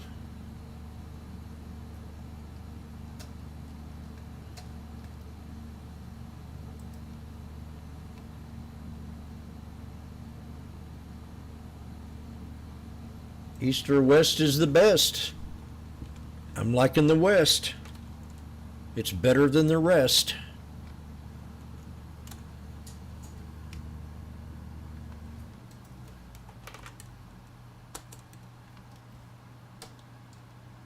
I thought I copied and pasted that. God.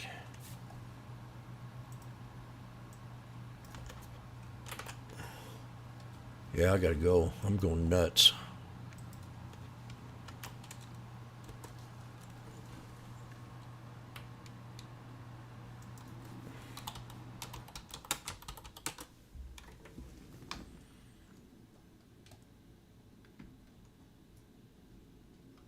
We'll see you later, YouTubers.